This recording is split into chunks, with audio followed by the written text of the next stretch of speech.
and welcome to the last match of the entire season. Season 2 is about to come to an end.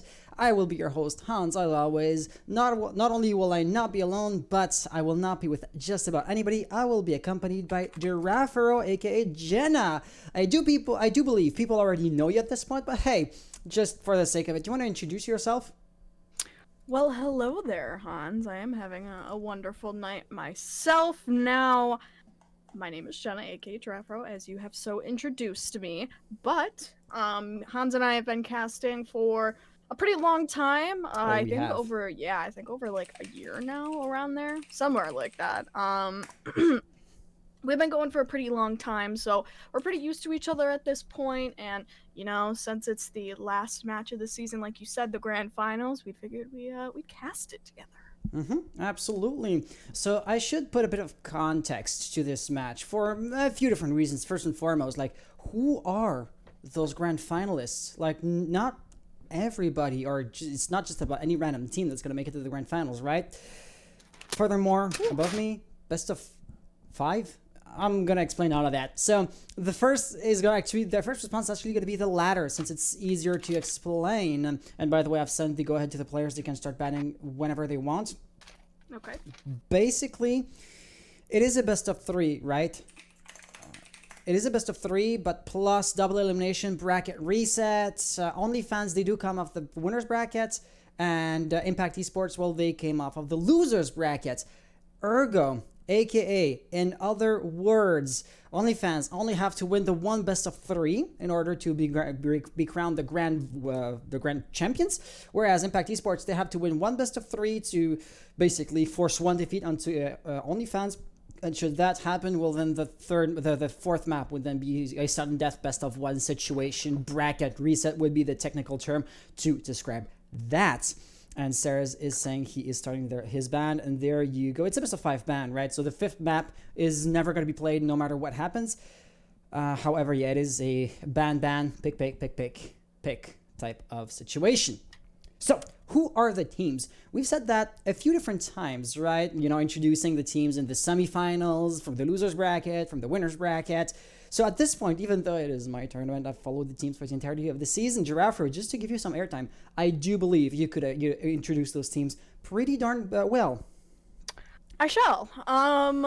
To be fair, I don't know the most or as much as you do about OnlyFans and Impact Esports. That's all I right. basically know what you were explaining earlier, which was the fact that OnlyFans is coming off hot from the winners bracket, whereas Impact Esports is coming off from the losers bracket, which is kind of, it speaks a little bit about what we might be even seeing tonight, right? We might be seeing OnlyFans having a superior mechanical and or strategical ability over Impact Esports. We might even be seeing something like an upset, but either way, I think that this is going to be a really good match because we're seeing two teams from completely different bracket sides coming up against each other. I'm not sure how Impact Esports got into the losers bracket in the first place, how they lost to get there, but they did end up winning it, and that's what matters. So now that OnlyFans is going up against Impact Esports, I don't necessarily know if they have a history with each other. I didn't do all too much research into this.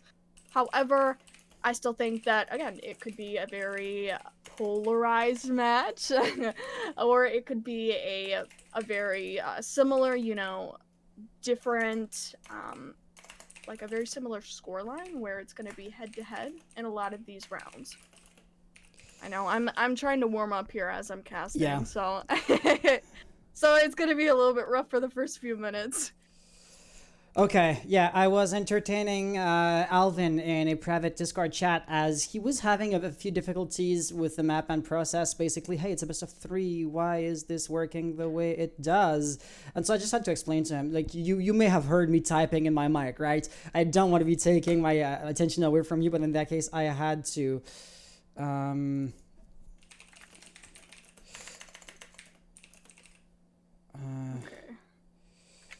Right. Wait. In a typical best of 5 map ban, the first is going to be a pick and then you ban, right? So my settings would be off here. Is it possible? I thought the first was going to be a ban. Okay, no, so everything is normal. Yeah, because Alvin was confused. He's asking me, is that normal? That then confuses me. Okay, yeah. Yeah, the first should at least be a ban. Now Okay. let me, since we're kind of just getting set up here, we can be a little less formal. Yeah, I'm of going course. to, yeah, I'm gonna put in a Twitter announcement. Yeah, and Cyrus is also the DME, Cyrus being, of course, the team captain of the other team. But yeah, he's probably just wondering what's Alvin doing, like why is the ban taking so long? If he's also asking me what's happening, then we may have a bit of a problem. But just to build on what you were saying, these two teams, they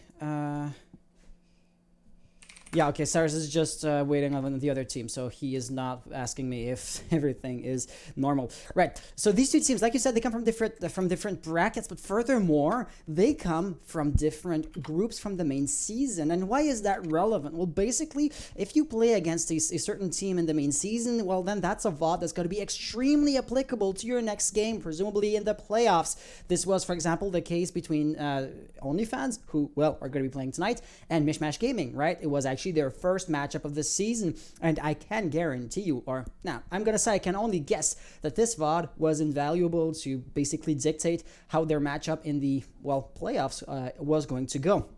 Whereas here, well, they can only guess. If we act like this other team that they've played against, this is how they're likely to react, well, when we're going to be playing against them tonight. Also, those two teams, and I'm going to make a bit of a pun here. I'm not the best, so do pardon the incoming cringe. But right, OnlyFans, they won last season's DAL's Titans League, and Impact Esports, they won last season's Cerberus tournament. We've discontinued the tournament, so they're here to contest their current title as much as possible. But all that to say, the league is called the Titans League. Who are the Titans? Well, in that case, they're going to be OnlyFans and Impact Esports. I can't wait. Like, Sarah's IGL once again, or team captain for OnlyFans. He was boasting on Twitter today that he was like 2 times winner, 3 times tonight. He was pretty confident in his capabilities of winning. And with that being said, the thing is, I had forgotten because the OnlyFans roster is roughly 2 seasons old, right? But you kind of lose track when there's so many people or so many players to follow, like who was he playing for before, how many victories had that team got, and that's like all of the big questions. So there you have it. Sarah's having won 2 seasons already, looking for a 3rd victory under his belt. Alvine, as far as I know, only 1, but hey, being the grand champion once still is pretty damn good. And the same teams always end up being the ones that make it pretty far. Mishmash Gaming, though they can't say that they have a reigning champion title, they always ended up making it into the playoffs and making it pretty far into those playoffs as far as, every season is concerned. They're not the team that gets the most spotlight, but they were an ever-looming presence. With that being said... Tom's pulling out the big words. Big words, ever-looming presence. Yeah, there you go. Yeah, so I've told Cyrus it's his time now. And starting now, there's only going to be picks, because once again, best of 5. Map ban, though not exactly best of 5 match. We've explained that a few minutes ago. I'm not going to repeat that, as to not insult your guys' intelligence. I believe you were able to understand what we were saying the first time around.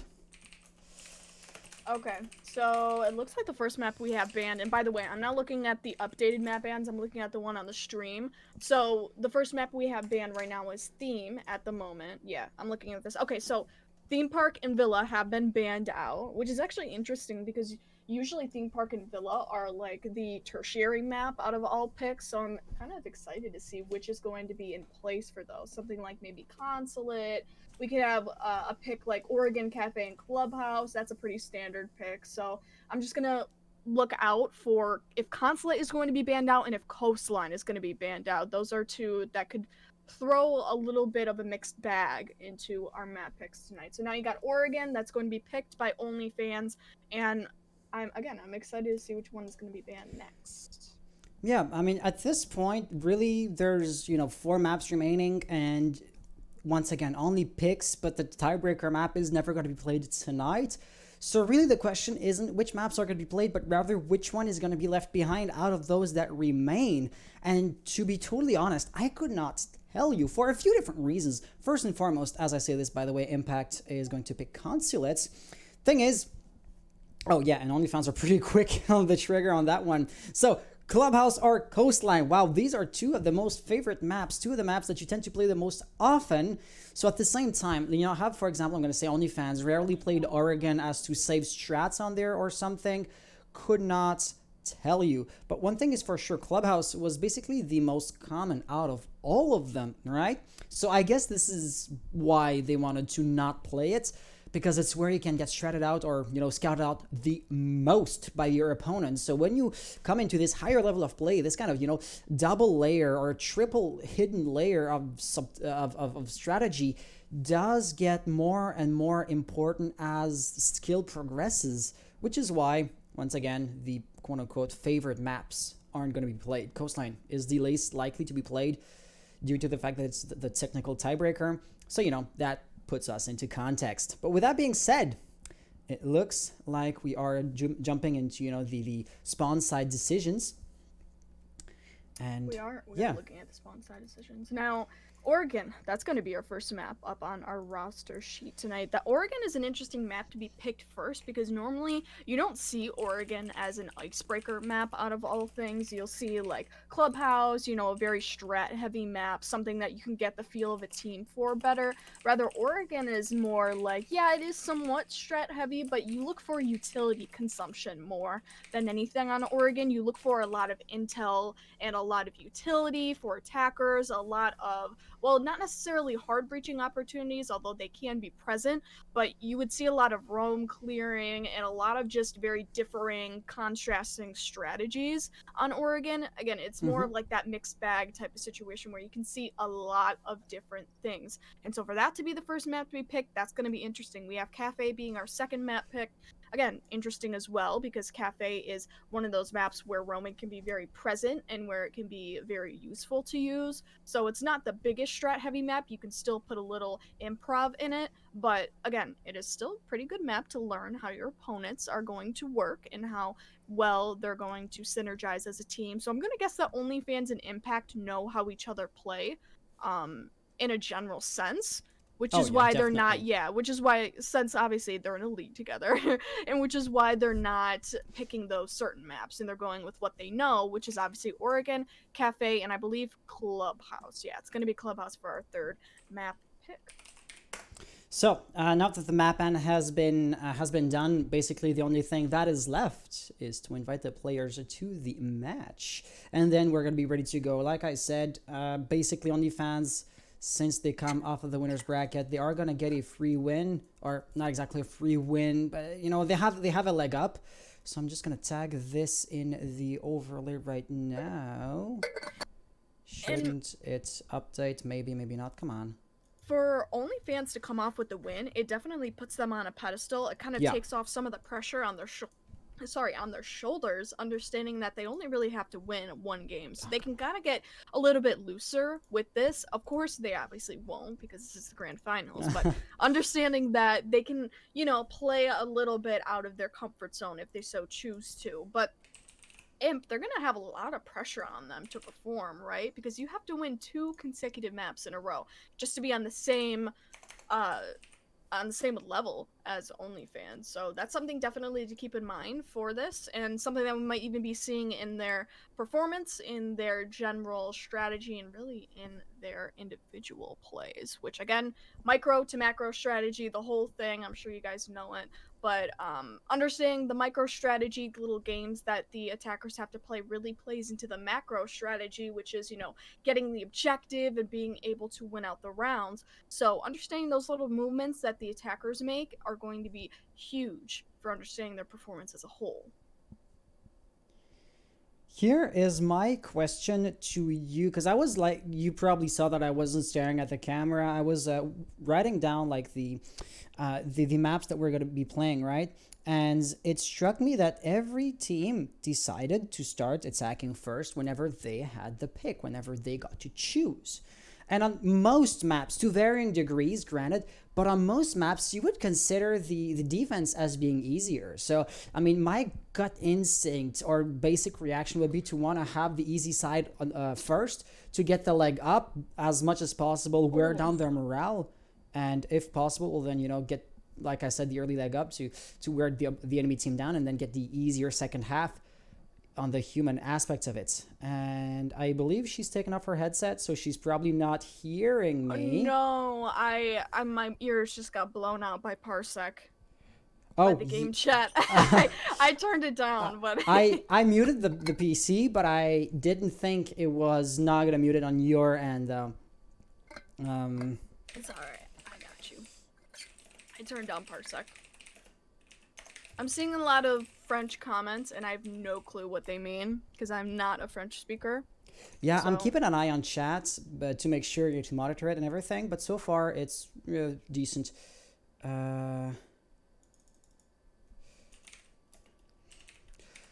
Okay, they were probably asking me something because Sarah had just DM'd me a question. Okay. Wavy asking the questions. Wavy, I'm not sure what you were referring to because 3 minutes delay. I'm not sure what I was talking about 3 minutes ago, but apparently chat is roasting me for something I said a few moments ago. Yeah, so for the first map, so OnlyFans, we're gonna, you know what? I'm gonna be giving OnlyFans the blue team.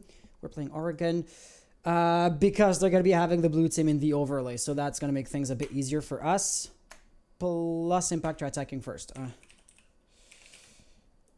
and Impact and the blue team. So Impact are gonna be attacking first. So Orange team attacks first here. Far back is the delay again? I think it's like 5 minutes, you said? Something like that? It's 3 minutes. 3 minutes. 3 minutes? 35? Okay, got it. Club is free! Club? Yeah, Club isn't going to be played. Club isn't going to be played? No. Once again, it's best of 3 with a bracket reset. So the 5th map of the map ban cannot be played because we're basically running a best of 3 plus a best of 1 should Impact win the best of 3. Ergo, at most, 4 maps are going to be played. I had told the players before we even started the map ban, I mean, this is how we run things. Yeah, just ignore yeah, the 5th map.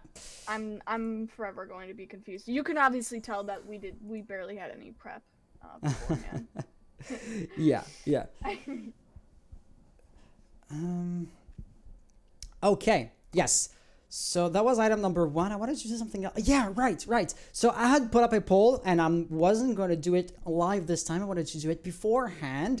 And I was asking the chat or the people over at Twitter users, not like Twitter admins, who do you think is going to win this time around? And here are the results. So I believe the Impact crew saw the tweet first because at some point it was like 87 to 13% voting for Impact Esports, right? When you have like 7 votes and only the 1 voted for OnlyFans. But just because they were the first there doesn't mean they were the most numerous. So this is what chat seems to be expecting. OnlyFans would apparently be the favored team. And I guess I can see where they're coming from. My perspective has been skewed by the recent factor that we saw Impact play last week against Mishmash, and they beat them pretty badly. Once again, considering they was Mishmash they were playing against, and OnlyFans kind of faded to the background of my short-term memory. But that is not to take anything away from their skill level and of what they're capable of, which is a mistake I almost made. Yeah, slight hesitation there, and you guys just put me back into perspective, and that really did help. So we are going to be neutral as always, but thank you for the second opinion. With that being said, I had to reinvite Sarah's because as a additional anti-cheat measure, similar to what ESL was doing with ESL Wire, the anti-cheat has to be running before you start the game, because you could start the game, inject some malicious code with the cheat in the game, and then start shut down the cheat and then start using Moss, and Moss wouldn't see a damn thing. But then Serge had forgotten about that, so he had to shut down the game, start Moss, and load it back up. So slight delays there, but nothing too major. And yeah, Impact, they're all here. OnlyFans will be joining pretty shortly thereafter, and yeah, that's pretty much everything I have to say at this point. I think it's getting just about time to start the match itself. Just finishing up the last few details on the game settings. For example, we always play 16:9 ratio with 4/3 to have, the heads be a bit wider, easier to click out. But you want to have everything as beautiful as possible for the stream. Display game info, for example, can go down. Okay, so with that being said, we have exactly 6 players in the game right now. It won't be too long before we start. So at this point, what exactly can we expect? I'm going to be talking preemptively here about operator bans. First map is going to be Oregon. Impact Esports are going to be attacking first. And yeah, this map is quite hard breach heavy, isn't it? And your mic does light up nice. Yeah, this map actually, no, Oregon is, it goes both ways. It's really like, I would say 25% hard breach, 25% utility consumption, and then like 50% literally everything else.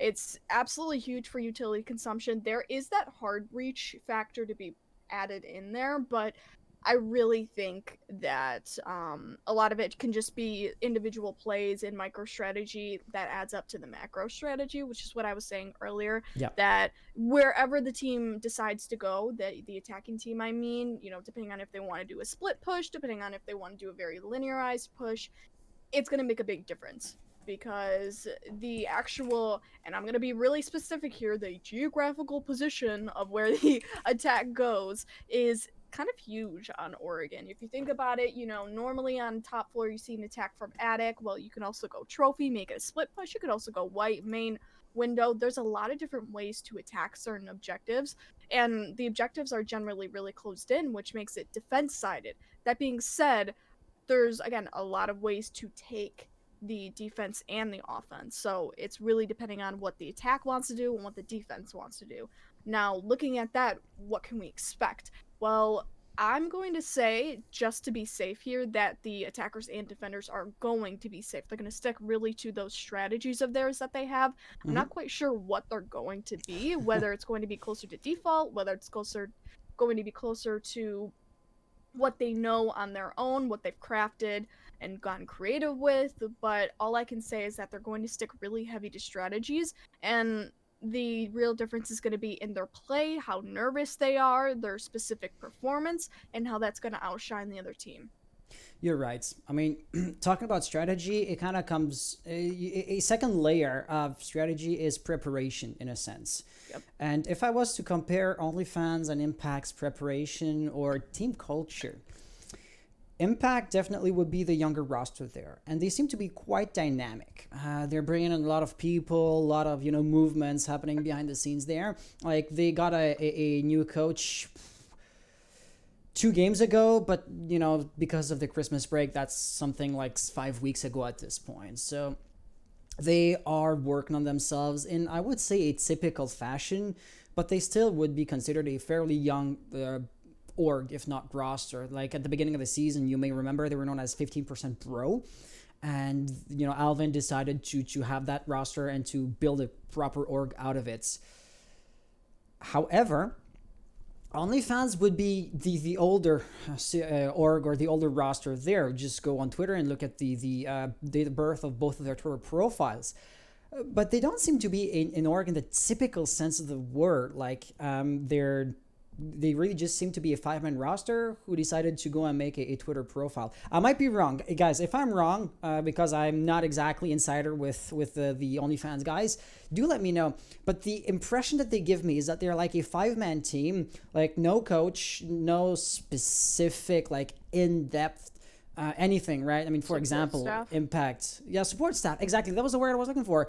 Like, for example, Impact looking to get like streamers to their name, have their logos up on everywhere, looking to have jerseys printed. And I don't know anything about OnlyFans other than the fact that they have a 5-man roster, and that the 5-man roster in particular is pretty darn efficient.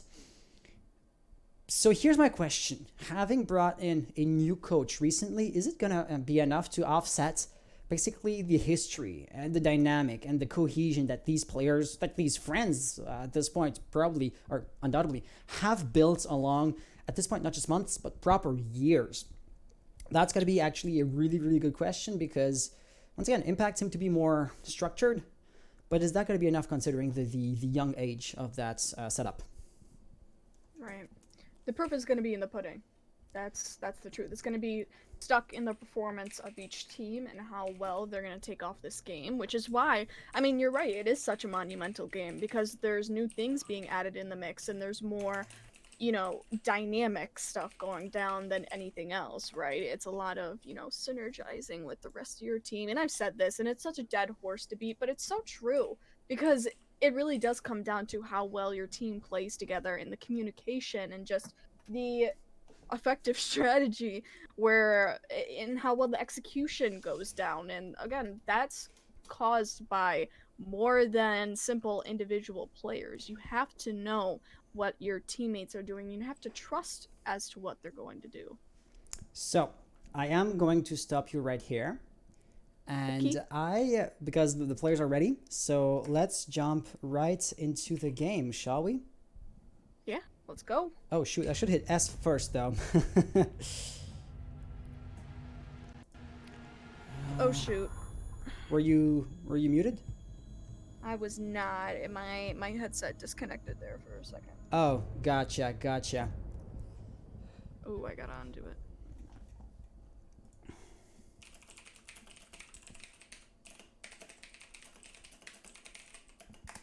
Okay. So, did you have time to reconnect your headset? Because operator bans are going to be happening right about now. OnlyFans defending first, the banning Thatcher. Thatcher really is a no-brainer in this instance because he's hard breach support, and hard breaching is really an integral part of this map, much more than, say, Cafe, right?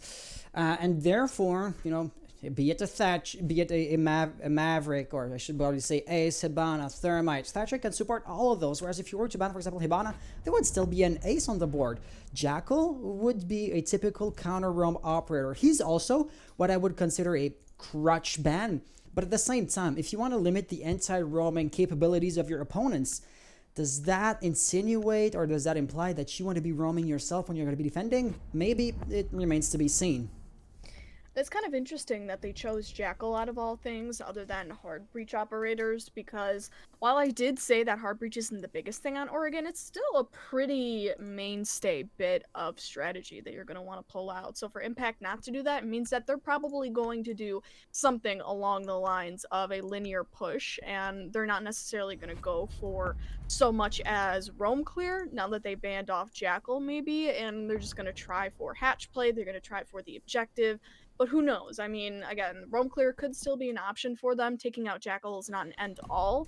But, I mean, it kind of does point to that just a little bit. Maybe, and you're right, maybe they do want to roam. Maybe they want to have that freedom when it comes to that. And they know that OnlyFans does play Jackal if they... And, of course, Jackal's a very straightforward roam clear operator, so why not take him out if you want to roam? And, yeah, maybe they know OnlyFans is going to go Jackal. I mean, in a sense, this map is pretty roam, not exactly heavy, but roam permissive.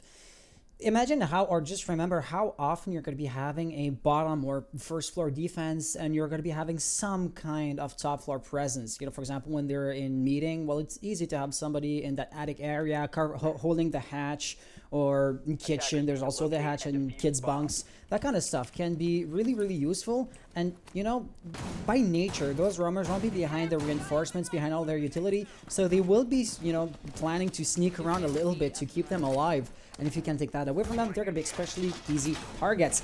Which then comes back to the reason as to why you want to be banning that faithful Jackal. But with that being said, let's jump into the first round here. I do notice that we have a few gadgets or a few pieces of utility that can be interpreted as, Intel-based utility. Valkyrie cameras are a no-brainer, but Amarax, or Amara, I'm still not sure how I should pronounce that. Amara's Banshees also do make a lot of noise, right? So you absolutely do know where the push is coming from when the sound is going off. And right here, this is going to be a nice little emoji. We like that. Yep. Is there anything you want to add on to that defense? Jenna says happy face for that smiley emoji. You can't see it, but Jenna says happy face. Well, looking at the beginning of this round's very standard, right? You got somebody sitting in attic, you got people hiding out on white, and people sitting in the objective. You obviously have a very mainstay roaming operator. I mean, nothing, again, out of the ordinary. It's really how the attack is going to take it is what's going to make the difference here, right? I mean, you got attacking operators moving from the west side already, from the east side, so this really denotes a split push. That being said, they're going to go for roam clear, which is kind of, you know, something you would want, something you would expect to be able to get off the board. I mean, you got Jackal and you got Valk roaming, and they're going to try to refrag off of each other, so to be able to individualize them, split them up, and kill them, that's going to be huge, which is why you want those split pushes, to pressure them into your rotation crossfire spots. You also got Jaeger doing a second, he has a second ability here, which is going to be to stop the hard breach and prevent people from walking into attic. Now, Amani grabs the kill on Exile, which was the attempted roam clear, however, gets shut down. So Sophia's off the board for you. Jaeger gets the win on that. Interestingly enough, I mean, I know we're lit on that front, but the walls have been reinforced on that main stage over there, and that's really interesting because it kind of does limit the anti-roaming capabilities, and that was a nasty team kill. Not exactly the outcome I was expecting, because at the end of the day, Amani was kind of getting pinched there, and it looks like reacting on pure instinct. Whenever you see movement, shooting at it is not a sound solution to avoid those nasty team kills. So it's already a 2v5 situation. Impact really are not off to a good start, because I imagine if that unfortunate team kill didn't happen, Amani probably would have died as a result of the pinch, and instead of having a 2v5 situation, you have a 3v4, which is way less intimidating than what we're seeing right now. I know this is wishful thinking, but those small mistakes at this point are likely to cost the one round. But for their sake, let's hope it's only going to be this one time that we're going to be seeing this kind of unfortunate events unfold. Right, so yeah, you're definitely right in that this round is kind of wrapped up for the attack at this point. I mean, they still do have the diffuser in hand, they still do have hard breach capabilities available to them, but they don't have any of the defenders off of the board, which is going to be big, right? Because it's more of a player's game, it's a numbers game, really. If you can get a kill, you can also get refragged, but they don't even necessarily need the refrags. You got Amani picking up a double kill on the first floor, and Jello, that's how you pronounce his name, Jello. Yes.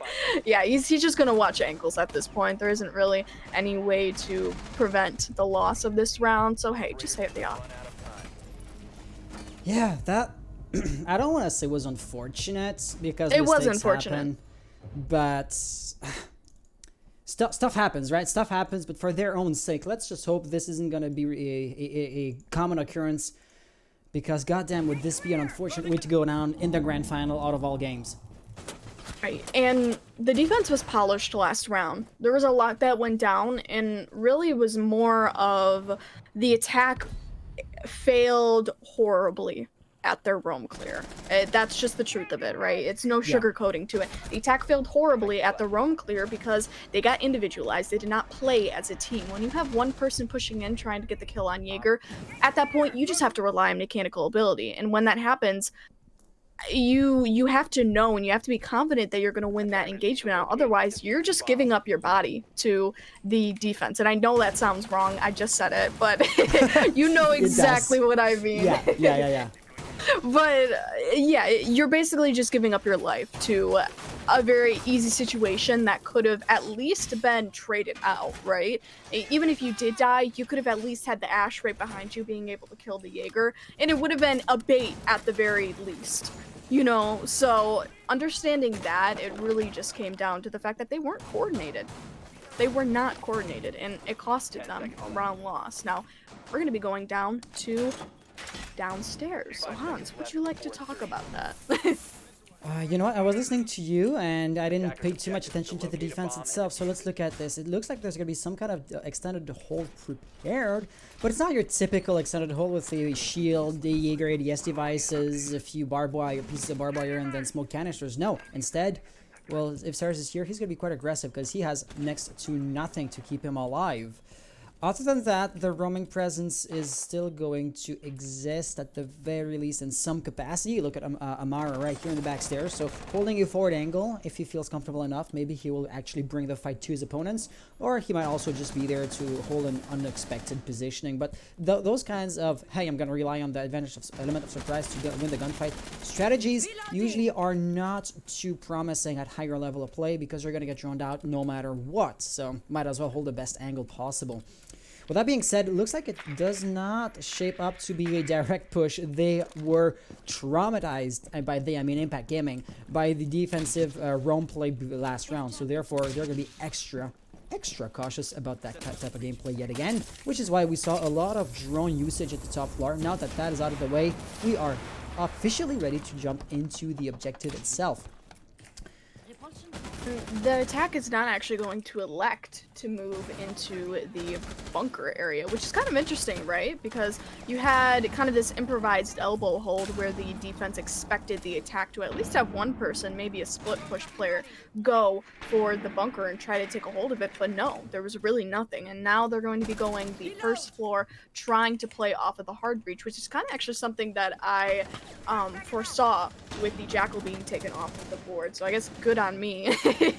But either way, right, you got a lot of hard breach going on, which means that there is going to be a huge capability going on here where the attack is going to have to play off of their wits, their mechanical ability to execute and to coordinate that push. Now, first time around, they didn't have so much of a good attempt at that, and they're really just going to have to rely on wits. But wow.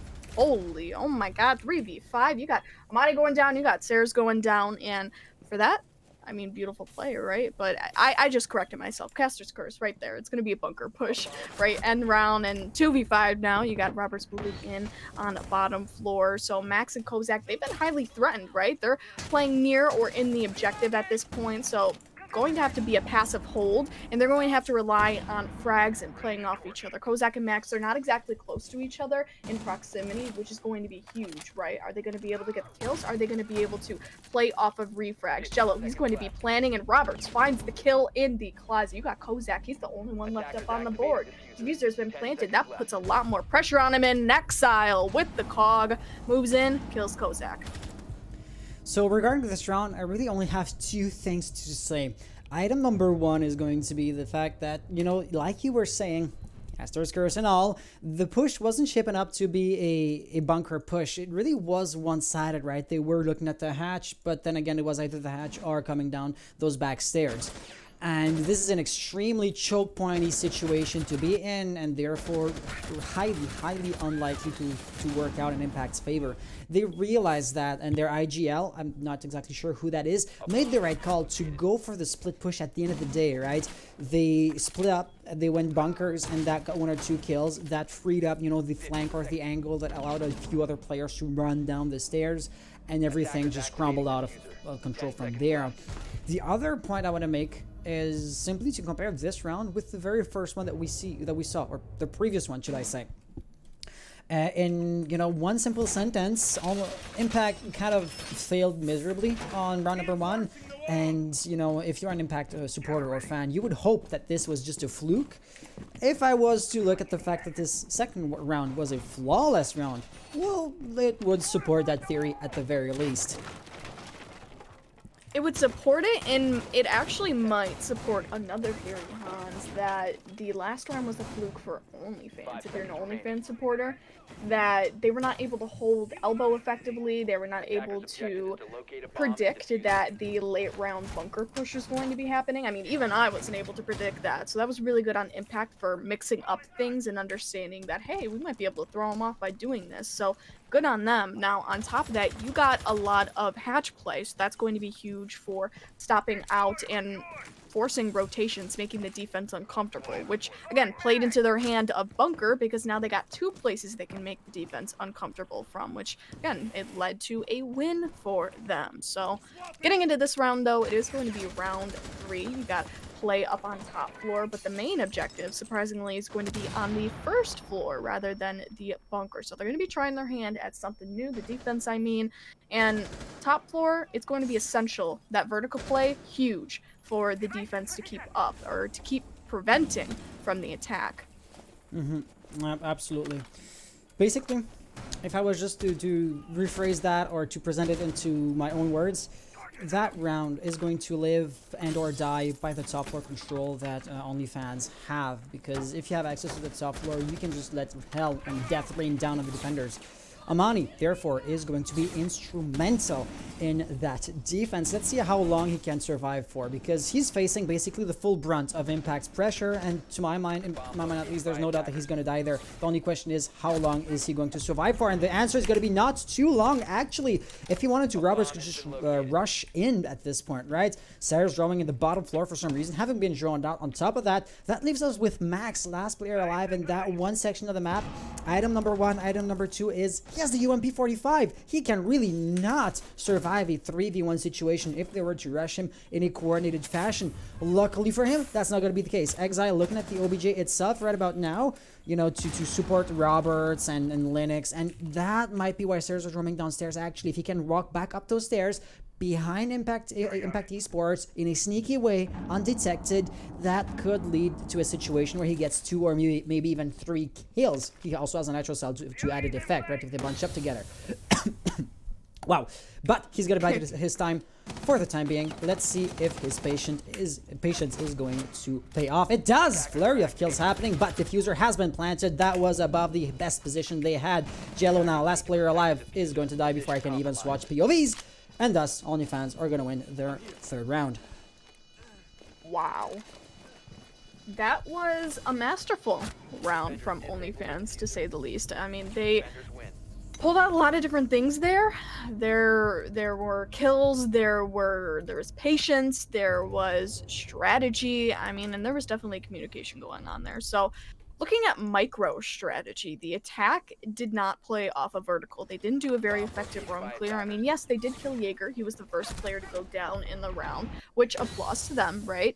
But after that, it was kind of shifting their motivation towards the hard breach on the meeting wall, which that isn't necessarily the best way to go, because yeah, you can get the hard breach, but you don't really have any of the surrounding area to support your post plan, which is going to be huge, because what exactly happened after that, right? The defense was so easily able to rotate back down to the objective because there was no crossfires being held, there was no area being controlled by the attack, that it became so simple for them to get the kills and play so well around the attack. You could tell that the defense was very confident in the way that they rotated. They knew where the attack was, and they were just superior in their intel in every single way possible. Now, if there were not as many players up on the board for the defense, this may not have happened. So, and on top of that, right, there was still time left for the attack to pull out a plan.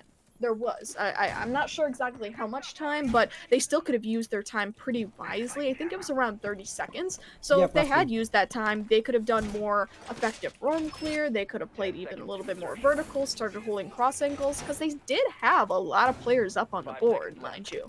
They just got bested by the defense being more mechanical and by them understanding where the angles are being held by Impact, which again goes down to intel. How does it go down to intel? Because more players up on the board. Absolutely. I mean, there's also a few, you know, different factors that went and added onto that. Poor anti-roaming phase, or roam clear, should I say. I mean, for example, just look at what round 1 what happened in round 1. This is the same thing that happened here again, right? Sarah's roam and that kind of stuff. Lack of vertical play, like you said. All of this, you know, makes for a very deadly cocktail, and it's deadly for the attackers in particular. But jumping into this round, Sarah's is going to be the first one to die in the main stairs nonetheless, so he was apparently caught off guard mid-rotation. That really is an unusual spot to die on if you're, you know, assuming you're not caught off guard. Right here, Amani, just like last time, he's going to be roaming exactly where he was by the very first round, and that kind of repetition is likely to bite OnlyFans in the butt. The reason why is, simply put, Impact, they went against this defense once before. They know what to expect, and you can already sense, even though the kills are going both ways at this point, or so far should I say, you can sense that they feel way more comfortable taking control of certain areas of the map, simply because they know that no roamers are going to be there. For example, right here, Pinos has his nose basically stuffed up the ceiling, and if somebody was to sneak up on him while he's looking, you know, directly at the ceiling, he's going to be, you know, he's never going to see that coming, which is extremely dangerous ergo, you need to be confident in your strategy to pull that off. You need to be confident in Intel specifically. I mean, you got Valkyrie, who hopefully will be sitting on cams. Not quite sure where she is, but again, you got to understand that the Intel is going to have to be very, very strong, and that there's going to have to be a lot of communication going on. That's just the simplicity of it. And OnlyFans, it looks like they got that. So I wouldn't be too afraid for them on that front. However, I mean, you got about 1 minute left on the clock for Impact, and they're not necessarily doing so hot, right? I mean, you got one player down a piece for those teams, which means that, yeah, the odds are even, but how much area control do they have by 1 minute? Doesn't look like there's too much. Exile, however, as I say this, he's got 1 kill right off from Max. That's the Valkyrie. So Valkyrie, again, can still play from the grave. She's got her cams to play off of, which is huge for Intel. So you can leave the main fraggers to do their work. Amani, he's going to be on bottom floor, which is going to be huge for those late rounds, maybe even post-plant flanks. And again, that leaves only 2 players in the objective at this point. So Amara grabs 1, that's 3 players only to have to go against. You got about 20 seconds though, so the attack, they're gonna have to pull off something very, very quickly and very, very informed, right? They're gonna have to pull that plant off. Now, you got a Nomad trap being pulled off, Jello and Pino's all in one swift action. They're gonna pick up 2 people. Kozak, however, he's gonna be the chief operator left up on the team of OnlyFans. He knows where the defuse is going to be going down, but he also knows where those other operators are, and he can't do anything about it because he's got the shotgun out. Linux is going to pick up the kill, and that is the round for the attack. Yeah, to be frank, I mean, a 1v3 situation rarely looks doable, but at that range, you really should have been using the SMG-11. That's kind of the strength of having smoke or smoke as a kit, right? Because you can allow yourself to have the shotgun as a primary weapon because your secondary is still pretty viable, or should I say decently viable at range, which is not the case with any run-of-the-mill pistol.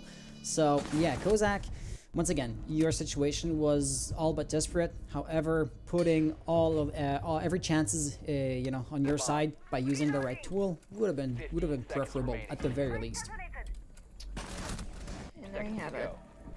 That was a late round execute from the attack, and it went off pretty well, I do have to say. It was more of a mechanical ability thing, though, which is what concerns me more than anything else. I mean, yeah, they had the intel, right? So there's a little bit of a communication part to it. However, I mean, there's no other way that they would have gotten those kills. Absolutely. Right? Yeah, yeah. And for that to be understood is to also understand that there's not very much else backing them on that execute. So hopefully they have a little bit more of a less hasty, more informed execute next time around. That's only what I can hope for, because methodical executes truly can work for top floor. They really can. And I really hope to see it.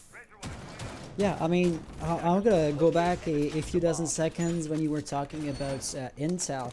An easy example, which we didn't exactly mention because we were looking elsewhere, it was, who was the roamer? It was Amani, right? Or Amara? No, it was Amani, and he took the full brunt of one of those Nomad air jabs, and that definitely did reveal his position. One of the attackers diverted his attention to the bottom of the staircase, knew exactly where that one roamer was going to be, and that was an easy kill. It was Kozak. Really, my short-term memory is god-awful with regards with these things. But all things said, you know, let's turn the Intel game upside down, because Max is always playing with Valkyrie. Either him or Sarah's playing her once or twice as well. Are the cameras reliably getting destroyed every single round? If not, Impact might maybe be interested with the prospect of running an IQ, because she could be making short work of this piece of utility. I mean, other than that, though, she doesn't really have any big uses than just taking out the utility. So the fact that they have an Ashe and a Zofia up on the board with drones available should be enough. But again, it might not. They might not even be able to see the cams, which is why Intel, again, is so useful. However, looking into this round, you got an interesting execute going on. It's a very much slower. You could tell there's a lot of hesitation on the point of the attack, trying to make an angle for the Valkyrie. I mean, you got 3 players up on the bottom floor trying to move into the main objective from laundry stairs. So you got that going for you, right? You also got what looks like to be a split push attempting for the roam clear, which I think Valkyrie by now is playing a little bit more passive, moving back to the objective, which is, again, good time, right? It's good time to waste for the attackers, and it's good time for the defenders to be playing with. So now they can kind of play the plant denial, they can play the objective denial, but no, it's actually going to be Jello to find the kill on Kozak right through the rotate hole. And it seems like Valkyrie's just going to try her hand at this one, getting heavy damage off on Jello. Well, she'll be able to pick up the kill. Only time will really tell on that, right? So now Max trying his hand at this one.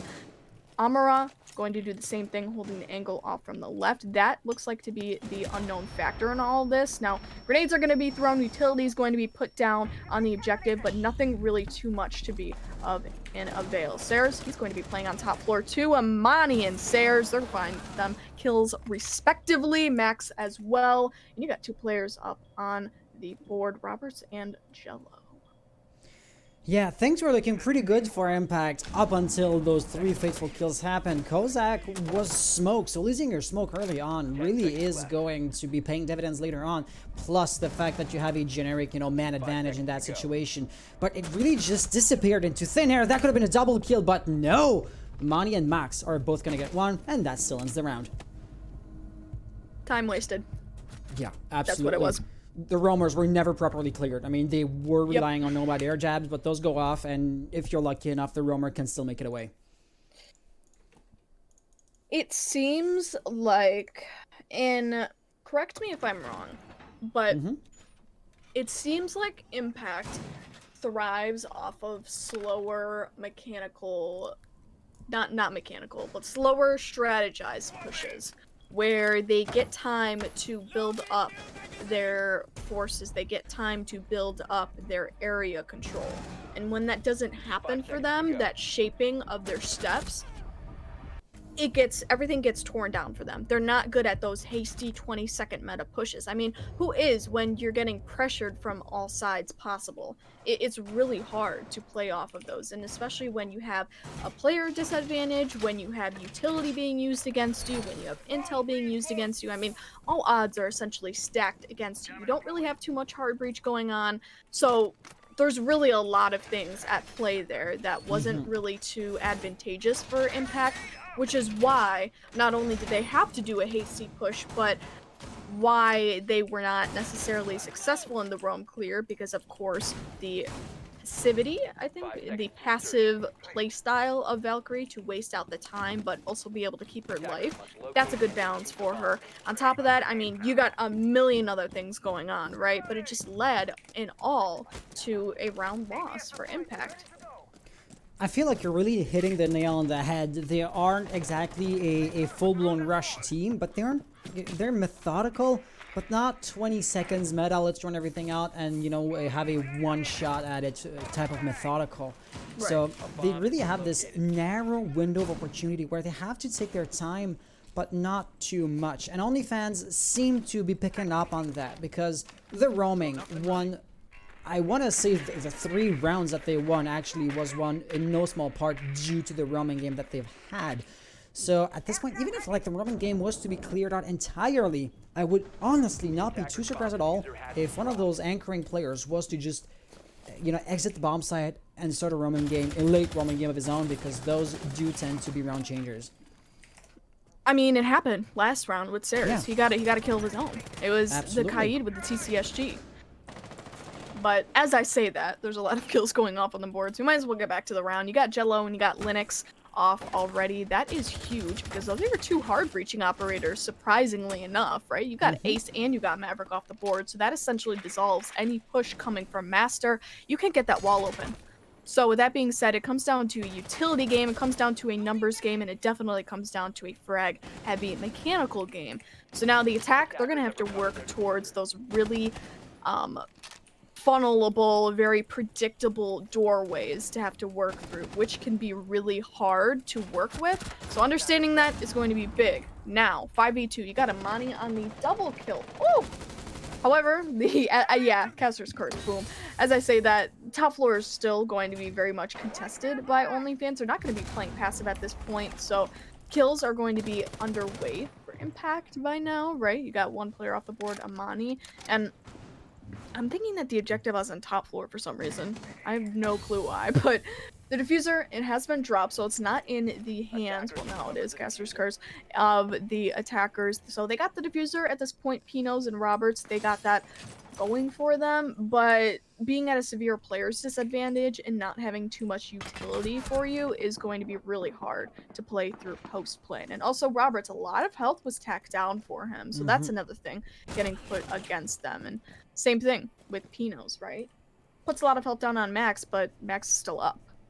Being above the defenders should technically give them the upper hand, pun intended, in the gunfight. However, it really does give you a very, very narrow field of view. So if the defenders are not peeking, you know, the few square feet that you're covering, you're not going to get those kills. And time pressure ended up being, well, their downfall. OnlyFans winning. That's their 4th point, actually. And not too surprisingly, this is going to be a 4-2 split for the defense right at the half-point mark. So this is more or less what you would want to be expecting out of an evenly matched game like the one that we're having right now. One thing that was kind of, you know, worrying to me as far as, you know, the show is concerned, round number 1 was, you know, unfortunate as far as Impact's performances were concerned. Round number 2 was really impressive because Impact got the flawless round. But then again, if you have a 7-0 or 7-1 or 7-3, those matches, at some point when they're so far along, the suspense of who's going to win disappears because you can tell. And that, so far, is not happening. And I love it. I'm just updating my little statistics sheet right now, so. Gotcha. Alright. Well, yeah, there were definitely a lot of things in that round. I basically wrote down that the roam clear was bad, semicolon, killed off before vertical play was even available. And this is really a trend, and now that the side swap is underway, it isn't really obviously going to be a trend anymore, but Impact, they have a really hard time with roam clear. They have a really hard time with being coordinated and effective on communication and refrags, which is really bad for them because OnlyFans really knows how to do roam clear very well, or not a roam clear, but a roam itself very well. And I mean, it's basically just conflicting abilities, right? Knowing how to do roam clear, not knowing how to do a roam clear, and knowing how to do a roam, right? So yeah, understanding that the coordination, the communication that actually goes into the roam clear is going to be really huge for Impact going into the rest of their attack rounds if they do so choose to have it. However, OnlyFans, now they're going to be put on attack in this 4-2 split. So, I mean, it's a pretty good scoreline. It's a scoreline that you would expect on Oregon, being that it is a defense-sided map. So, I guess props to them, right, for having that predictable scoreline. But, yeah, now they're on their attack rounds, and they're going to be hitting that hard wall very effectively and very quickly, which is something definitely good to watch out for. Yep, no time wasted. Let's get straight to it. Is, you know, the order of business for OnlyFans. At this point, really, we've had enough time to see both teams play. Admittedly, we haven't seen much of OnlyFans attacking or Impact defending, but I could tell you that Impact really are a bit more basic in their strategies, right? The defensive setup from Impact, as 2 kills happened, was fairly elaborate, or it was at the very least custom strategies, right? Whereas Impact, if you're struggling with a roam clear, which is supposed to be a given, then it doesn't look too well for the proper push and the objective itself, and that happened too often for Impact to be comfortable. And if you look at the defense, it's nothing too outlandish, nothing too custom. It's the default strategy, right? So I feel like OnlyFans have a lot better potential, or a lot more potential, at surprising their opponents than the other way around. Impact do seem to be very, very mechanically talented, so that can offset things a little bit. But is it going to be enough? That's basically the big question. Well, it looks like at the moment it's going to be enough, right? They're wasting enough time. They got Amara and Amani off the board for OnlyFans, which is kind of huge, right? Those are your 2 utility and fragger roles. So having only the hard breach roles be on the board alongside some good utility, it really could prove to be fatal at this point for OnlyFans. But again, time will tell. So you got 1 player off of the board though for Impact, and that's going to be next, the Echo. So no more plant denial for Impact is only really going to be the smoke being up on the board for the plant denial, and right now it looks like he's using up all of his smokes, which is kind of huge because they got about 30 seconds left to deal with, and I mean, they don't really have, you know, any more smokes and any more plant denial to work through. So Max and Kozak are going to be the two chief players up on the board left. They do both have very low health, so that's huge looking into the rest of this round. Exile, triple kill, boom, 1v4. Max is the only player left up on the board, and he just gets fragged out by the end, giving the defenders their round 7 win. Yeah. There you Yeah, go. absolutely. Yep. So Yep. I was reading chat as well because I still have to be, you know, moderating it, but I do want to say our moderators are doing a great job. I know you can't read French too well, but trust me, in the first 15 minutes of the stream, before they came in, I wish we had had somebody. With that being said, though, yeah. Last 30 seconds of the round, Smoke using up his utility pretty aggressively. Linux Echo being the first one to die. That was, not too great either. But the ultimate plant denial is just a player with his gun, and that ultimately was what led to Impact winning the round. The 4v2 situation with the attackers being low on health, it was just too much to overcome. No matter what OnlyFans tried, somebody was there waiting for them. Because of the numbers game, there were 2 defenders up for every remaining attacker, and that's just not a good ratio to have. It is not. I am just writing down the round stats. Yeah. So am I. I mean, it's such a useful tool. It is such a useful tool. Writing is such a useful tool. God, I love writing. It does allow you to remember things. Yeah. I love writing. It's such a useful tool. Gee, I wonder why Mankind hasn't invented this so many years ago. Oh, I know. It's almost like it allows you to keep records of things, isn't it? Wow. It's almost why we know that it's been invented so long ago. Okay, but sarcasm put aside, the attackers are running in, and we haven't yet even begun to talk about the defense. So Jello will be setting up an extended hold, 1 ADS there, 2 ADSs by the pillar, or the 90 hallway. 1 barbed wire, but that's just basically the extent of it. Like, no mute jammers, will be shut down immediately, right? That's going to be quite nifty, as there's going to be next to no possibility of destroying that specific Electroclaw. But furthermore, the push is going to be split, because you're going to be having, some presence in blue bunker, that drone getting shut down immediately being the perfect example of that. And Max and a few select teammates are going to be pushing from the, back stairs. That ultimately really is a typical setup, except if somebody trying something through main or freezer. Really, it is to be expected, and of course, Impact are reacting accordingly. And it's kind of interesting to understand the differences between how the attack works on OnlyFans versus how the attack works on Impact. Seems like the attack on OnlyFans is a lot more informed, it's a lot more methodical, rather than Impact, where they kind of just move in, they understand that there's nobody sitting on, like, that first floor. But OnlyFans, I mean, they're going right in the storm, right? They're trying that very linearized push and bunker, and really Impact kind of strayed away from that when they were on their attack. Which is now interesting because Impact, rather, is going to play very passive now on the bunker. They're just giving away free area control to OnlyFans. I can't see Robert surviving for too long because he's exposed to blue bunker while he was peeking into Amon. He gets a nice kill, and that is going to free up, well, in front of him. I was going to say his flank, but now, basically, if he only peeks the staircase, he's not going to be vulnerable from bunker. And, it goes the other way around. Having only one angle to worry about at a single time really is a godsend. He ended up losing his second gunfight, but, you can't win every single one of those. And that is going to be a huge double kill, actually, by Amara. Now a 2v4 situation. Luckily enough, unlike last time, the 2 remaining players are going to be plant denial. But then again, Linux can hardly afford to sit on drones or basically cams right now. He's going to be in a full-blown gunfight. Nothing hits in either sides. But really, he has a few different angles to worry about, and that is going to be putting a lot of mental strain and stress on him. And you know, when you put so much pressure on a single player, he is eventually gonna crumble. 36 seconds to work off of. This is huge for OnlyFans. I cannot see them lose this round at this point. If they lose, they're making huge mistakes. But Kozak, is he losing health? No, he's not in the cloud of smoke. Oh, it was the drone, so he could afford to sit on cams though. The second one is still there. I mean, still 20 seconds to go. Jello is out of impact, out of smoke canisters. You're gonna have to pull the gun off sometime soon. And yes, the sound is kind of bugging out. It's not your stream, it's us.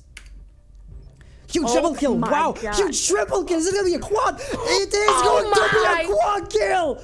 Impact. How did they pull this off? Basically gunplay. That's how you do it. Look at that. Amazing. It was the intel. Kills. It was the intel from the echo cam. The echo cam wasn't even spotted. It never got shut down. Never. Oh my God. Amazing play for Impact. I thought they were gonna win that. You thought they were gonna lose.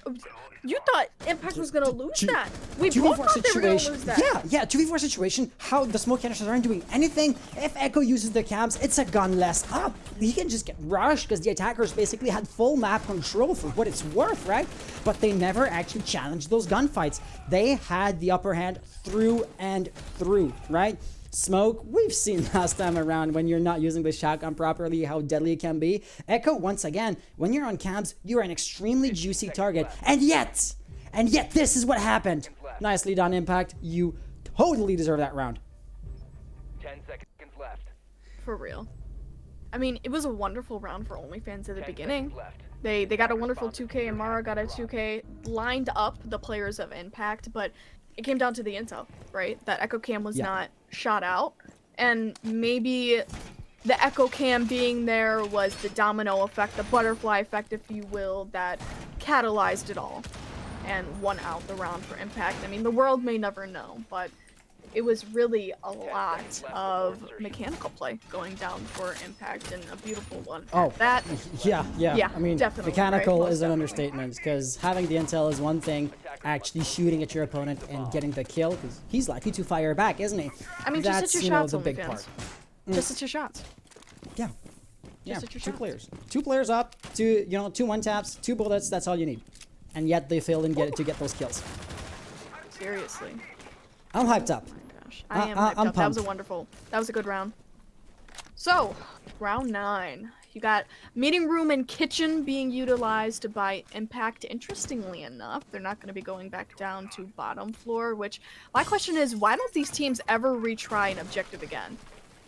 So this is something that I've seen Mishmash do first. I wouldn't dare imagine that they pioneered it. Probably started somewhere off of Pro League. Sorry if I'm taking something that you truly invented away from you. But I believe the gist of it is basically, this is, in a sense, what the enemy team would be expecting, first and foremost. But second of all, you know, it is in your short-term memory. So if you just lost there, your enemies know how they beat you, so they're likely to just repeat that past success again. I guess that's my understanding of it, or my, how would I say, analysis. Take on it. Nice kill by Saris here. That was quite resourceful, you know, going prone, using the long angle, but now his feet are going to be slightly exposed. He's going to take some amount of damage, nothing too major. Still, a 5v4 situation, it is going to get the attacking team the upper hand. I believe, statistically speaking, the team that gets the first pick has like 20% chances of winning the round, or, you know, 20% above 50, so 80, 20, 70%? It does give a huge boost, statistically speaking, to get that first pick, because now they have the upper hand, and if they use that advantage to further increase their advantage, things can snowball out of control pretty darn quickly. The Frag Mav, or the Fragoric. Yeah, Fragmite sounds good.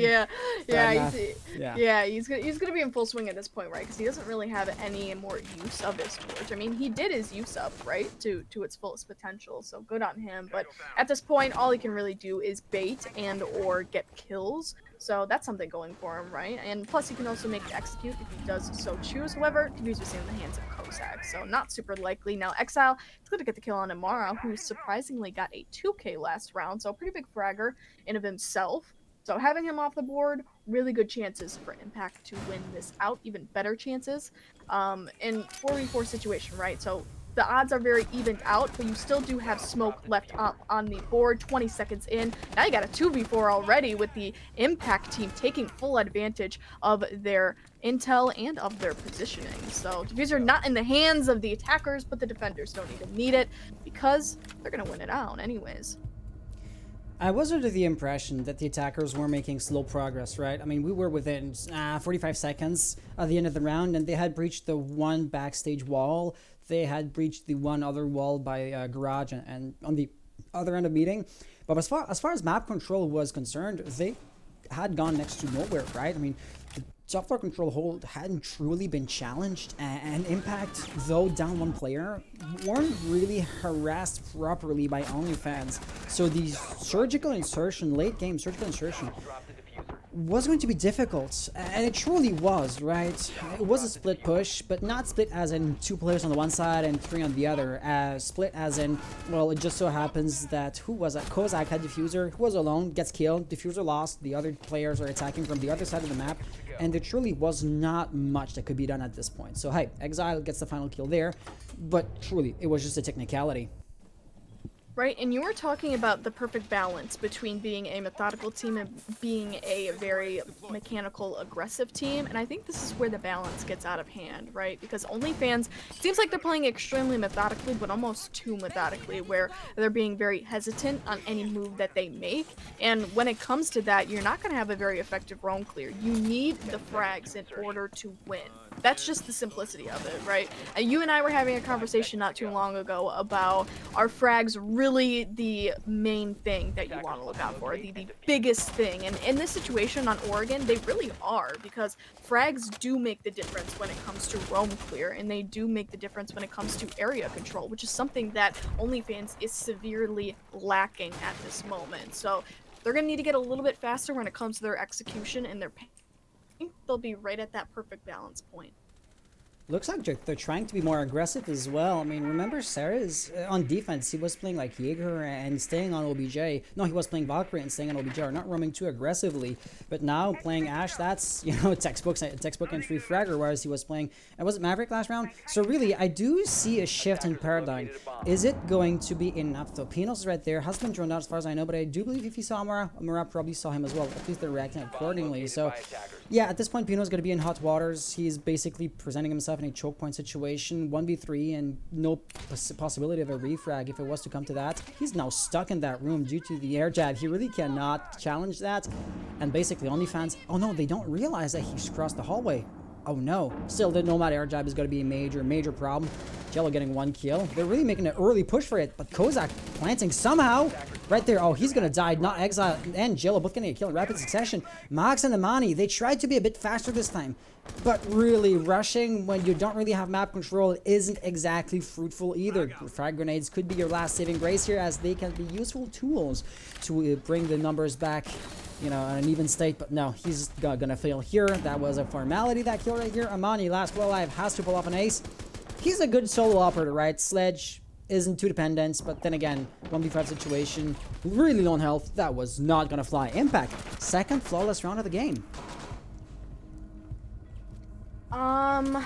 Well, this round was interesting. This round was truly an enigma to last round because... Oh, it was, yes. Right, because as I was saying, it seemed like OnlyFans were being too methodical, and now this round they were being way too mechanical. They were trying to move in, again, when they didn't have very much map control. They were trying to move in when there were obvious defenders, I mean, placed everywhere, and placed pretty strategically as well. Prestigiously, strategically. And they didn't really have very much intel or very much of anything really backing their push, which puts them at a very disadvantageous spot, if you want to call it that. It just puts them in a very hard position to win anything, to win any of their gunfights, unless, you know, they're the Bolos of T3, which obviously in that case they were not. They lost it very horrendously, and really just resulted in a win for Impact. Enough said. So, here's my question. Impact are in match points. They haven't lost a single defense. OnlyFans won 4 points, and that was when they themselves were defending. So, usually we reserve a conversation about point of no return when we're seeing like a 6-3, 6-2 scoreline. But considering how efficient they are, do you think OnlyFans stands a reasonable chance of, you know, pulling this off and bring it into overtime? Yes. If they can find that balance between being, like I said, methodical and being mechanical. If they can find a good balance between their execution and their pacing, they're going to be set off really well because they're very good at what they do. They just need to find the balance between the two things that they know that they're good at. Yeah, I feel like it makes sense. If you look at how the round is shaping up to look, however, OnlyFans really went back to their methodical selves. Sarah's leaving Ash for, once again, Maverick, utility-based pick at the very least. And you know what, we saw a few drones at the top floor and in the tower, that kind of stuff. Just want to make sure that there are no roamers. Not that Impact are known to play roamers on that specific bomb site. But really, it is a repetition of what we saw last round, or a few matches ago at this point, I should say. Sarah's got to get the early kill on none other than Jello. So, you know, Smoke, once again, first pick. It's a good first pick to have. Plus, numbers advantage is going to be going OnlyFans' way. Linux also taking some amount of damage. He was the one that clutched it, right? So you don't want to have him up at the end of the round. Already, the bunker has been cleared out, so they bailed and they reinforced here. That, so far, is looking pretty good for OnlyFans. So, yeah, you know what? Maybe I was just a bit too pessimistic regarding OnlyFans' chances. Of course, Pinos is going to try to challenge that as much as possible, but, you know, within reasons. He doesn't want to lose his life over some, you know, meaningless and unfortunate firefight, which he didn't exactly have to take. You didn't, and that results in a 5v3 already. You got OnlyFans playing very well. I was really concerned that they were going to play super hesitant because of the fact that they played way too mechanical last round and the fact that they're on match point, but no, they're actually taking this very well, and they're going back to their roots, right? They're having a good balance of execution and a good balance of mechanical play, where they get their kills, but they're also striving forward in their ability to have map control, which is obviously great for them, right? They already have control of the pillars area. They're forcing Impact to play very, very uncomfortably, resulting in Pinos obviously having to make that late round flank, which doesn't look like it's going to work, right? You have a lot of aggressive plays going on, and OnlyFans, right, are going to take that over. So 3v2 though, Exile's going to pick up 2 for himself, 3 as it will, but no, it won't. Attackers win that round 11, and it puts us up to that 5-6 score line. So still match point, but you're only 1 round out of overtime. Yeah. I will take back what I said. Anything really is possible. Take back what you said, Hans. Right now. Right now. You just gotta go hold faith, you know? Right now. Check it back. Okay, but yeah, all things considered, this was a pretty swift round, right? OnlyFans made really good time, so it's not that they were more methodical without letting go of the aggressivity too much, but really the early pick on Jello gave them total control over bunker. They then turned, or shifted their attention towards taking pillars control. That was Jaeger. Don't remember who was playing Jaeger. Roberts, I believe. He gets flushed out, and then you're in a 3v5 situation. Defenders are basically confined to the OBJ itself and then Freezer. One nade puts Linux down, and the rest is history, right? Pinos working on the long flank. Exile having to survive on his own. Pinos unfortunately didn't get the advantage of res he wanted to have. He got shot at first, so, you know, he was spotted out. At the end of the day, they made a valiant resistance, but just was not enough. I really do like the rum attempt, though, because yeah, it was nifty, and it was a long game. He literally took the long route, and yet it almost paid off. It did. It did almost pay off. However, I think that OnlyFans was a lot more confident on that objective than any other. Yes. Right? They knew exactly what they're doing. You could tell they're very well versed in attacking the bottom floor, which is good, right? Because now they're going to be going bottom floor again, meaning Impact. So OnlyFans is going to have another try at this, but in the same breath, Impact is too. So they know what OnlyFans is going to give them. They know how they're going to play this. So it's really up to the attacking side to switch things up and understand that, hey, maybe we won't even be able to try this again. And that's really shown, right, with the fact that there's a thermite present and there's going to be a clash present. Yes. If they're not playing for a time with Clash, I don't know what they're doing. Oh, Jello losing a lot of health. How? Linux, you're supposed to be blocking those bullets. So yeah, they're gonna realize pretty quickly that you can't be going for a, you know, loose one-sided push. Split push really is going to be the way to go, and Amani's already working on that. You have just to make sure real quick that there are no roamers out and about, and none of them are on the first floor. So yeah, Linux really taking risks. I mean, he can allow himself to do that, and if he can chip away at Ceres's health, then Ceres is just going to become an easier target for example, Jello, who could decide to move up, you know, over Linux's shoulder. But no, he's going to be taking a lot of damage here. Being too aggressive also isn't exactly the best thing ever. So if you look at the health pool impact, or yeah, they're hurting a little bit. Nothing too major, but if that trend keeps up, things are going to snowball out of control pretty quickly at this point. They could, very much. However, it does seem like Impact is taking this with a lot of grace, right? They're having Clash push back when she needs to, and they're also having her, you know, make sure she's not inundated a little bit too much with the utility. You also have a lot of support players on the bottom floor trying to help out. Looks like what's going to be a push from Pillars and a push from Bunkers as well. You got Roberts going down, though, so that's Pillars completely forfeited is what it really looks like by the defense. So now that that's happening, you're going to have to board up the bunker, and it looks like just give away the bunker and the Pillars area to OnlyFans, which looks like what's going to shape up to be almost the last round, where they're giving away this area, but they're also allowing to play a little bit more passive. So they might get a little bit of kills in the process, but you also have to remember that OnlyFans can play extremely aggressive, and they can get a very useful execute off of this. That Zofia play could have been lethal for Linux, but actually it was aimed at destroying the mute jammer, and right now the defenders are in really, really hot waters. Now that the wall has been opened up, attackers have great line of sight. Add to that Ceres is opening, and I really do see the House of Cards crumbling within a matter of seconds, right? Numerical advantage is just growing by the second.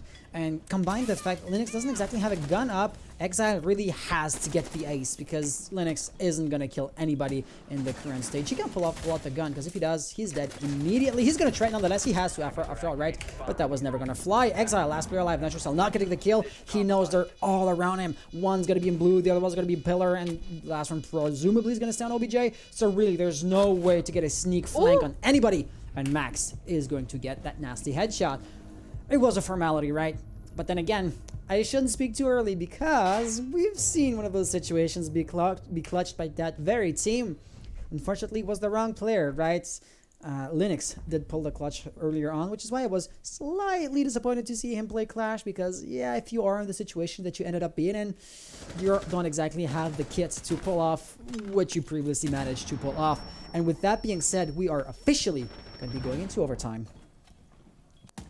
And you want to know something else I'm really disappointed in, is the fact that the defense Impact chose off their own whip to go bottom floor again, instead of trying a different objective, knowing that they're better at those different objectives and that they had just gotten sorely beaten. They gotten their asses handed to them on the round before. I believe it was round 11. Yeah, it was round 11 on the bottom floor, and they chose, understanding that they can make a very sore attempt at going there again. They chose to go bottom floor, and they lost it again, forcing themselves into an overtime situation, also knowing that they come from the losers bracket, and it only takes OnlyFans one game to be up here.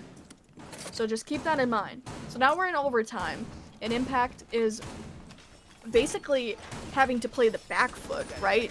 We know that they're at a even score line, but again, with OnlyFans coming from the winners bracket, that puts them in a pretty advantageous spot to win this out. And also understanding that their attacks are very well coordinated, they're very well formed, and they got their balance in check. They understand how Impact is playing, and so now that they're off of those few growing pain rounds, they can really play this out to their full extent. And you know, the growing pains, you're referring to OnlyFans, right? Is quite interesting, because if you look at the way in which both teams won their attacking rounds, of course, you know, 4 wins on defense, 2 losses on defense for both teams, you know, similar performances, ergo overtime situation.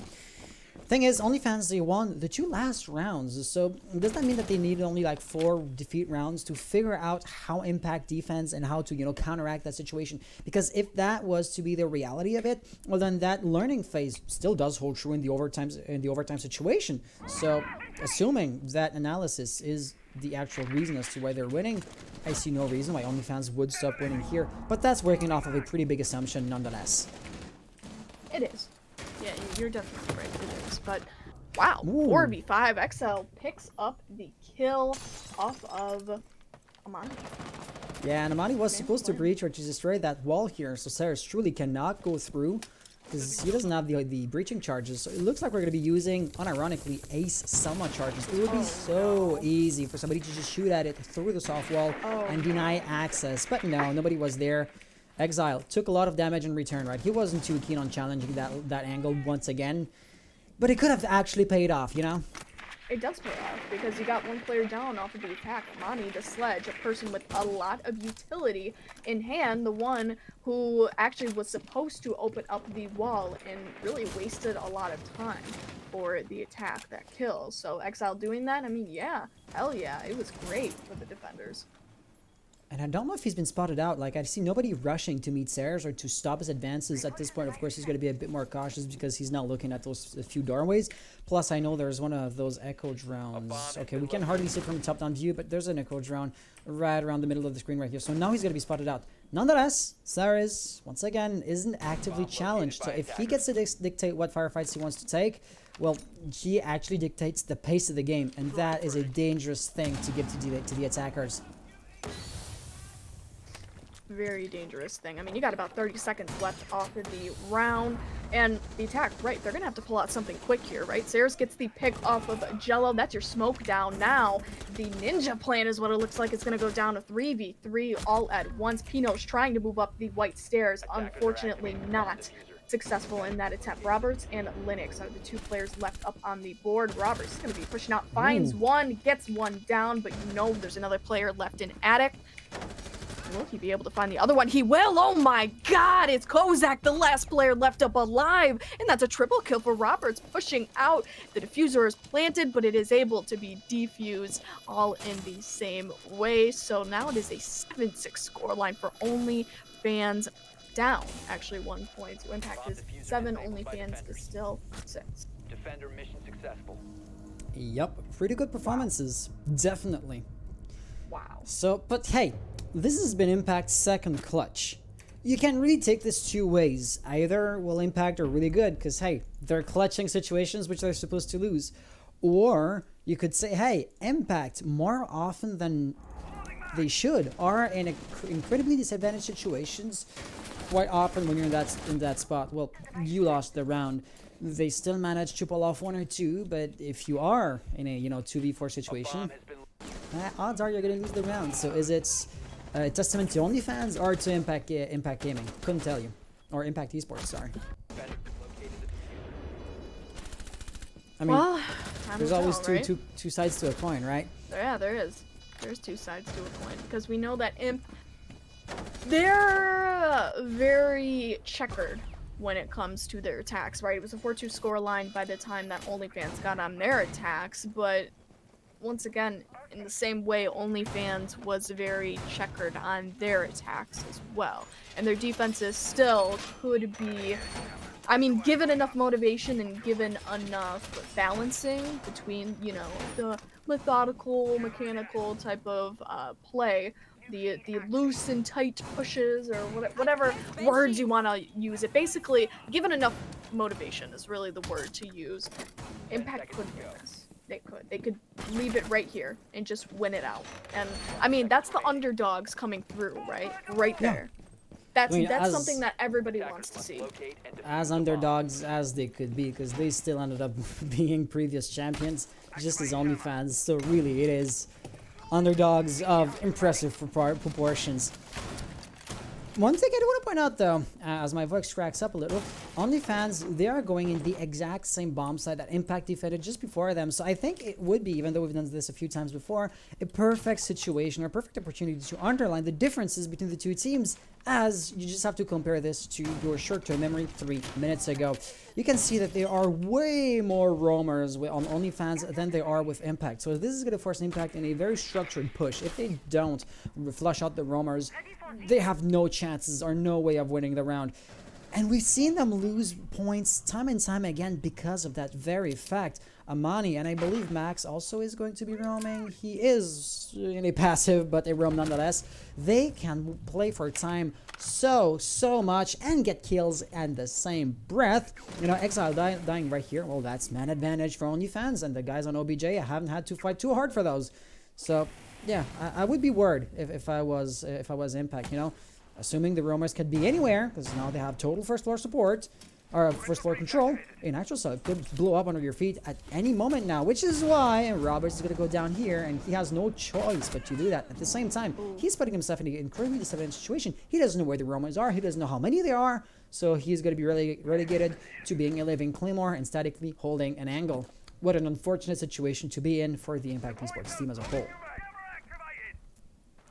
It is, but it's not a situation that they can't claw their way out of, right? A 3v5 isn't necessarily the least winnable situation of all, but they are going to be at a very, bad spot, a very hard spot to get themselves out of, which is why, I mean, hey, it's Rainbow Six Siege. Mistakes are going to be made, and you got to find a way out of those if you want to win out the round and kind of win the match and keep yourself in this game. Now, it doesn't seem like they're, oh my god, as I say this, Caster's Curse, oh no, moving rain to the objective. You got Pinos, you got Exile, you got Jello, who just killed himself right there. Robert's down as well. That puts Linux, the only player left up on the board. He gets himself a triple kill though, and with the refrag comes in Max. He finishes off our round, leading the win to OnlyFans. Was it going to be yet another 1vx clutch coming from Linux? Because as far as OBJ itself was concerned, it wasn't a 1v1 situation. It was a 1v2, but the one was downstairs. So I was seeing another Twitter moment highlights potential be played here, but no, he got shut down at the last, I want to say, reasonable situation, at the last reasonable step. Because if he got that second last kill, diffuser would have been planted, and he would at that point have had the upper hand, which would have been quite terrifying for OnlyFans. To say the least. Very much, to say the least.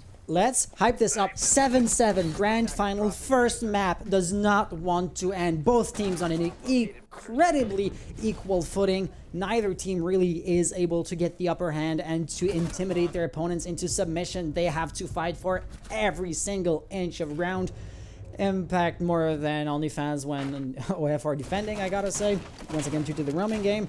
But as soon as Impact start defending again, well, the struggle just goes back to OnlyFans. Let's pump some energy in the stream. Us as casters, you guys in the chat, do let us know how hyped are you?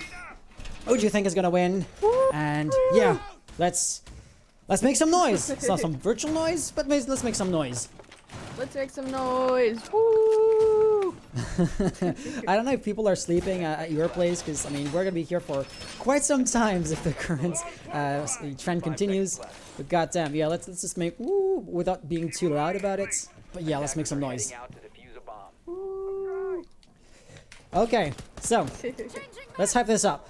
It looks like OnlyFans, for their very last round, for better or for worse, in this very map, are looking at a, well, not exactly one-sided push, because somebody spawned at the other side of the map, but they are going to be putting a lot of eggs in the same basket, in the sense that they're all coming from Big Tower, presumably to flush out those top floor roamers, and then to breach, the wall right there. This is typical for them, but then again, this is an extremely potent choke point for OnlyFans as well, because it really does give the defenders only one or at most two angles to hold on to. And we've seen OnlyFans lose most of the round in such a situation. Exile with any luck could maybe get a kill on Ceres. Of course he's going to be reaching above his head, but it just so happens that Exile is looking from above. He's looking down on them, so he could maybe get that nifty kill here. It doesn't seem too likely though. Somebody right here, Amara. Remember how they got that type of kill early last round? And today, That could actually be on Linux if he's too aggressive. That would be huge considering he's planting IL. Furthermore, Pinos on the bottom floor. If he plays roaming passive and, you know, if he's clever enough about that, he could be quite interesting because there's a Claymore. There is one of those Nomad air jabs. So you might want to shoot 1 or 2 down. And if you do that, he was getting shot at while droning. Oh, wow. Okay. God. Linux was seeing that. Interesting. Oh no. I mean, at this point, if he gets revived, that still puts him in a really bad situation because now he's, now he's gonna have less than just about 25 health when he gets rezzed. So not really good. Not gonna lie. And plus, if he does get downed again, that's just an automatic kill. But looking up for the defenders now, I mean, you got Castle playing below. Interestingly enough, it looked like he was trying to pull out a flank strategy. It looks like he's still trying to do that this time around, coming from the tower, the negative tier T1, if you want to call it. Amara, however, in the process does get fragged out, unfortunately. So again, huge fragger and a lot of flanking going on, really. I mean, 2 players, Pinos and Roberts. As I say that, Pinos, he does get fragged out by Amani himself. Weren't necessarily able to see that on the observation feed, but Roberts claps back. He gets the kill on Kozak. That's absolutely huge. That's your thermite down. So Fragmite off the board. The man going 5 and 11, but 4-3 situation. So you still got a lot of contention to go against. XL finds himself 1 though. That is Amani. So Max, Sarah's 2 players left up on the board, and Plant, weirdly enough, going down. Jello gets the double kill, and Linux finishes off our round. So altogether, a pretty cool round, not anything too big, but again, it leads you to our match win for Impact. So hard-fought victory, boom, 8-7. I figured this would be infinite overtime. I guess not, but Impact. Right, I could have. They're the underdogs coming back. Yeah, I didn't. To be quite frank with you, I didn't think of that. Plus, we aren't on a weekend. This is a weekday. Yeah, and for maps. If this is a best of 5, then you won't want it to be. Yeah. But you know what? I will confess, I didn't think of that. That's on me. Okay, so you are the resident analyst. What went down? What can you expect? Like all around, explain to us what we just saw, because I mean that was a lot to unpack. Yes, that was loaded like a baked potato, most definitely. There's a lot to look at. Considering the attack from OnlyFans, they were very coordinated, and I liked it a lot to look at. I just enjoyed watching their attack rounds. They did something different every single time, just about, and the way they approached it was very unique. That's something that I definitely like to see. I mean, it's not, of course, you know, the biggest premier T3 performance that we'll ever see, but it is absolutely, you know, still amazing. It's something that personally I would never be able to do. Now, also looking at this, the attack from OnlyFans was really good, but it did get thwarted at times. That being from Impact. I mean, understanding that this map is a very defense-sided map, there are, you know, a lot of factors that go into it. You know, mechanical play specifically. We know Impact is extremely good at mechanical play, so they obviously bested OnlyFans when it came to defense, mechanical play, plus the closed-minded objectives. So that's something to look at as well. But on the attack of Impact, though, they definitely seemed a lot less coordinated, especially on those extremely defense-sided objectives where OnlyFans was extremely confident in, which is something that's going to be concerning and something to look forward to in the next few matches, especially going on to what is going to be, I believe, Consulate. Cafe. Consulate's the second one. Cafe's the third. Cafe is the third, and then Clubhouse is the... So we're not even going to be going to Clubhouse. We're not going to be going to Clubhouse. We're not going to be going to Clubhouse. So Consulate. So yeah, Consulate. I mean, either way, Consulate is still... Well, Consulate, it can be attack-sided. Consulate can't be defense-sided. It just depends on how well the attack plays it. So again, yeah, it filters into the next game, realistically. Consulate does have some attack-sided sites, and Consulate does have some defense-sided sites. That's why it is... I believe the only vanilla map in our in the Pro League Yeah, what's it called? I feel you The map hesitating, pool. but I know what you're trying to say. Yeah, the So, map pool. The map pool. The map pool. The map pool does pool. have a few vanilla maps. If you by vanilla maps, you mean maps that were in the game at launch. Think, for example, Oregon. We just played that one, or Clubhouse. However, these maps have gone through either a buff or a full-blown rework. Unlike Consulate. Consulate is the only map still in the competitive map pool that was, I want to say, basically good enough. I don't dare say perfect with regards to this map, but it was good enough that it hasn't yet had anything touched to it, except the one time that there was a lighting bug that they then had to fix, and the map was dark as hell for a few weeks, and that was a Kavera's wet dream. But I digress. Yes, you are exactly right. You do have those, roaming spots that can be interesting because this was one of OnlyFans' strengths. And you also do have those bomb sites where you're really kind of squeezed in and there isn't much that you can do. I mean, think, for example, main lobby and piano. If that's not attack-sided, I don't know what is. So really, I do expect the differences that were underlined by the first map between the two teams to be present or to still be relevant going into the second map. I would totally expect to see, for example, OnlyFans in a bottom garage hold to have a few players either around piano or maybe above, to shoot down at those Sledge, IQ, Sophia, Ash, who want to destroy the floor to then get to those bandit batteries or mute jammers, So that's a kind of roam game that can be present from OnlyFans. Impact, we didn't see them roaming too much, so I would expect they are going to be playing a bit more static. But then again, when you have every single player on the OBJ itself, it makes the bomb site proper so much harder of a nut to crack. So I'm not saying either play styles is better than the other. OnlyFans definitely has more surprise potential, and we saw that Impact were struggling with that. But both teams seem to be aware of their strengths and weaknesses. Impact, instead of trying to surprise their opponents, they simply outgunned them, once again talking of both teams from the defense-sided perspective. With that being said, so I know you just sent me... so we have one team, the players asked for a 5 to 10 minutes break. OnlyFans already are back from that break. So really, it is up to Impact, and we're going to be good to go whenever the players are. Is there anything you wanted to add to that? Because I feel like I've been talking for quite some time, and I know you as the analyst see more of those underlying currents than I do. Your mic is muted, though. You're going to have to unmute that. Shit. No, Consulate as a map, like I said, it could go either way. That's in what I meant to say originally was that's why it is a vanilla, unchanged, unreworked map that has been here since year 1, season 1, and has not been touched whatsoever because of the fact that there's still new strategies to unearth and new meta to go through. I mean, yeah, I can't get still at points with the unchanging meta, but overall it still has some really good keynotes to it that are going to ultimately be extremely interesting to play out. And those being the fact that, of course, it can be attack or defense sided. I mean, you have some really open sided objectives that could be held by very nice crossfires, and you also have some close sided objectives that the defense will obviously excel at keeping up.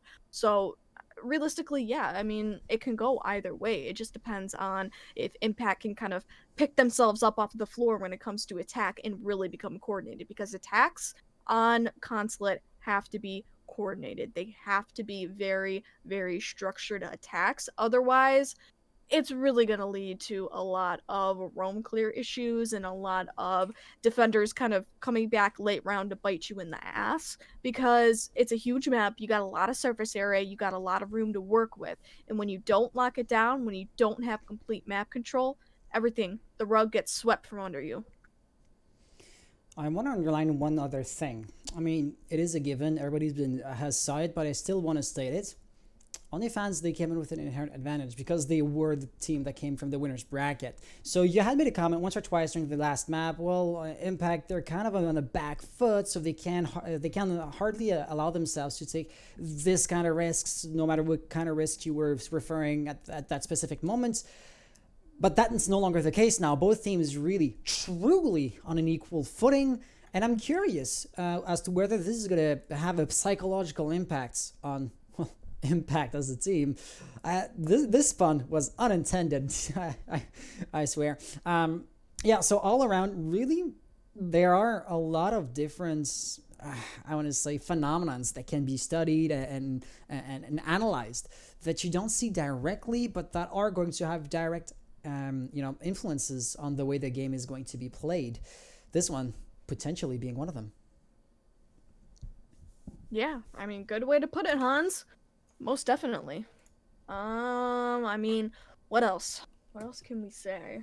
Oh yeah, I mean, I could do shameless plug real quick just to kind of Yes. fill in the time. Yeah, at this absolutely. point. So you can't read French, and it probably wasn't for the best of reasons, but people have been wondering about like your socials and chat during near the beginning of the stream.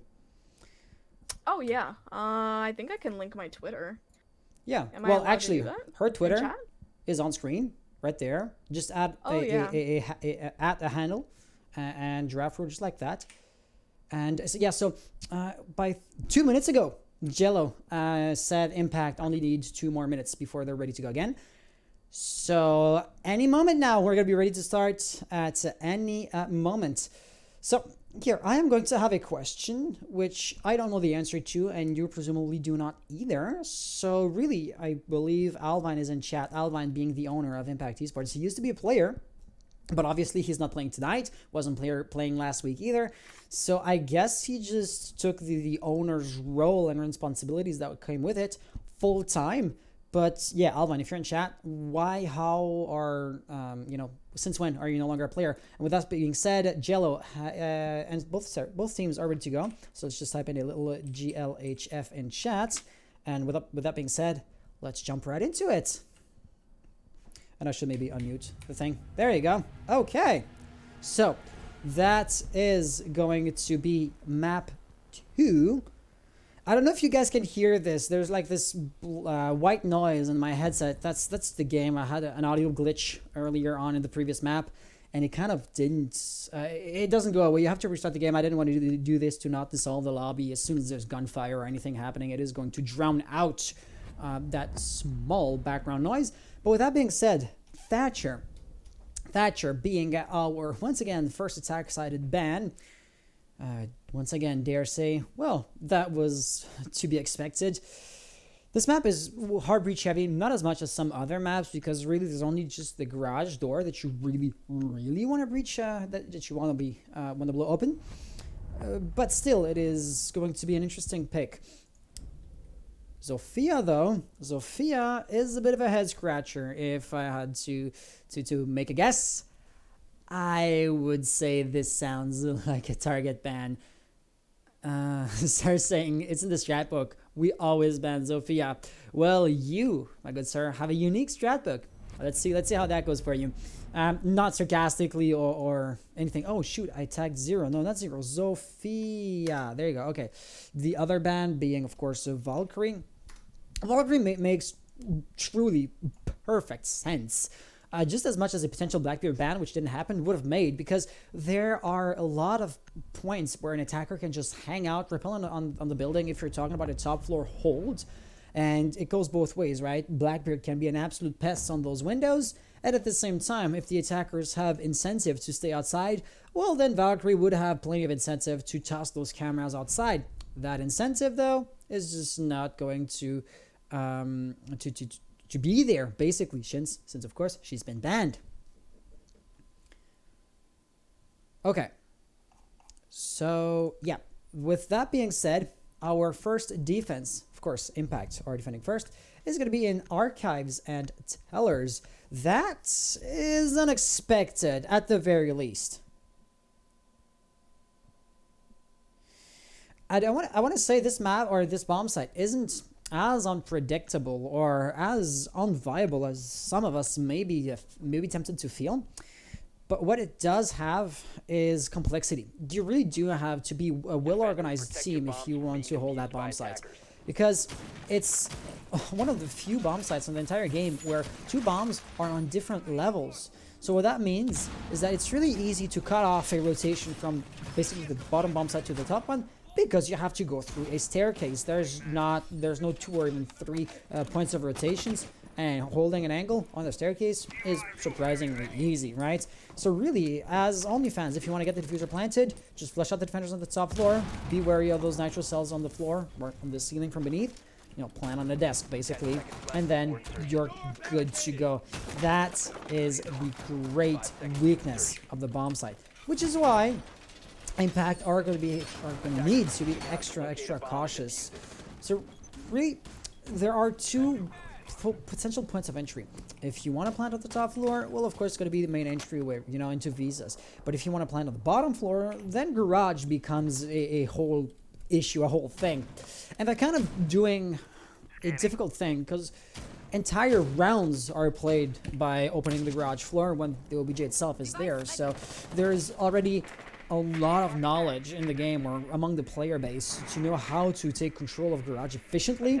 And if you use that and just basically push into a bit further into what would usually be considered, you know, a roamer's potential hideout, which this time happens to be extra important because we're talking about the objective proper, then really it doesn't seem too hard or too far-fetched, sorry, to imagine OnlyFans going down that exact route, which seems to be more or less the case right now, right? You have Jello right there, Linux kind of feeding intel with the pulse sensor, but that's only going to go so far. Really, if Jello falls, I don't want to say the entire round is toast, but as long, at the very least, as long as those top floor roamers don't come back. Speaking of coming back, Draffer, are you back? I am. I have been Awesome. back, actually, since the beginning of the round. I've just been listening to your beautiful voice. Oh, and so yeah, you being a better analyst than I, was what I was saying making any sense?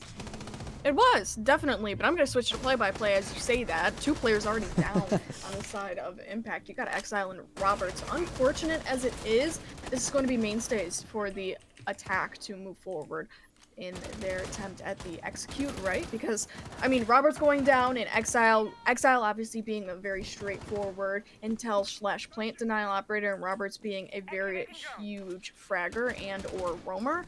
So for them to be down, I mean, it's pretty big, right? Plus, it also leads to a 3v5, so that's just in general more bodies being up on the floor for the attack, which again, pretty big for them, right? So now OnlyFans, they're going to be going just that much farther in their attempt at that execute. Now, you got one player sitting up on top floor, but that necessarily doesn't mean too much because the attack is on the bottom floor. They are coming from garage, so you're definitely right in their attempt at the execute for bottom floor to move into garage, but it might not be successful if Jello and Pinos are able to hold this out. However, as I say that, Jello not able to, so it's up to Pinos in a 1v3 clutch situation to win this for his team. Now, Diffuse has gone down, so that puts Pinos at a time constraint. That means that he's going to have to drop down, get some kills, right? He gets the first one. That is Amani. He's going to have to get 2 more if he wants to win this out. There's one at servers, and there's one at the bottom part of the archives, but he does get killed by Max, who's at the behind bit of archives, not the bottom. Yep. So it looks like OnlyFans, or not OnlyFans, sorry, Impact Gaming, Impact Esports, always messing that one up. They are going to be in a clutch situation right off the very first round. This time, however, they weren't able to pull it off. Nonetheless, it was an interesting, I want to say, show of hand, if that is an expression. They showed their hand, they tipped their hand, is what I'm trying to say. Impact, they're trying to be a bit more surprising, or they're trying to be a bit more unconventional, because that really is something that they were severely lacking in the previous map. They did win it, so, I mean, not too big of a criticism there. But basically the idea is, every turn, OnlyFans knew what Impact were up to. They just failed in counteracting that because Impact were playing off a gun skill. We've said this plenty of times. Right here, this was the first time I saw them go for something that was properly unexpected. It almost worked too, right? A 2v1 situation is not that skewed. It is indicative of a fairly balanced matchup, though. Yeah, the diffuser was planted, and he wasn't a 3v1, which he was able to clutch out of. So yeah, I feel as though if I think it was Jello who was the Kaid, I feel as if Jello was able to hold the bottom floor and was able to get kills, he definitely would have been able to win out that round alongside Linux. Was it? Yeah, I think it was Linux. yeah. My short-term memory is horrible too, so I'm right there with you, but you get what I'm saying. So if the defense was able to get, just one bit of change in their strategy, just one bit of, switch up in their defense, maybe one more kill. I mean, it's just butterfly effect right there.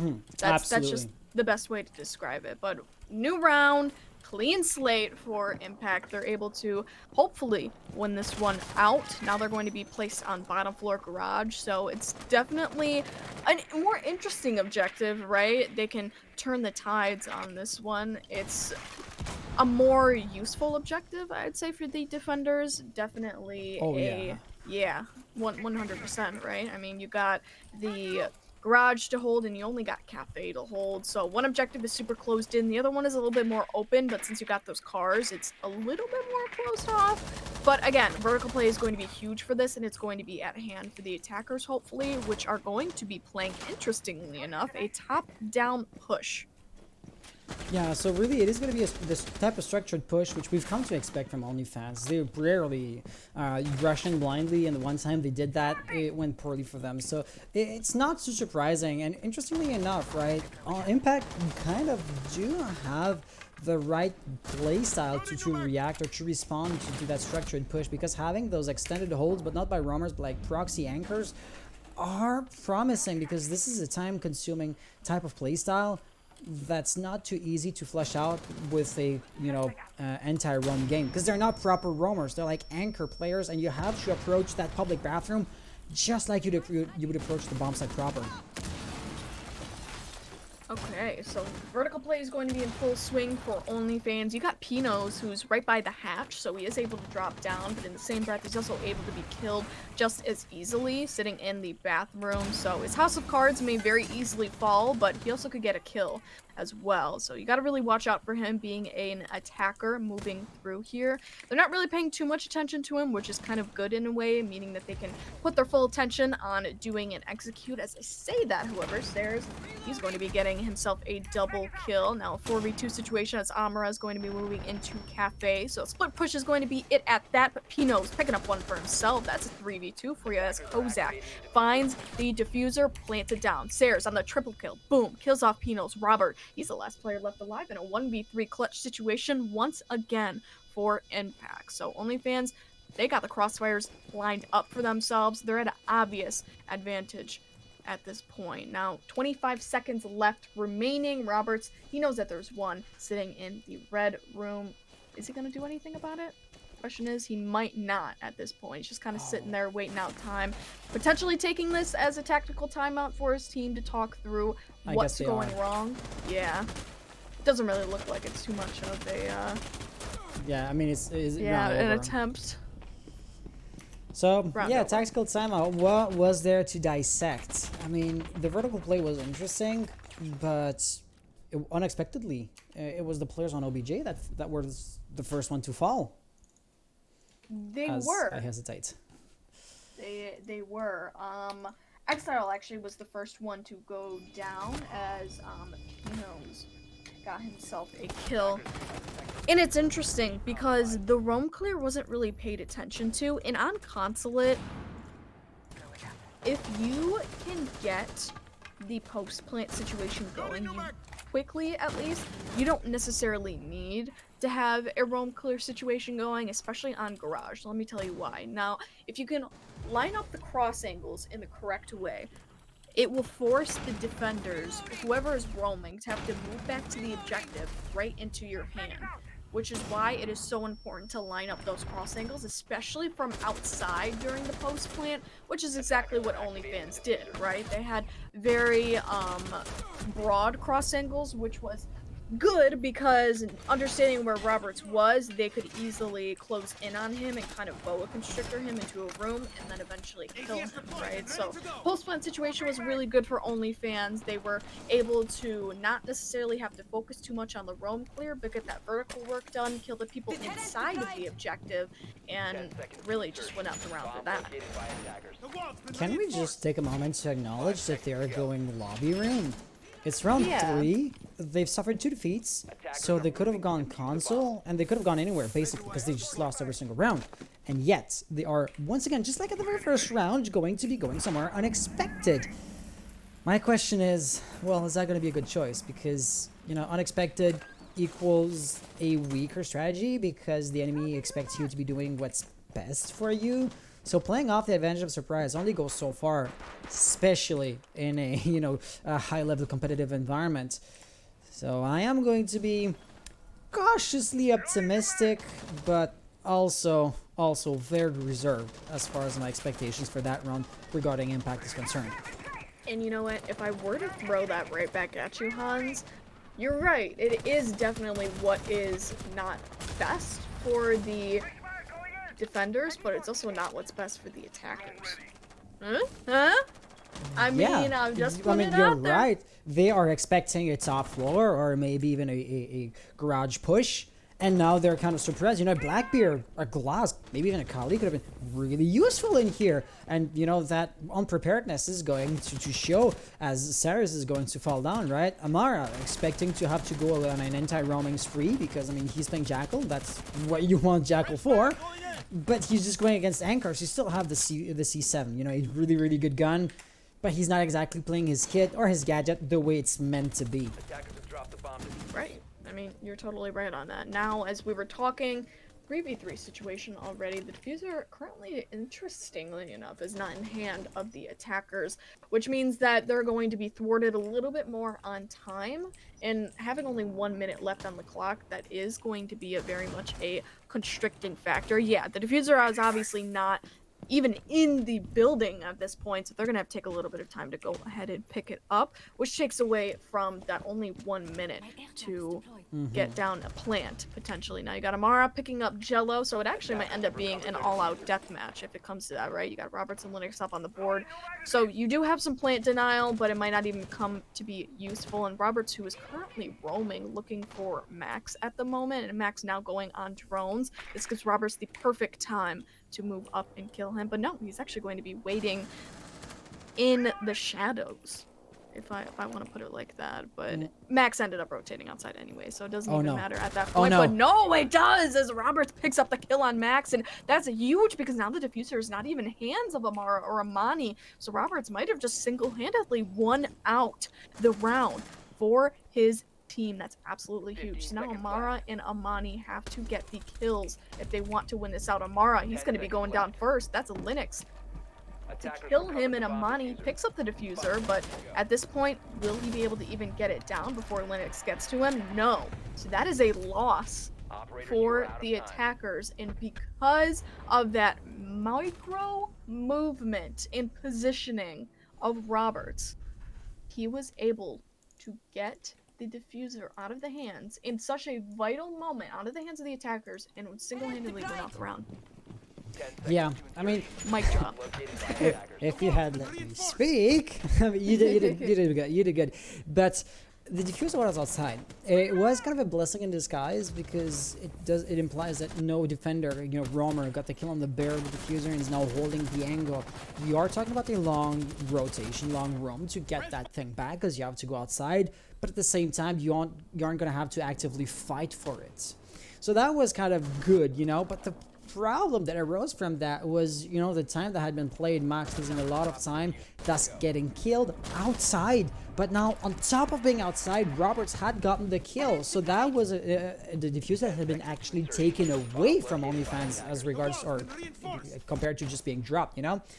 Unfortunately for them, Impact didn't need the extra help, but Roberts didn't realize that he had diffuser. He could have just stuck to his guns and camped on, or, you know, just held the angle on that window. He didn't, but that could have been, you know, all the way more, although I'm stuttering, could have been way worse for OnlyFans.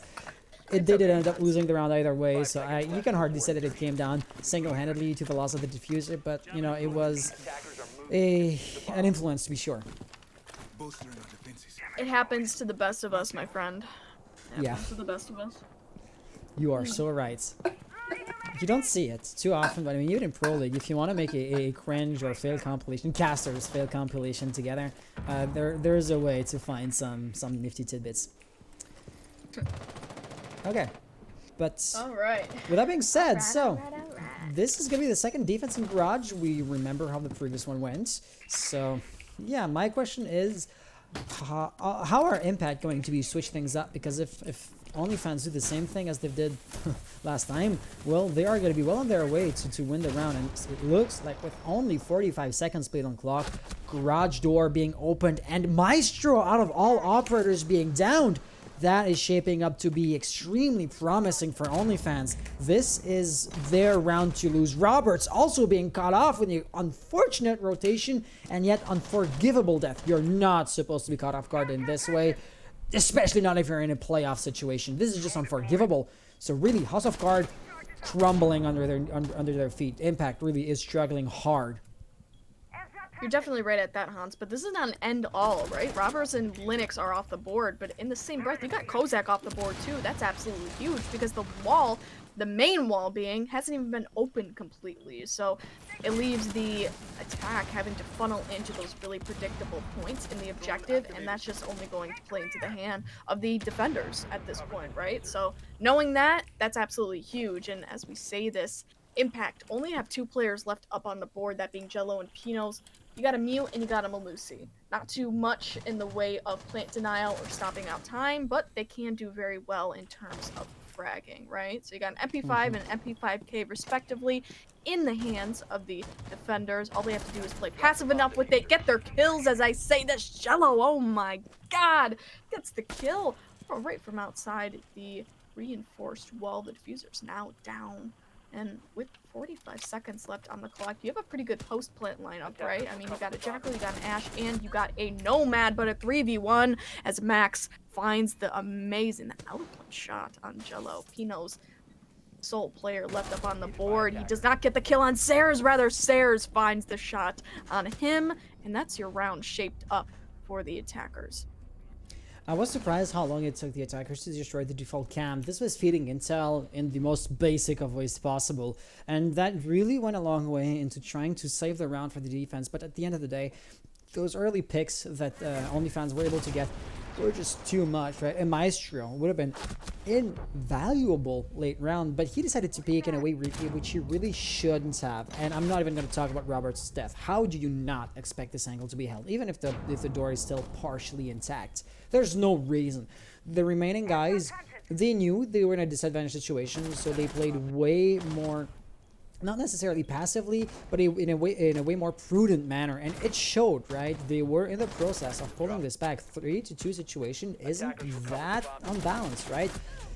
But at some point, your luck has to run dry, and that was when Pinos could have gotten an easy kill on the planter, on whoever was planting, but Saris was there to get the kill at the very, very same time.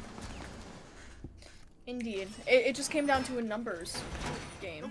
You're totally right on that. The refrag, even if there were no refrags, it still would have been a very hard round, and it was a very hard round for the defense to win out, which is why, unfortunately, they were not able to get it, right? You had a lot of odds stacking against you. I mean, for God's sake, you had a Nomad up on the board. So if the post-plant situation were to happen, that would have been a very hard sell for Impact to win out, right? Because not only do you have to get the kills from really long crossfires outside of Garage, but it's extremely hard to retake an objective that has Nomad traps all over it and that spots you, incapacitates you, puts you down, and forces you to have to get up and just retry all over again. It's just absolutely horrible. Hey, switching subjects and jumping into this round. Is this going to be first Impact roaming? We've never seen this before, have we? And it could be promising. He's going to get likely 1 or 2 kills here. That's nice. Roberts pushing in from another side. He is likely to have the advantage of surprise. No, Maestro's looking his way, but the hatch is really a big distraction. Combined double kill. And Exile is not sustaining the pressure on the hatch, but together they were an amazing team. But no, the hatch is likely to be dangerous. Oh, he realizes that. Returns fire, but does not land his shots. Well, that still leaves us with Exile. A roaming beast. You know, he has great mobility. After all, those few hatches here and there have been blown open. And is that what we've been missing from the get-go? Because look at this. The first time they're trying to roam, it's 2 kills to 1 early on. This really does slow down the push dramatically. Like Kozak, Hard Breach player, they're not really playing Hard Breach right now, are they? Doesn't seem so.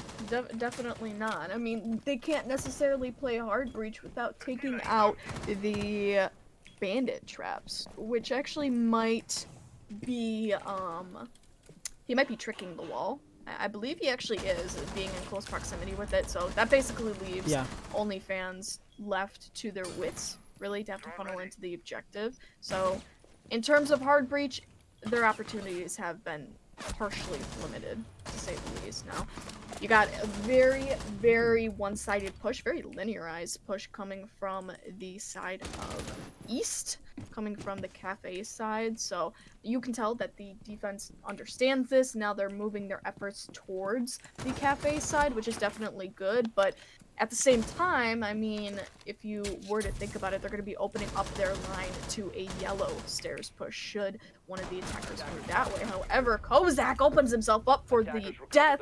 Now a 2v2 situation as the refrag was carried out by the attack themselves. Exile is going to be going down. He really, truly served his purpose. So now you got Jello and Pinos left to defend. Now, Jello, he's going to be the first line of defense when it comes to moving into Cafe, Pinos being the refrag operator in this situation. So should Amara or Amani try to move in, you can definitely tell that Jello, he's going to be covered, right? But as I say this, oh no, Pinos, he gets down with the triple kill from Amani, the man with the plan. So unfortunately, Amani, oh no, he finds the shot on Jello and it ends the round for OnlyFans, a round that should have been won by Impact.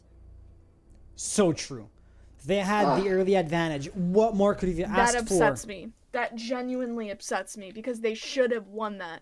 They face peeked everything. They face checked everything. They swung everything. They were way too aggressive on that defense, and it showed. And they should have played passive. I mean, they were gonna get attacked. The attack needs to be aggressive, not the defense. They should not have lost that. That was 2 kills, by the way. It was a 3v5, and it turned into a 2v0. Yeah, absolutely. Okay, is that why Impact aren't roaming? Because they get too aggressive and too confident when the roamers do what they're supposed to be doing? No, I don't know why. I don't know why they weren't roaming. It's probably because they get caught off too much on the roaming, and they're not able to rotate back to the objective. Either that, or they just found themselves in a situation where they couldn't catch where the execute was happening from OnlyFans, and it effectively rendered them useless. Absolutely. So okay. I feel like I'm beating a dead horse because it's actually too late for that now, but we haven't seen a single console hold. At this point, I have to ask you, why is that? Is it out of fear of having been, you know, scouted out and counter-stratted? No, it's just because in this meta, CEO was horrible. It's kind of the truth, and that's what the players' consensus is. I've actually asked this before to comp players. I asked, you know, why don't you play it? It's actually a decent objective. It's not. Because of the fact that there's so many windows and there's so many repel opportunities and ways that the attack can corner in the defense. It's just a kill box. Essentially, CEO is a kill box, and it's very, very easy to take control of, and very, very hard to take control once the post plant has gone off. And that's just the simplicity of it. Impact down 1 of 4 on a, well, not that defense-sided map, but still they have a severe disadvantage, you know, points-wise. Is it starting to look really bad for them? Oh wow, it's gonna be actually a nice rush in here. They could actually be planting. Actually, Kozak has a fuser. He's likely to do just that, but he's lost his cover. That was Sarah's in with him, and he is now gone. Max, though, has control of lobby, so that is once again rotations back on OBG that are being negated for the defense. Yeah, he is... Flurry of kills. That is just gunfight after gunfight. There's always a gun being fired in this round. I like that, but they are at the end of their ropes, both teams being in a 1v1 situation. Thing is, Exile kind of has control over Diffuser, so that really does force Max in a deathmatch situation. Not that he really was going to try to sneak up under Exile's nose. That would have been a death sentence. But I do want to say, it does not look too good for Max for 2 reasons. First of all, the guns. Second of all, well, Exile trying for a roam, forfeiting control over Diffuser. Once again, he's never going to plant. But this is Nomad we're talking about. So if she is in a situation where she can plant, if you are forced to peek her. Oh no. He could wallbang. Yes! Oh my god, that was insane! Yep. I knew that was gonna happen. I knew exactly that was gonna happen. She was gonna try to face peek because either way, right? If you were to shoot through that wall, you would have killed Nomad. Nomad has to face peek it. Why not plant behind the bomb then? Exactly. Why not plant behind the bomb? That's the whole strategy behind it, right? Because Malusi would have had to walk right in. And then you presumably have air jab set in place to prevent that. Right, exactly. So why not plant behind the bomb? That's what I'm saying. So the good news is... You can tell I'm rooting for the underdogs here. Well, you know what? I'm gonna take on a persona and root for OnlyFans just to give you some back pressure, some pushback. No, but I mean, not as in proper political debate, but I've seen this in like election coverage where the one anchor is kind of like not, you know, a one-side representative, but kind of rooting for the one just to have like this light-hearted debate while the votes are being counted. So yeah, we're gonna be mirroring that. So hey, why would Impact Esports be winning? No, why would they be losing? Well, I'll be honest with you, they're attacking now, and OnlyFans had a pretty good success on attack, so let's see how it goes. I like to always underline the differences between the two teams, and this is made readily apparent at round 7 after role swap. For example, Amara playing with Vigil. You've never seen this before coming from Impact Gaming or Impact Esports. And it looks like there's going to be a heavy top floor presence, right? Ceres is going to be there. Amara's going to be there. That's also Max spawn killing nonetheless. Unfortunately for him, though, nobody spawned on that particular side. A+ for efforts. The results, though not presence, that really is out of your hands. But I say that if Impact can pull out a very good attack set, then they might actually be able to pull this back. Most definitely. If not, OnlyFans will obviously dominate. But if Impact can get a little bit more coordinated, if they can play, you know, the very good balance between being aggressive and actually, you know, being very strategic, then hey, you know, they might be able to win this out. However, Exile and Jello and a flurry of kills find 2 off of the board. That's Amara and Max. Respectively, actually 2 roaming operators. So I believe you only have Amani left before you hit the players in the objective. But Exile, he is indeed very low health. He has been revived, and Roberts really is in the same situation. Pinos is down, though, and he's off the board entirely. So unfortunate, you do not get as much utility clear for the attack, but at the same time, I mean, you also still have 4 other players, very ready bodies to go ahead and get yourself some kills. It looks like the pressure is going to be shifting a little bit, right? So Roberts is rotating up, but trying to pinch. Actually, Exile still wants to keeping boxed in, and Amani kind of is playing ball. He's not trying to move away, just gives them all the leeway necessary to flush him out, and that just produced the expected outcome. But that was time consuming now, was it? Kozak is going to be firing at, was it Jello? Jello taking some negligible amount of damage, but still not dying. Unlike Ceres, yeah, Kozak, last player alive in a 1v4 situation. Health pool is looking actually semi-fair, but it does not skew the fact that the numbers game is still going to be heavily favoring Impact Esports. Right here, that was just a hologram, but he has good reaction. If it was a real player there, he probably would have died. There's still a lot of utility. For example, the Banshee, the ADS devices. He really is going to force the attackers in a gunplay situation. You can't just flush him out with a flash grenade or, I mean, for example, Robert still has one of those frag nades, right? This is not how the round is likely to end. Wow. So, that one drone, was a distraction. Nice shot by Linux there. It was a distraction, so unfortunate, but vertical play, that is the merits of it right there. That's the showing of vertical play, the display of skill, because if you didn't have that hole open up, you would not have gotten such an easy win. I really thought that OnlyFans could have brought that back if they were able to play out the rest of the round, that 1v3, individualize the attackers, kind of play on those super individual engagements, split them up as much as you can, and maybe, just maybe, get it into a 1v1 situation. That could have been a very interesting round to see played out. However, it was not. And so now Jackal's going to be used by Impact and as well Twitch. So it's just about the same lineup. Yana's going to be used as well. So this is a very roam clear centered lineup, which is pretty common on Consulate, being that Consulate, once again, is a very huge map. It's got a lot of surface area, so you are going to be expecting a could roam coming out of OnlyFans, especially because they are pretty mechanical, but if Impact obviously can play around that and get their kills, then they're obviously set up to win the round. As you just saw in the previous, you already had a 3v5 by the time that I think it was about 1.5 minutes in. So, yeah, roughly around the middle of the round. yeah, just about that. So they still had a lot of time to work with, and for that, they were able to kind of, you know, let up a little bit, you know, hit the brakes a little bit and say, hey, you know what, we're going to play a little bit more methodical, kind of switch around their play style and drone out a lot more, which is why they were able to get such an easy kill with the floor. If I was to shift our attention to the 8th round, this one right here, I'd want to react to a previous conversation we've had regarding the console office, which is a boxed-in, you know, killing ground for the attackers. OnlyFans would be kind of hard-pressed to have any breathing room, like you said, right? But here's the thing. I feel like OnlyFans have a proper reaction to the challenges that pose that plague this defense. Oh, Amani's gonna die there. He was unaware of Pinos' position.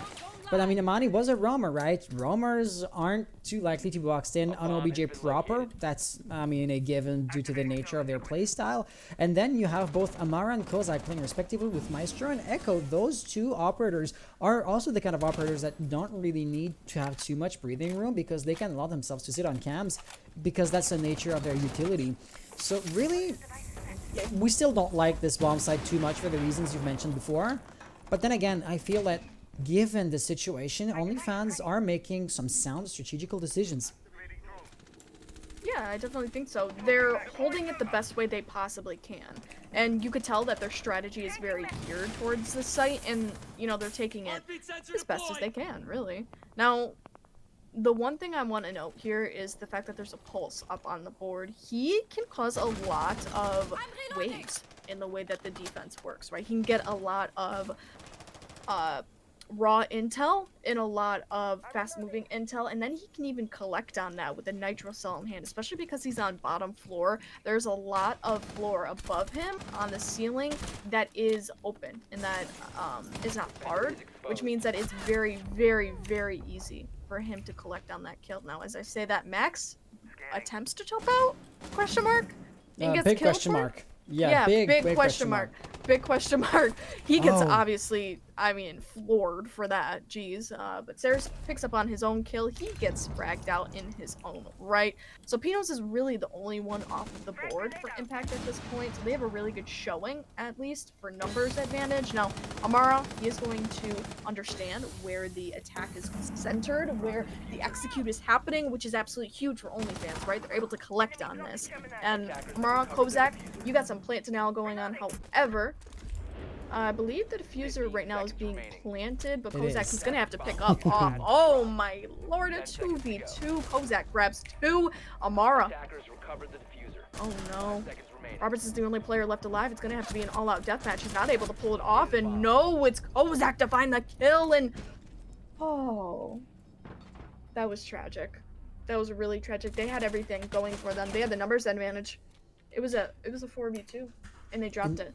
Hey, instead of playing the, well, what a tragedy angle, why not call it as a clutch for the defense? Because defenders, I mean, yeah, amazing clutch for them, right? Yeah. Yeah. No, you're right. Let's be positive here. yeah. Let's be positive. No, I do definitely think that was an amazing round for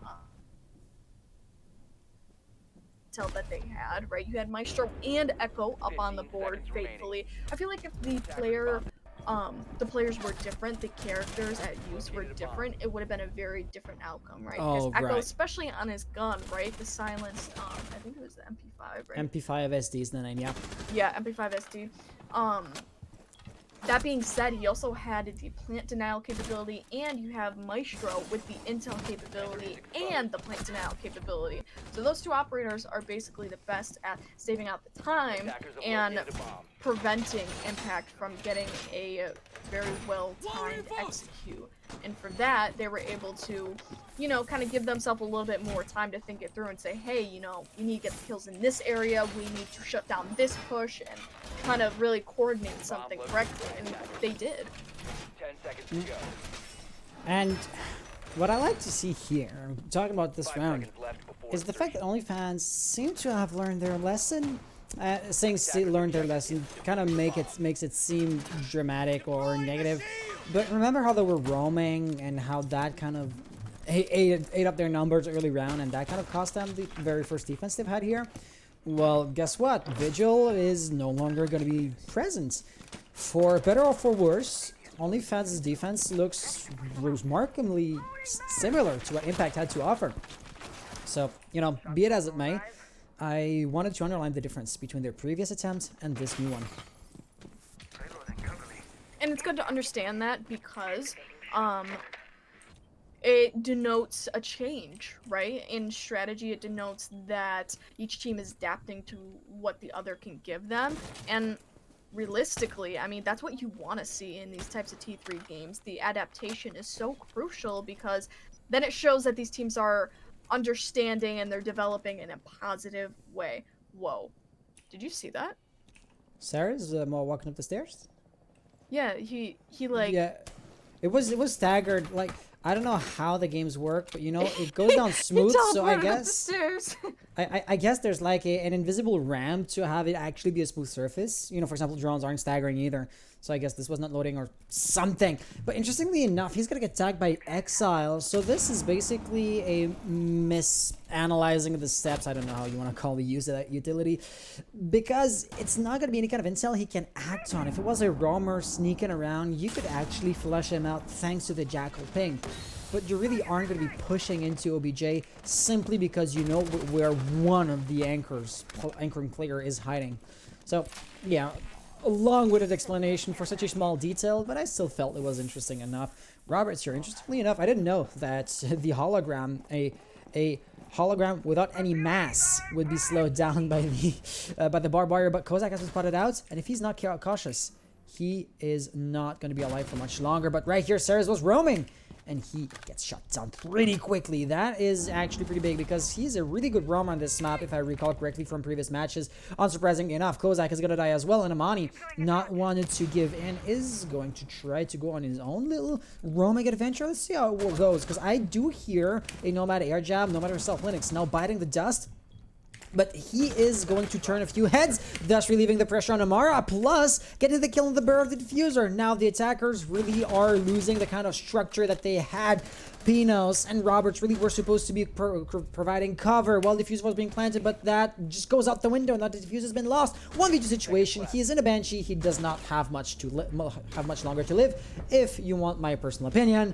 And there you go. Amani kills him before I can even finish my thoughts. Now this is one of those rounds where it's not a positive situation to analyze for me. Most definitely not. You look at that and you say, how did Impact lose that? It was a 4v2 again. They put themselves in another 4v2 situation and still lost it. It's like their setups and their early round picks are so... they're so plentiful. And they're so... wonderful that it's like they almost loosen up too much afterwards. It's like they don't keep a tight grip on the rest of the round, and they allow for these really predictable plays to outdo them. Like, yep. The roam clear is so successful at the beginning, but when it comes to the execute, they just fall flat. And that's something that obviously needs to be worked on in these next few rounds going into match point, but something that needs to be highlighted as well, because if you cannot get off that execute, if you cannot even get into the objective, but your roam clear is so good, then how do you expect to win any of this?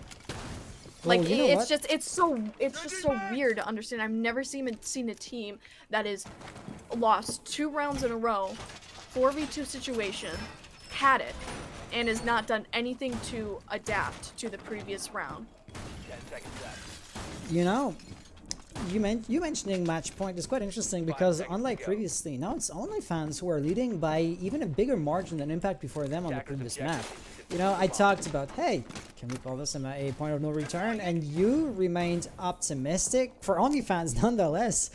Surprising how, you know, you're rooting for Impact right about now. But the thing is, this was a 6-4 situation, which OnlyFans were able to clutch. And now, will Impact bring this back up out of a 6-3 match point scoreline? I don't know, but it looks promising as Jello is going to get the first kill. Hey, it feels like I haven't said Jello in a long time. Has he truly not done anything noteworthy? And this sounds harsh, but has he not done much in the last few rounds? He may not have. I've actually spoken about him in the last few rounds. I think you just haven't said his name. That's all. Gotcha. Yeah, Jello, if you watch the VOD, sorry. I don't want to be mean, but yeah, I hadn't seen what you have been up to. Oh gosh, how to evade a Claymore 101, but Sarah is attempting, though not successful. That exactly is what Oryx is good at.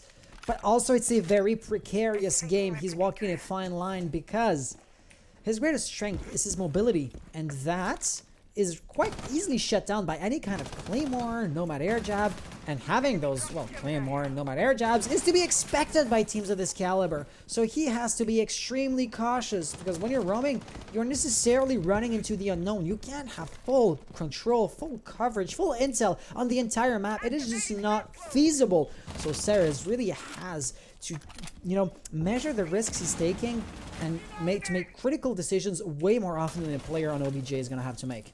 And for that, I commend him for being alive until even the midpoint of the round, because I would have been dead a long time ago. Right. I mean, true. Yeah, because, you know, normally when you are playing Oryx, you kind of allow yourself a little bit more aggression when it comes to those gunfights, but with Sarah's actually being up, yeah, it is definitely commendable. Now, looking at the rest of the round, though, you got about 1 minute left, and still 5 players left up on the board for Impact, only 3 up on the board for OnlyFans, so if they are able to get the execute off, this is going to put Impact in a very beneficial situation for them, because now they're going to be able to hold those cross angles from outside, with it being the main floor objective. Yeah, oh, right here, that flank from Max could have been huge, but no, he is going to fall short. Frag, actually down but not out from Cyrus. He gets refragged immediately after. Kozak last player alive.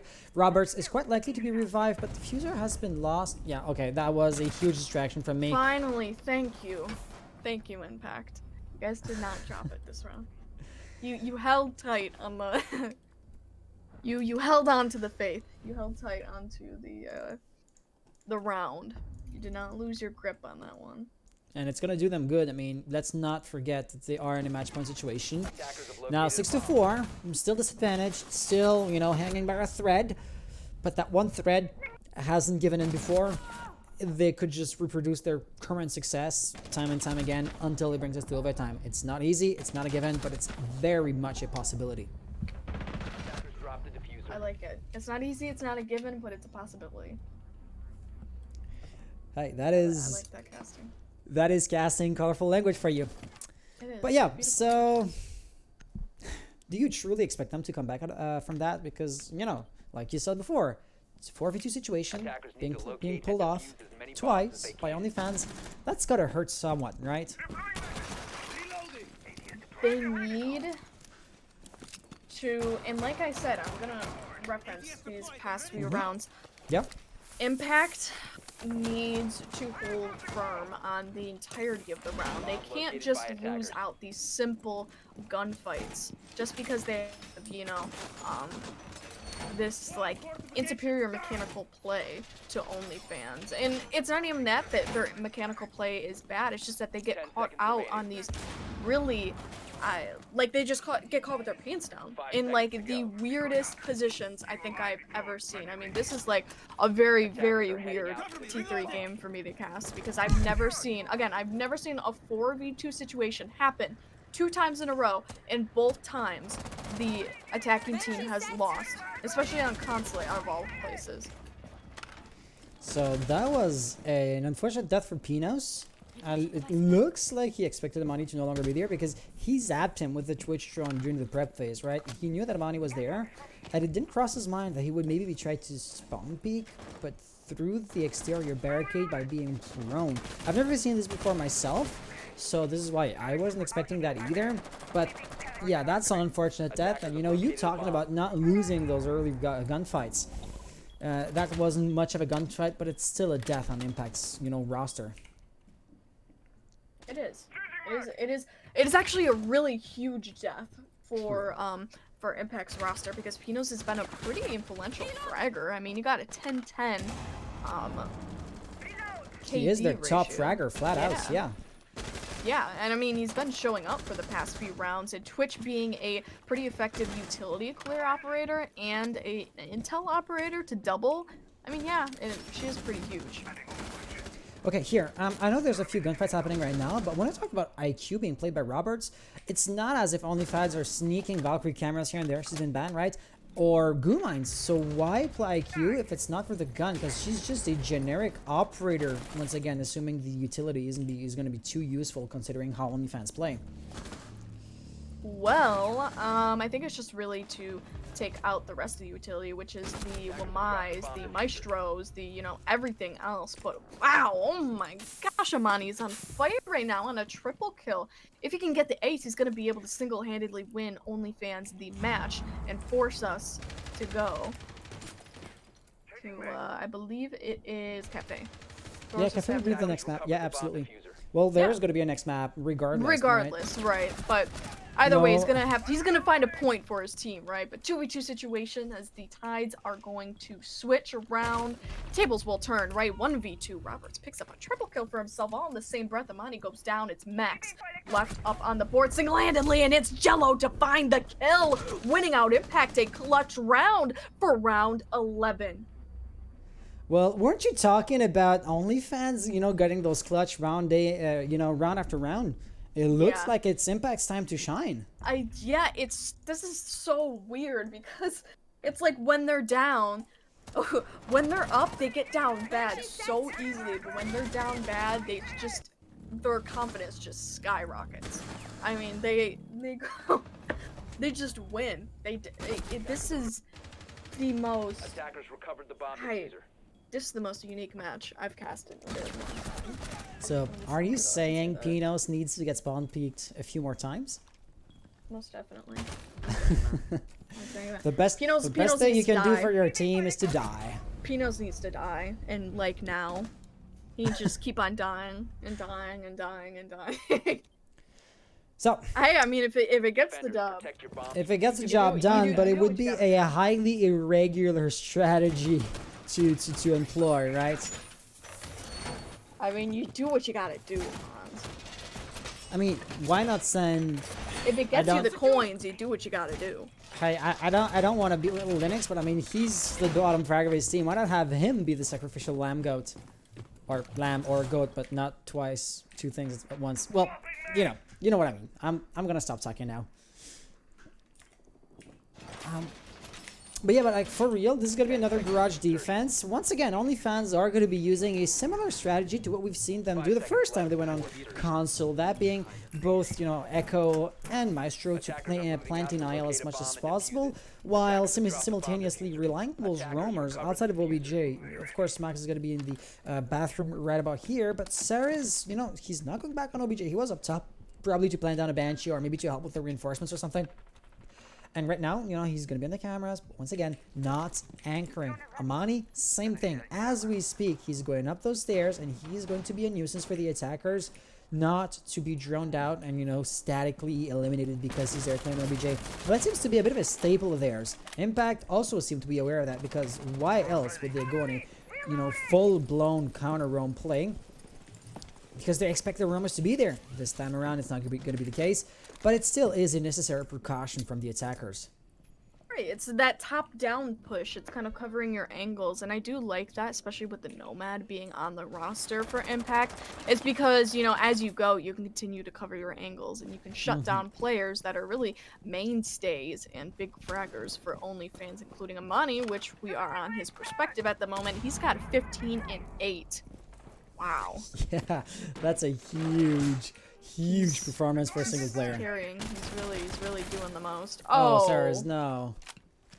Well, that is likely to also reveal his position to some extent. That's tragic. That's truly. Yeah. That's the peak of tragedy right there. Oh no. And just Well, like that, I mean, there's nobody that went Visa anyways, so. I mean, still, Amani was supposed to be there, like, for Visa to hold off the pressure. He got, like, pre-fired at from Exile, and he didn't want to challenge that. Sarah's all being surprised. He is done for. There was no way in hell he was going to get back up on his feet. And yeah, Amani having forfeited his roaming position. Max doing just about the same thing. Will he go back on a roaming spree? It looks like he's trying to be mobile, but I'm not sure if he's going to actually leave the OBJ. Yeah. With over a minute to go, or with just about a minute to go, man advantage. This is looking good for Impact. If OnlyFans don't try to start roaming again, especially.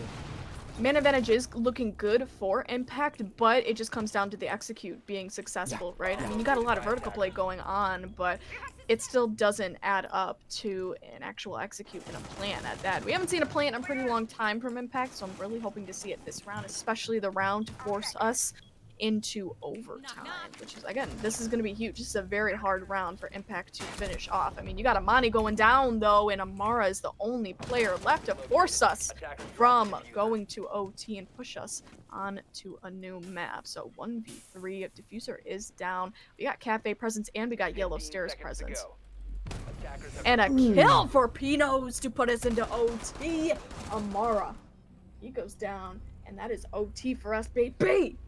Woo! Okay, I don't mean to be pessimistic, but this is a weekday or a weeknight. Are we going to be going 4 maps over time, back at, or round after round, map after map? Because if so, I would be goddamn glad that Unlimited OT isn't on. Without a doubt. Yeah. Without a doubt. Literally Hey, without a doubt. you couldn't ask for a better final. There's only that to be said. You couldn't ask for better. Without a doubt. This is... Yeah, you could not ask for... Oh! 15 seconds. And we don't have infinite OT on either, mind you. We don't. No, because if we did, well, we'd still be there tomorrow at the same time. On Oregon. Literally on Oregon. Literally. I'm kind of glad that we don't have infinite OT, especially on these first 2 maps, because these are only the prelude to what we're gonna have to see.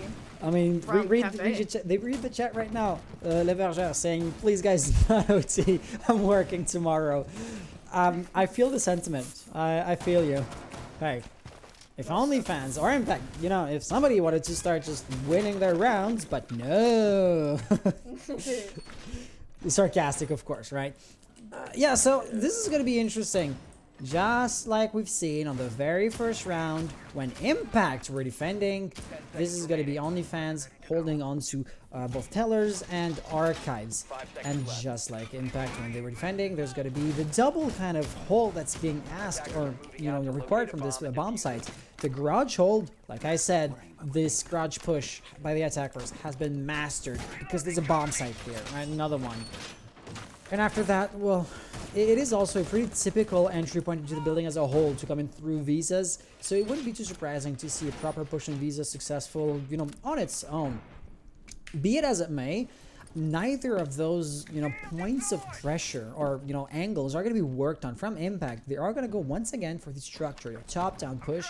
Roberts, at least, is going to be, but he is not exactly the entirety of his team, right? Pinos is going to be there with him, Gel on the first floor. Kozak, first one to fall, that was Pulse. So, of course, a lot of intel being taken off the board. There's no Valkyrie, there is no, Motzi. So, really, it's Maestro Evil Eyes and Kozak's now gone.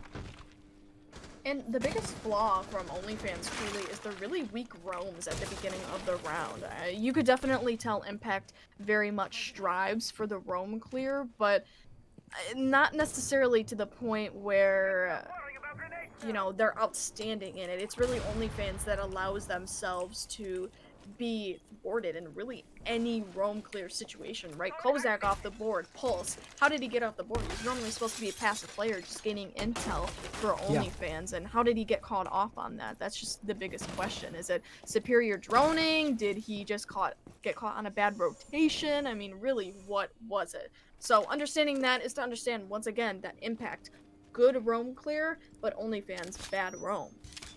Hi, so here's a question. That castle barricade, if Diffuser gets planted, it's cutting off Amani's line of sight. Exile could just go in, or Linux is going to plant on the desk. All they have to do is to watch the one castle barricade, and the staircase is to the left.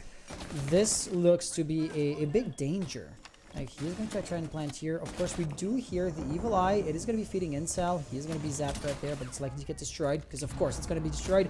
So, 3v3 situation. Max is now struggling, or, you know, he's scrambling to deny that plant. It is unlikely to happen. The smoke canister, Linux, is not going to be hit, but even then, he could have just powered through that 3v3 situation. And I have to say, OnlyFans are not looking too good right now.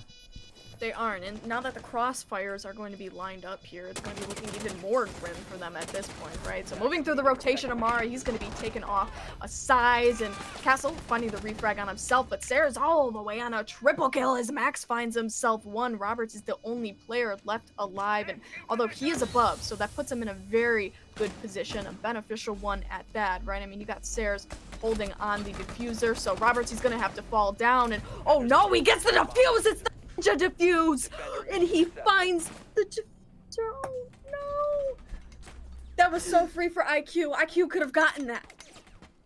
She had him through the window, she watched him through the window diffuse, but she tried to go around to the other one, and oh it was a disaster. She was too little too late on that, so it gives the round win to one and only OnlyFans. But now we're going to be put on the role swap, so they're going to be going on into their defense rounds in lobby, press room. Whoa. What a round. What a round. What a round. I mean, what can I say? I said tragic when you were casting, and that was huge. You know, Sarah's getting the triple kill. He is just clearing side Roberts in a comeback situation, gets the kill, but does not get the second one. And Sarah's, you know, wasn't standing still. It's old news, right? But you're no longer hitting the lunchbox, so you're no longer moving. Your head is the easiest target it is ever going to be, except maybe when you're droning. Really, it came down to the wire, both on the diffuse and on the timer. And that's a really easy objective to retake during the post plant because it is so closed in, but I think you really have to also attribute it to the really weak cross angles from Impact, because there were a lot of easy kills and a lot of refrags made for OnlyFans in order for them to pick up the control of the diffuser. And by the time that the 2 kills were made, Roberts was kind of in a daze, right? He was holding up on top floor. He was lining himself up. He should have been there earlier, and or it should have been he should have been in a different position altogether. At least he would have been able to die with his team, or maybe get a lasting refrag, which could have led to an eventual win, right? But instead, no, he ends up holding upstairs, and not saying that he costs in any way, shape, or form, but saying that I guess the micro positioning of Impact really could have been improved post-plant. But then again, that's like the thing, right? When you're in the heat of the moment, tunnel visioning, and just acting on the intel that your team is feeding you, you may be looking at one guy that you know is there, but the true and bigger threat is just unspotted or undetected. Really, you can't really know what's happening because you can't really know how the players are communicating amongst each other. With that being said, though, OnlyFans now are in a match point situation. It's funny how they're pulling this back. But they lost the first player, so, you know, if the first opening moves were to go anything by, it looks like Impact are in a good spot to win the round, even though, like I said, we are basing that assumption off of very, very little.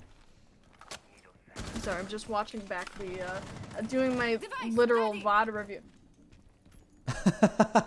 That's okay. Yeah, your mic did cut off at some point in your high intensity casting, and I thought, no, that's the Twitter highlight ruined right there.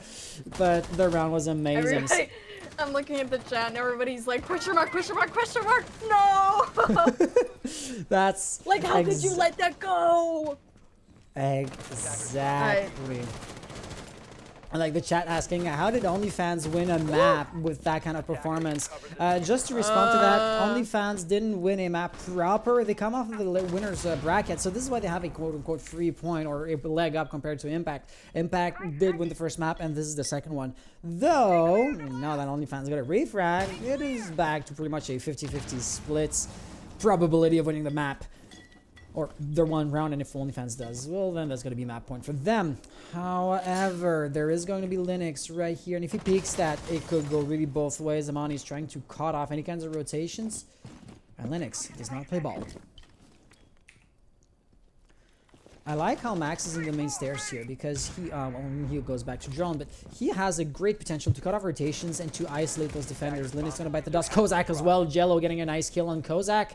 So what's left? Ceres is on OBJ, but there's somebody in that little... Oh, nice run from Pinos. Jello right here in the closet. Exile getting the kill, and this is gonna be yet another 7-7 map. How can this be so close? And so entertaining, and so endless. I missed that entire thing because my mic was bugging. That's so tragic. Oh, were you like muted or were you talking? No, my mic has this thing where I basically bent the USB. Okay. Because it's a USB mic. Yeah. And I bent the USB in the port, so the USB is super bent now, and I hear static sometimes. Oh no. Yeah, but if it's just the cable, you can replace that. If it's the port itself, then it's a bit Right. trickier. Yeah, I'm probably gonna end up replacing the cable anyways, but the issue is the chat dial itself costs like $30 on the SteelSeries website. It's the only chat dial you can get. Like I looked for it everywhere and you can't get it. But anyways, well, I'm going so off topic here. This is a 7-7 map Yeah. where you're a playoff grand final. And we're Come talking on. about chat dials. Jesus. Well, anyways, yeah, you yeah. guys can hear my interesting story about my SteelSeries chat dial. So, 7-7. This is going to be fun. Who's gonna win? Okay. If you had to place a bet right now, who's gonna win the round? Look at the defense. Look at the attackers' composition. So we can go off of at this point. Impact. You're saying Impact. I'm Okay. saying Impact. Alright, let me guess you're gonna say OnlyFans. Well, I would have to say Impact as well. Historically speaking, OnlyFans have defended there twice. No, 3 times. They defended there 3 times. Look at the round history, and they won 1 out of 3 times. So you know their win-loss ratio on this bomb site on defense is netly negative. So yeah, it remains to be seen, of course, right? They won once. They could maybe pull a rabbit out of their hat yet again. But that's where I want to say the tendency lies currently. If that's a word. I feel like I'm just using French words with an English accent here. And because Garage is that site where you don't want to be caught getting boa constricted in, it's going to be a really hard sell to not roam, which is why you obviously have 2 players roaming for OnlyFans. And so since Impact is really good at that roam clear, it can be really easy to catch those 2 people off and be able to kill them on the side of Impact. So kind of getting at that, it means that, I mean, you basically forfeit 2 players because your roam is really weak, but at the same time you have to roam because otherwise you need to waste time and you can't let the players in the objective get kind of cornered, really pincered.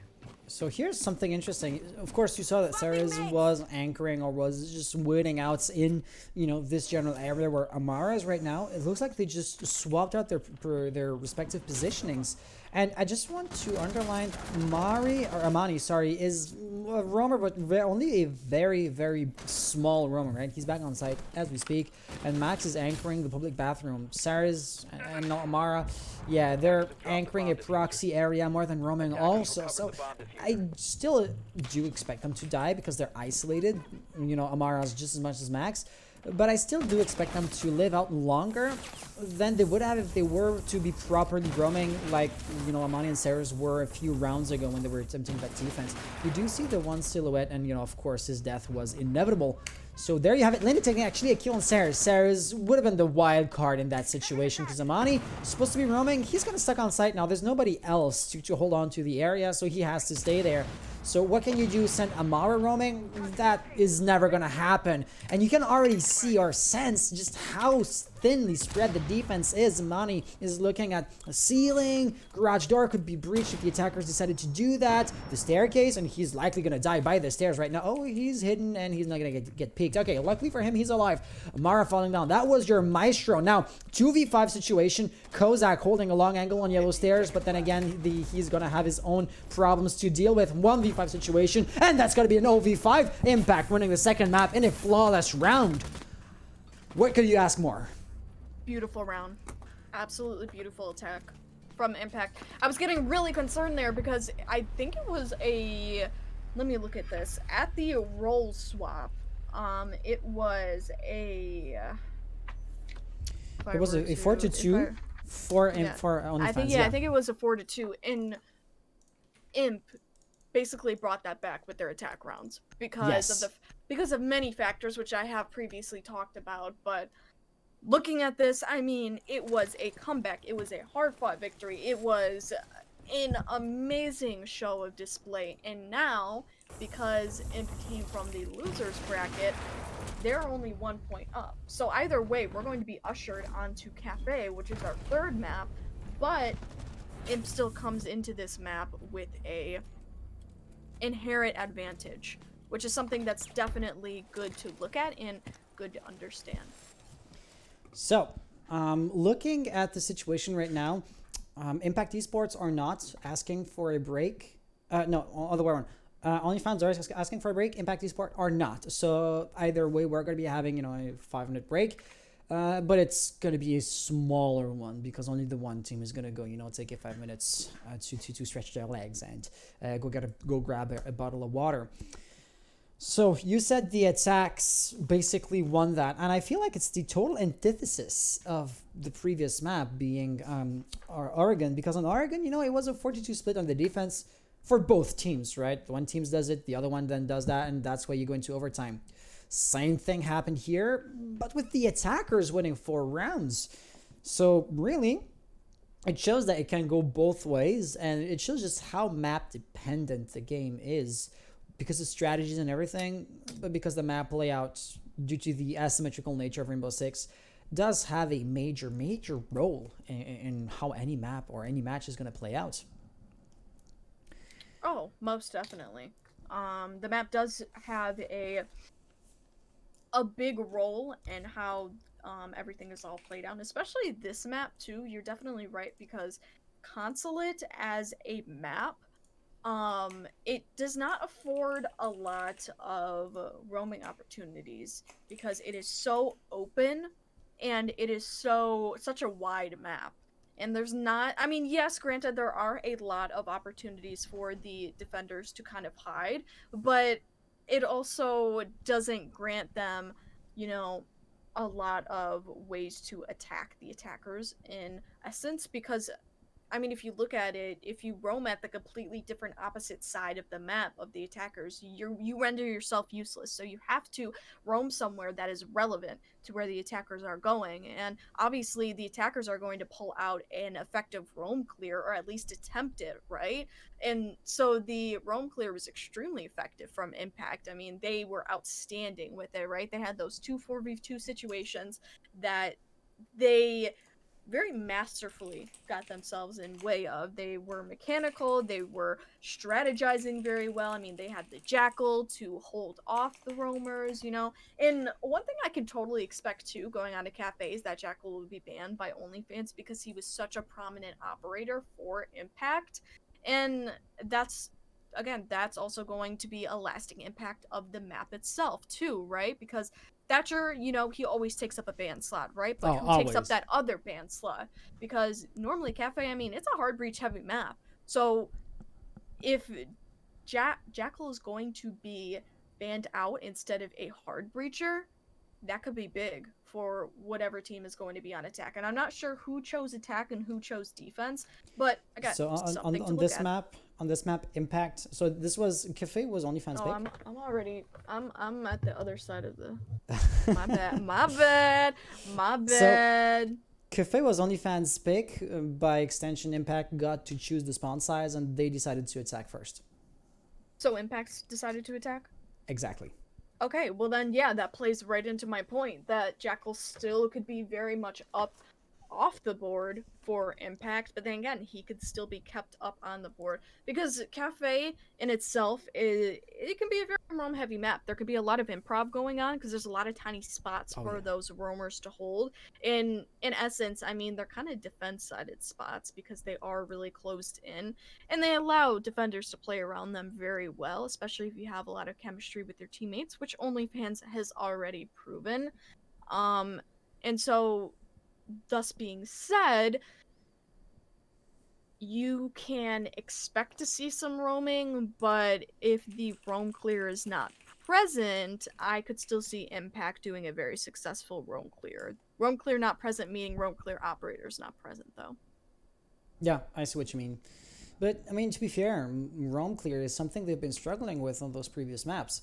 So it's, Yeah. at this point, it seems to be a bit of a trend with them. And, you know, OnlyFans, they are using that to their fullest advantage. They are playing the roam game without, you know, going overboard with that quite heavily and somewhat aggressively. I mean, to play devil's advocate, OnlyFans had no roamers proper on the board last round, and they did end up losing it. I'm not gonna boil the entire round down to that lack of roamers, but I believe it was a factor, as Sarah is a pretty good roamer with Malusi, surprisingly enough, because that kit does not help out the roamer at all.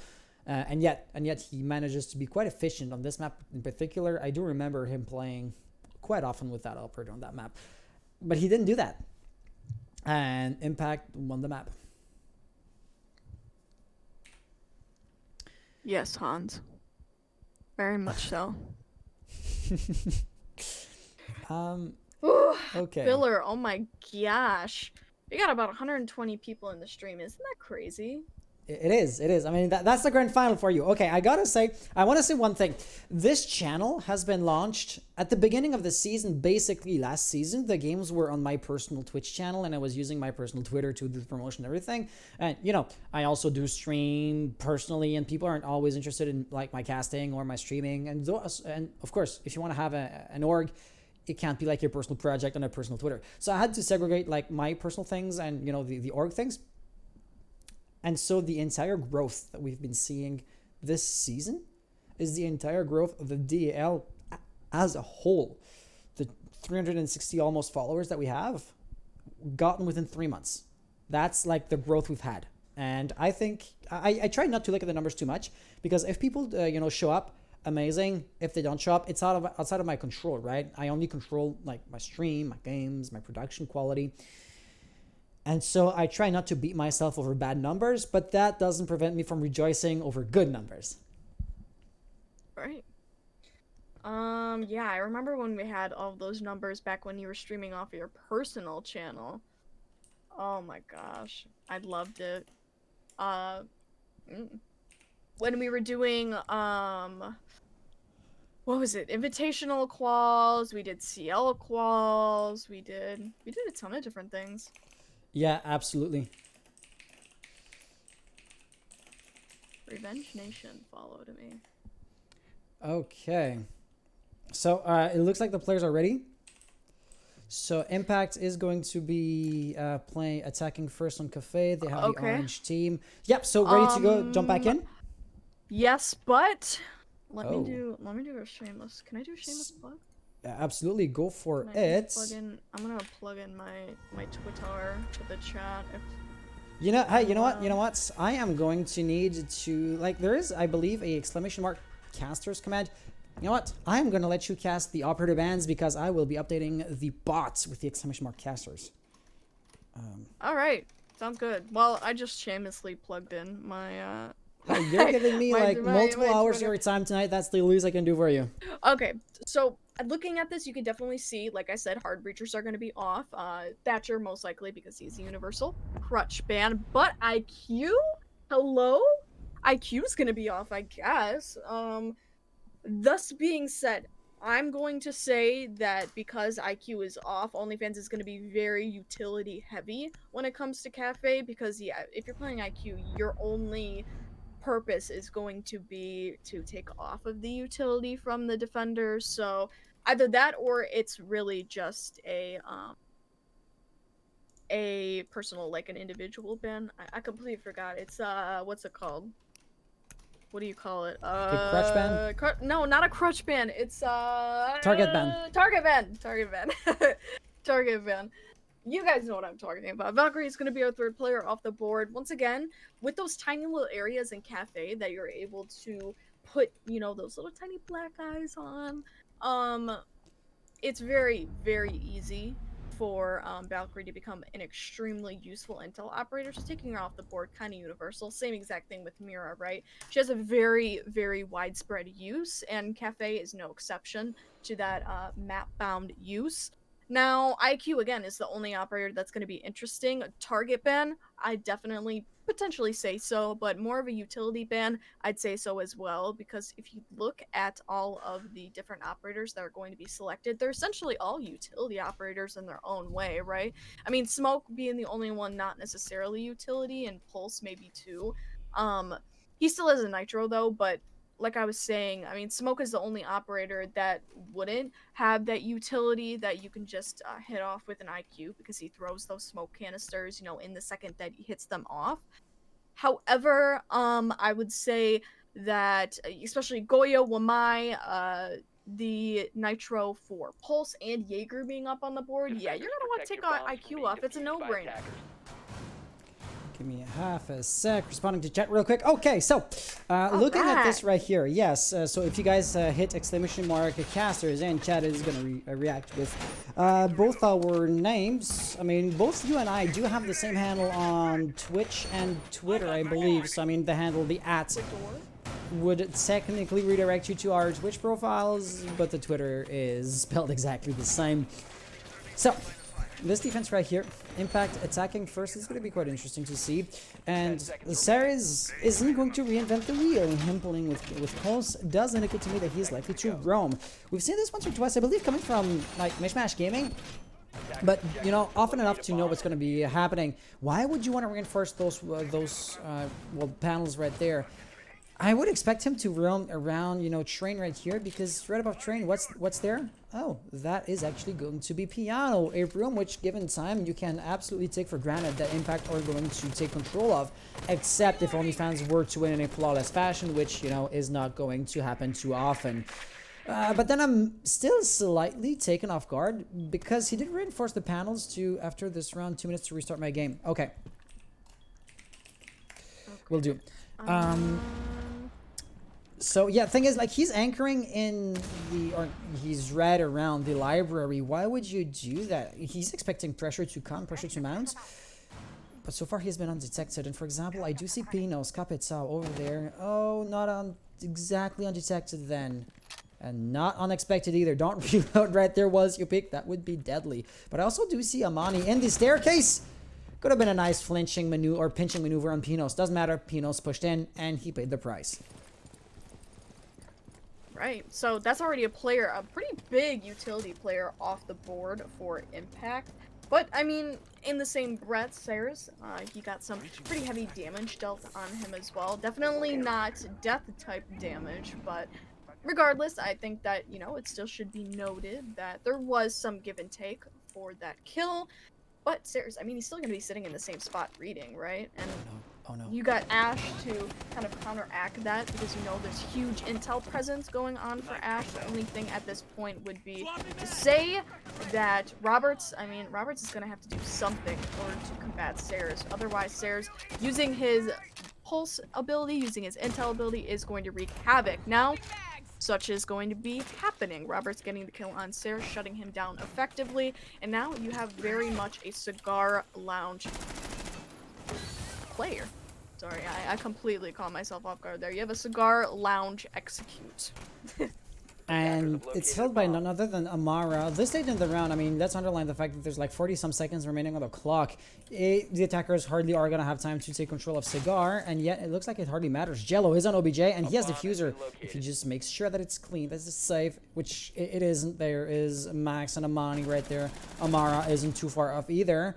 But technically, Jello could be planting if he wanted to take the risk, because timer is running down, and the more you wait, the more predictable the plant is going to be. So it is a calculated risk. The gig is up one way or another. He is going to have to fight for any kind of inch of ground he wants to take. That is going to be a Maravi put down. Numerical advantage thus being afforded to the attackers, even more so than before. Wow!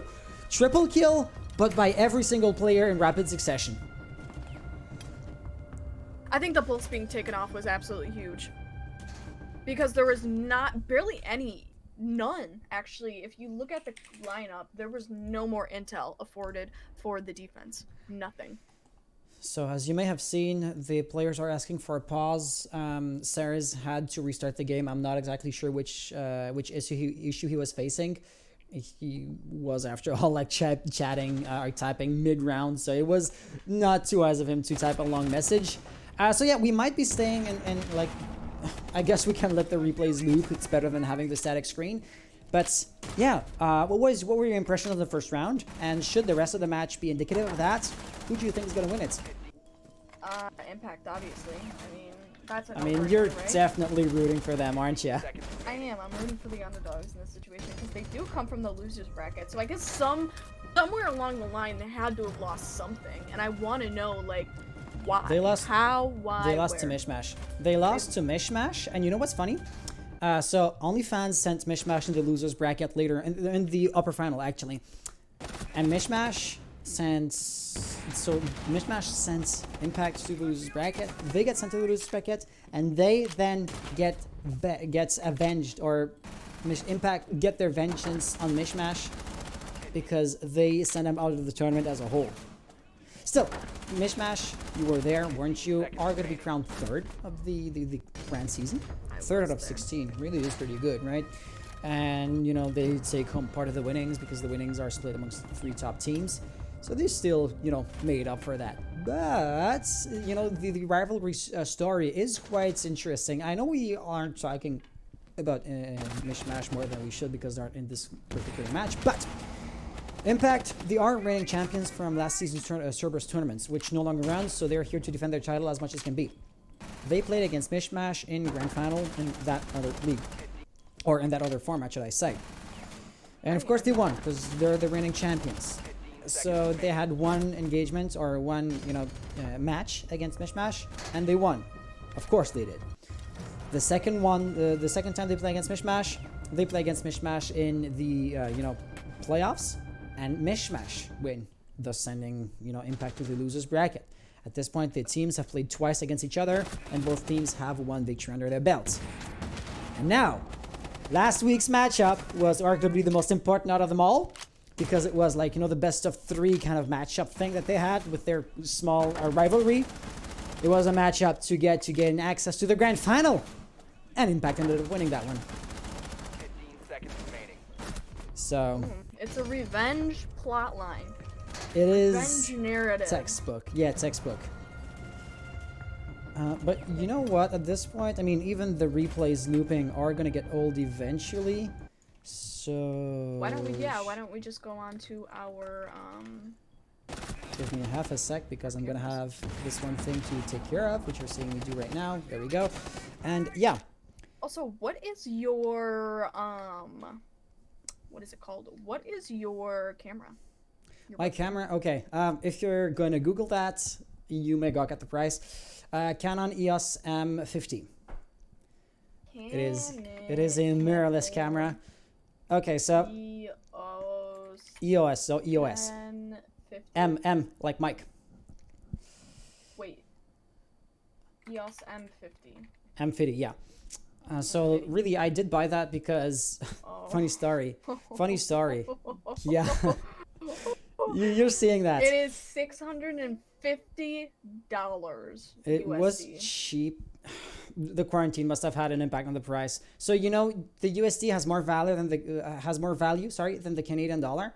So the for the same value, the number in CAD is going to be higher. And it cost me like $550 plus a few rebates because I bought it around Christmas last year. Oh wow, so that's like 400 something for us. Yeah, you know, the price went way up. And interestingly enough, like I bought this because I was at a LAN and it was the first like proper LAN competition I did cast, and I thought to myself, hey, we gotta have this quality because there's, you know, LAN parties are a great way to just geek out among, you know, other geeks. And this one guy, he was doing his like his gig is a production gig. Oh, and Sarah's has returned. And so he had like a few cameras, you know, video cameras where the screen just flips up on the side and they're like small cylinders shaped, right? They're cylinder shaped, and Sarah's has finished picking his operator. All right. Well, we can go then. But Yep. yeah, that's actually cool to know like the story behind your camera. I mean, I'm sure you can find like a camera of the same quality for much like you know less of what? the price. You know what? I bet you The can. I'm camera a on penny your pincher phone. though. Your camera on your phone is surprisingly good. There Yeah. are like pieces of software to just have it either stream through Wi-Fi or through cable and USB directly into your computer, and all you need is a special mount because of course it is not gonna you know, stick on the top of your monitor like a typical webcam is gonna. That is crazy though. You're definitely right on that. Like I could honestly just use my phone. Yeah, and you know what? Not to be shilling for a company which isn't paying me to shill, but like Elgato came up with such an app, I believe, like for iPhone only, and like when you have some like reviews or people that are talking about that, and you know the comments of the YouTube video are going to be saying, hey, use this one app for Android if you are an Android user. So there's always ways, but once again, you're just going to need like the one specific mount because just like a typical camera, it is not going to stick to the top of your screen. But, and I know we're not talking about the game, if you want to have a better visual quality, a light is going to do much more good than a good camera. Because a good camera is still going to see nothing in the dark, just like a poor cam. Whereas if you're properly lit up, you still look way better than you look, you know, in a sea of grainy pixels. Okay, the attackers have spawned in, so I guess now it would be high time to talk about the defensive setup. So there is going to be Max. He was upstairs. He's not roaming, right? So did he plant a Goyo shield? Is somebody else like roaming and he's hiding behind? No. So okay, so rotating or cycling between their perspectives. Sarah's is going up. He's the team's roamer. Amani right there in code check, droning, Kozak droning, or using the cameras, I guess. Camming isn't exactly a term, so I don't know what to say. But it seems like everybody is using their phone or holding this one angle from Amara. The attackers on the other side are using this very, very organized push. They aren't just funneling in through cafe or, yeah, cafe exactly. No. Bakery. They aren't funneling through bakery and just forcing gunfights. They really are flushing down the top floor, establishing, you know, vertical line of sight, and then basically pinching the defenders and forcing them to stay put. If you rotate, you're dead because above. And then that's an extremely easy situation to push into. That's basically what's happening. But then again, Impact, or should I say OnlyFans, aren't that present on OBG directly, right? Mani, Max, Amara, they're all around, so they're not too vulnerable, you know, when you look at what Pinos and Linux are doing. Alright. So, right. Pinos on the Buck, this is actually the first time that we've seen a Buck being played rather than a Sledge, and especially for Consulate, a map that's pretty heavy on vertical pressure. It is interesting to see now that we've ushered into a new map, we're going to be seeing a different character selection. So kind of to acknowledge that, keep that a good point to have in mind. And it looks like this is going to be a kitchen side freezer push more than anything else, and potentially a split push at that if any of the attackers elect to go into the bakery itself. But the first line of defense, obviously, for them is going to be Amara, who they're really going to have to contend up against because Amara is going to have to defend against really two angles. So definitely stretch thin at that. There might need to be some support for Amara if the attackers do decide to move in. And like I said, boom, Linux taking off Amara's health and eventually killing him. And Max, a lot of health being tacked off for him as well. And you got about a 5v4 situation with 15 seconds left. That's crazy. I mean, there's so little time to execute a push, but they do have the upper hand, so they're going to have to commit to something. But those smoke canisters are going to be deadly right now. Monty going to get a double kill. That's, oh, Pinos next line. Flurry of kills happening. They are just rushing in. It is a heads down gun kill. gonna kill the gunplay, and yeah, Pinos is gonna run out of time because he was sitting upstairs, and that was way too much time spent over there. He could only cover somebody, but somebody was dead, and so he was just holding it at angle at this point. Beautiful play-by-play, Hans. Commend you on that one. Beautiful. I stuttered hard though. Beautiful. Beautiful. Absolutely beautiful. Without a doubt. You can know that it's getting late and you're getting tired when the British accent comes.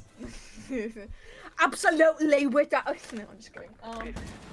No, but looking at that round, you're totally right. I mean, it was extremely methodical in fact, because you spend way too much time on the vertical pressure trying to find the rotations and trying to make the defense uncomfortable, but in reality, how are you making them uncomfortable when there's not a single person playing horizontal? You know what I mean? It's like the attack can sit upstairs all they want, but if there's no horizontal pressure, then nothing's technically going to be done. No matter how much of the ceiling that they are able to demolish, no matter how much of, you know, grenades they throw in, they still are not going to get absolutely anywhere, and that's what happened, right? It was a 20-second meta that fell flat on its face, because obviously you see that there was nothing there. Yeah, they got control of the bakery, but what could they do after that? There was no hard breach available to them. All they had were vertical angles to be watched. Exactly. And you know, this just comes back to Impact's, I don't want to say identity, but to their playstyle, I think would be a more suitable expression, because they are this team which doesn't exactly perform well under extreme time pressure. I mean, I am going to throw us back into the very first round, in the very first map, sorry, on Oregon. Remember how, you know, they had this fine line where if they lost too much time because of the roamers, they were screwed, but they aren't exactly rushing in either, because that's not their strength at all. So really, their window of opportunity is surprisingly narrow, and that just failed utterly because of the time pressure. They have to realize when there's like, I want to say 45 seconds remaining, that much truly, that now is the time to mount your push, because if you mount any kind of resistance or any kind of slowdown, you're going to get in that critical phase, which you tend to lose every single time. Alright, so let's look at this round, right? We got a round 3 situation going on, yeah. Mozzie pass. Oh, he just forfeited that drone. Unfortunate, but I mean, hey, sometimes you gotta bait in the drone. You gotta do what you gotta do.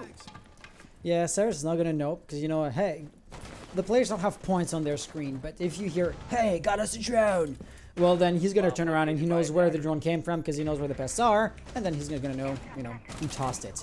But with that being said, Kozak and Jello both getting a nice kill. If I was to look at it, okay, there is a bunch of gunfights happening on OBJ. Amani is last player alive. Sirs was able to win his gunfight, but the thing is, Pinos is there locking him inside of that one library, and Jello is basically ready to plant. Sirs, you know, unsurprisingly, he dies. He is going to be smashed to pieces. And yeah, Amani now is in a really tough spot. He can hardly, you know, deny the plant of the diffuser. He's behind his soft wall, open wall, so he's really open to a pre-fire, and he's not gonna realize that Ash was right there. Impact winning round number 3. Full display of skill. They force themselves into a, I believe it is a 3-0 or a 2-1 score line. It's a 2-1. It's a 2-1, yeah. It's a 2-1 score line, right? You got the attack very much at odds to win this out, is what it looks like. I mean, they already have won 2 games in a row, so who knows? Might be able to see, you know, some sort of a win. But Reading Room and Fireplace Hall is going to be the next objective to be elected by the defense. We got Mozzie switching over to Castle, potentially switching over to... No, nobody else. No, yeah, he is going to be sticking. Yeah, Let me just pull out of the you know, replays cam, because this way people are going to see. So there was Max. Max had initially picked Mozzie, and he 6-picked to pick a Castle. So of course Castle is supposed to be the surprise factor from OnlyFans' defense. And how exactly are going to play that? I mean, you can see right here, this is going to be the dining and reading room defense. The castle barricades, have they been put up? Oh, the first one comes here. Ah, well, why do I feel dumb in retrospect for not seeing that castle was going to be put to use to the top floor? Because where else would you plant down those you know, reinforcement panels?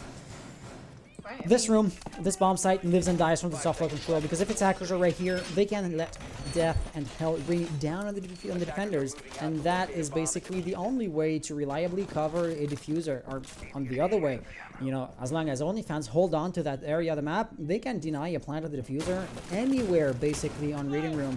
Fireplace Hall is a different beast altogether, but then again, that's why Amara is, you know, roaming on Trim Museum right now. you are oh so correct, Hans. Ooh, as I yawn there. Yeah, you're definitely correct that vertical play is basically everything, especially on this objective where a lot of the floor is soft. And so obviously, since you can't reinforce a floor, that means that it's free reign for the attackers, and it kind of puts in that extra, you know, strategic point of advantage where they can play off of, and thus another strategic point of disadvantage where the defense could fall flat. But imagine if you could reinforce the floor. Like, imagine if you had like this one DLC operator, future operator that could reinforce, you know, a few square inches of floor. That would be interesting, wouldn't it? It would definitely mix a lot of things up in terms of strategy, but as we would have it, it definitely looks like the attack is slowly but surely gaining the map control or the area control of the top floor as the defense continues to rotate themselves down. You got Roberts picking up on Max, and I believe another player picked up off of Amani, so you got Kozak, Amara, and Sayers left up on the board respectively, which is kind of interesting. You got Trap Operator, you got a operator with a Nitro Cell, and you got another operator with a Nitro Cell, and an Intel operator. So I think out of all of these, definitely the best players to be left up on the board are these two. He's playing the wallbangs game. Pulse is uniquely suited to that, but then again, there's a drone also constantly pinging him, so I guess not Exile had just about as much intel as Amara did, and now he's going to be concussed. Natural Cell is going to be responded with, but no, that one gets shut down mid-air, and now he is just hiding for dear life. Kozak and Linux both getting a kill. That brings, you know, the total number of players down one notch, and the diffuser has been lost in the process, though the round that did get the kill was theirs. So diffuser is hardly being held by the defense. Still, somebody will have to get and pick that one up.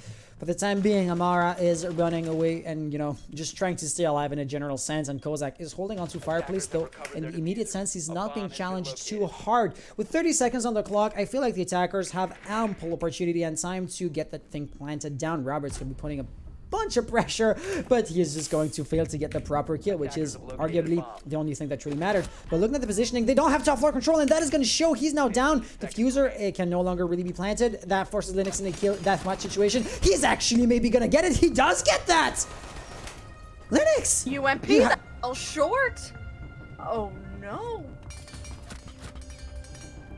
I want to There you say have he had it, no ladies right and to get that kill, because the player at the top floor is supposed to have the advantage, and yet he did. But the UMP is poo-poo Yeah. garbage. Then again, Nomad doesn't exactly have the best guns either. It's still better than the UMP, don't get me wrong, but you know, it's no R4C or it's no C7, right? And the accuracy is much better. I mean, you go from a holograph to a, it's not an ACOG, it's I think the 2.5. Or the Yeah, the 2.0. What's like? Yeah, what's the name of that thing? Because like there's holographic, red dot, and reflex, and then there's ACOG, and the new ones I don't know. Walmart ACOG. The, Honestly. the Walmart ACOG. Gosh, I like that. But jumping into the next round. Garbage ACOG. Jumping into the next round here, that is going to be round number 5. So, you know, the halfway mark is creeping up on us. It's going to be the exact same, you know, initial bomb sites and exact same composition still. However, same composition does not equate to same initial setup. That rotational wasn't there before, if I'm not mistaken. Amara, you know, pre-knifing that because it did cut off a few movements or mobility potential that he had mid-gunfight. Top floor is going to be sensibly similar, but not exactly the same. Max is going to reinforce the last panel there. And yeah, I feel like this is just about it for the defensive setup. So let's look at the attackers. Just like I was saying about the defenders, they are also going to be using a very similar composition. But then again, that doesn't mean that they're going to be doing the same thing also. So far, it does shape up to be a similar opening though. Yeah, it most definitely is going to be a similar play, if not opening, because we know the one constant with this objective being reading and dining is the fact that vertical play is literally everything. So if not vertical play, then what? It's horizontal play, and horizontal play definitely opens you up to the possibility of actually losing out your gunfights and not being able to hold those crossfires post-plant. So, I mean, there's essentially no reason to want to not have that vertical play up in hand. But Amara, he knows where Pinos is sitting. He's going to try to pull out a pre-fire, but with a UMP, you do not really have that gun skill available to you. Regardless of if you are the best shooter in the world, you're obviously going to lose against a buck AR. There's no doubt about it. Always. So, yeah, so you most definitely want to prevent yourself from any type of gunfights, and you want to waste as much time as you can. However, time wasted, regardless, it's still going to be a kill for Amara, the man going 1 and 5. Unfortunate as it is, Pulse is off the board, which means no more intel carrier for OnlyFans. So I like what I'm seeing right here currently. I do want to note, just like last time, there are actually no, plant denial operators or no operators that are properly meant to play for time or to, waste as much of the timer as possible. And yet, Impact aren't exactly making, I don't want to say good progress because it sounds negative, but they're not funneling in just by getting those 1 or 2 key kills, because there are no key kills to get. You can't just take a Maestro or smoke off the board. Roberts, let me slip there. Roberts got to get a nice other frag, and that is freeing up top floor control. Really, Max is the last one alive, and he has to rotate out of there, out of here for his own safety. But this is roughly how the game, or the round, should I say, looked previously as well, right? Attackers had top floor control, and then they went down to get the plant down, or they crawled down the stairs to get those kills, and that allowed a roamer, was that Sarah's or Amani, to go back up. And just like that, OnlyFans had regained top floor control. Impact had the man advantage. I really, for their sake, hope it is not going to be a repeat of last round, because that would be slightly embarrassing. Just like Kozak's recoil management, and just like that, he finds himself in a 1v5 situation, has barely, if at all, any control over A, and he can't deny anything on B. That gun's empty, no time to peek. But yeah, he is going to be pre-fired heavily. There's not much he can do. Nice wallbang headshot. He's going to get a double, but the gun is now empty. He gets fired at from every single angle. And it's not too surprising that he doesn't live for too much longer.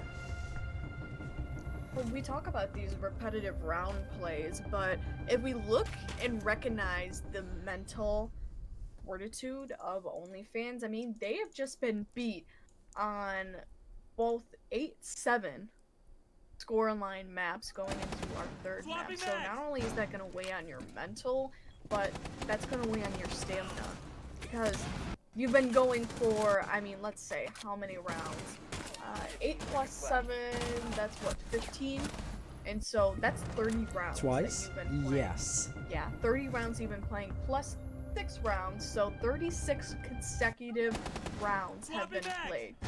I mean, if I had to do that on ranked, I would be burnt out by now. I would be so annoyed with the game. Like, oh my gosh, I don't understand how they can hold out this long. And you can tell it shows, right? I mean, they're just having these tiny little micro things that, these tiny little itty-bitty mistakes that allow them to just fall flat on their faces for the entire round. I mean, I don't have anything specific, but if you can even look at just certain points in the round, you can see them pretty clearly, that these are really big things that cannot be ignored and that allow Impact to very easily, and confidently, might I add, win out these rounds. You're so damn right. And, the unfortunate truth or reality of the situation is that this kind of, endurance and this kind of long-winded matches are never ending are extremely rare. You only see those in playoffs. So here comes, the I'm gonna say sneaky factor. You don't really train your endurance or your stamina that often. Like even they're screaming or as I have a hiccup, they don't strat or practice or scream for that long. Because they're going to think to themselves, okay, we're burnt out. We're not really making good progress with the time that we have. So let's take a break and, let's try again tomorrow, basically. But the single match that is worth the most is the one where this fatigue is going to be the most prevalent, well, we are getting tired too, out of the entire season. And that is really a sneaky factor that is not to be underestimated, because at this point, yeah, I would tend to say OnlyFans seem to be, you know, fatiguing faster and harder than Impact. This could have long-lasting impacts, no pun intended, on what remains of the best of 3. So, this is actually the only bomb site that OnlyFans has won historically, meaning that Impact was not able to win it. And if we look historically, the first time around they played it, they were way too methodical. Impact.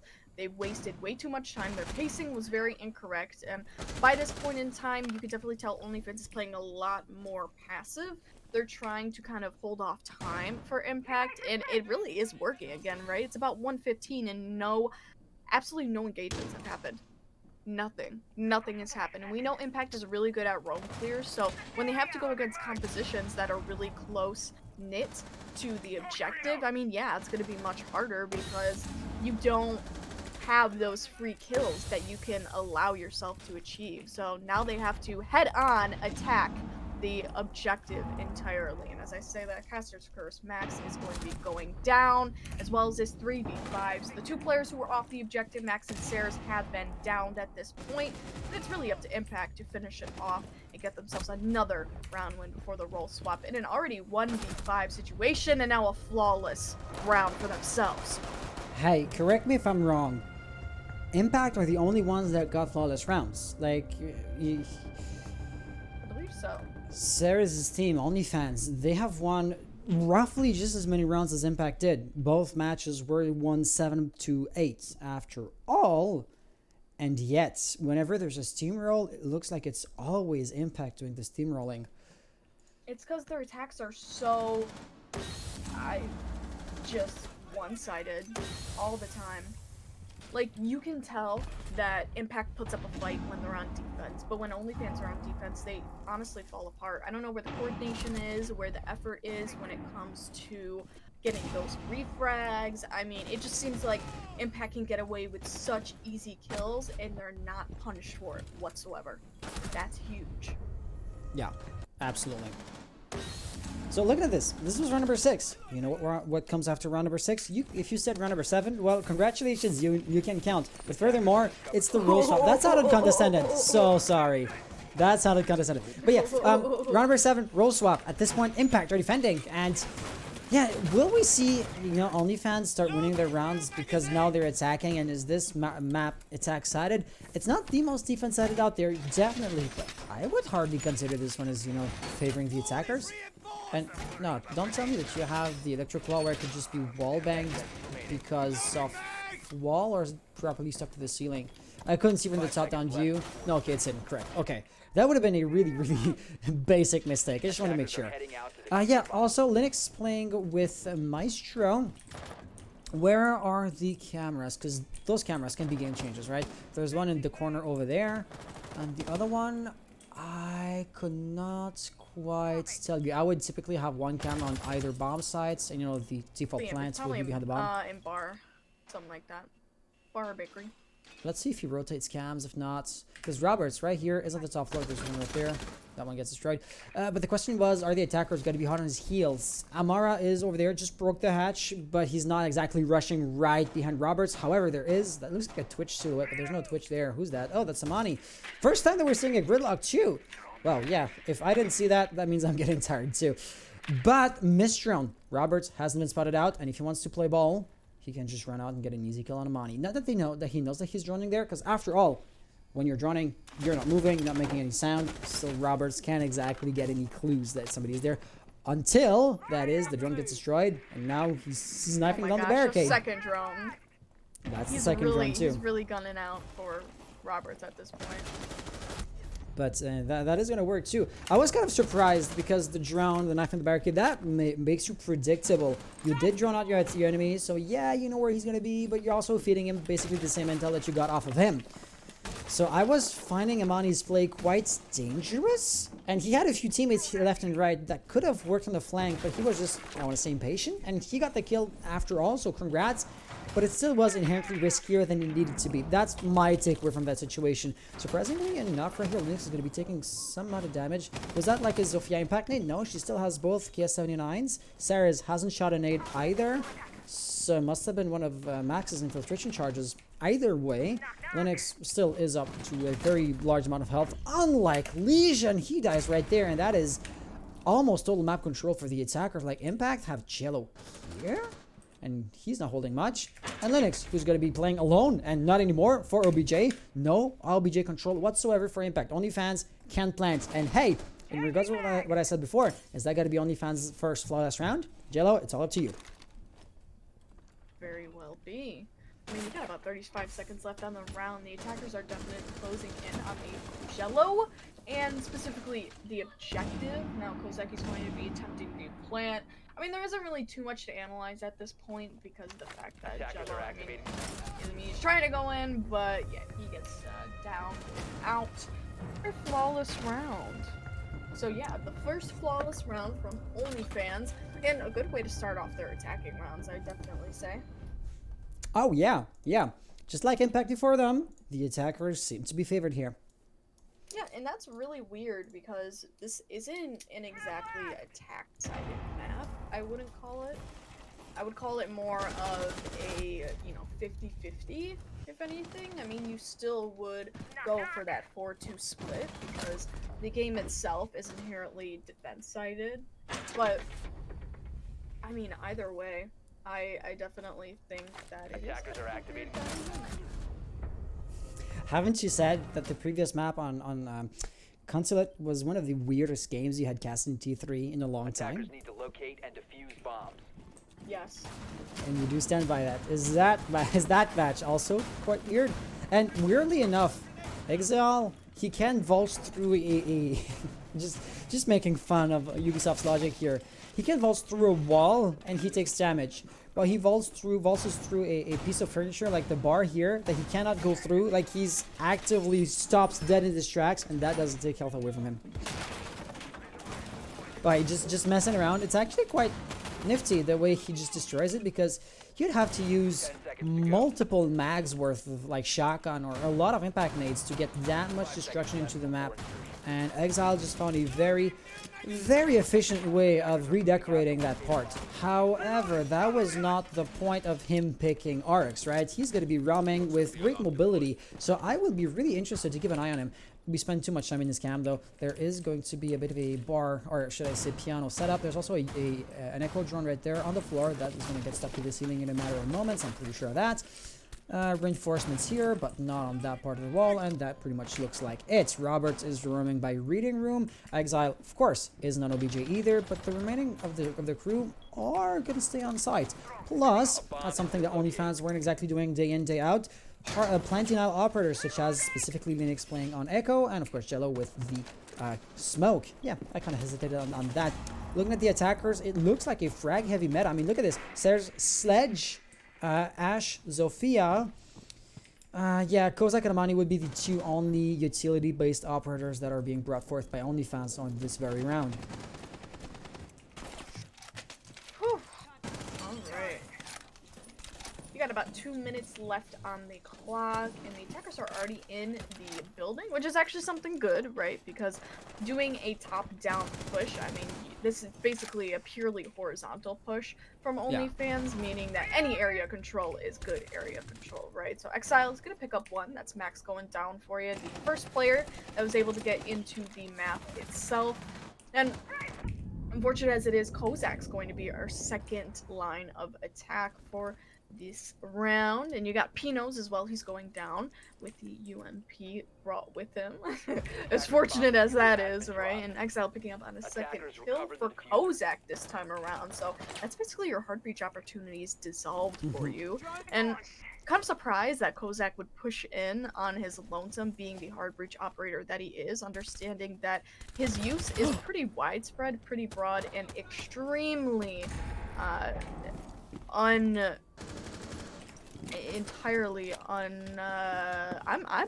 I'm completely stumbling here. Oh my gosh. I'm too tired. I'm too tired. But you guys know what I mean. So if we were to switch thoughts and you know go for something that we can actually Switch express in words, Right? yeah, no.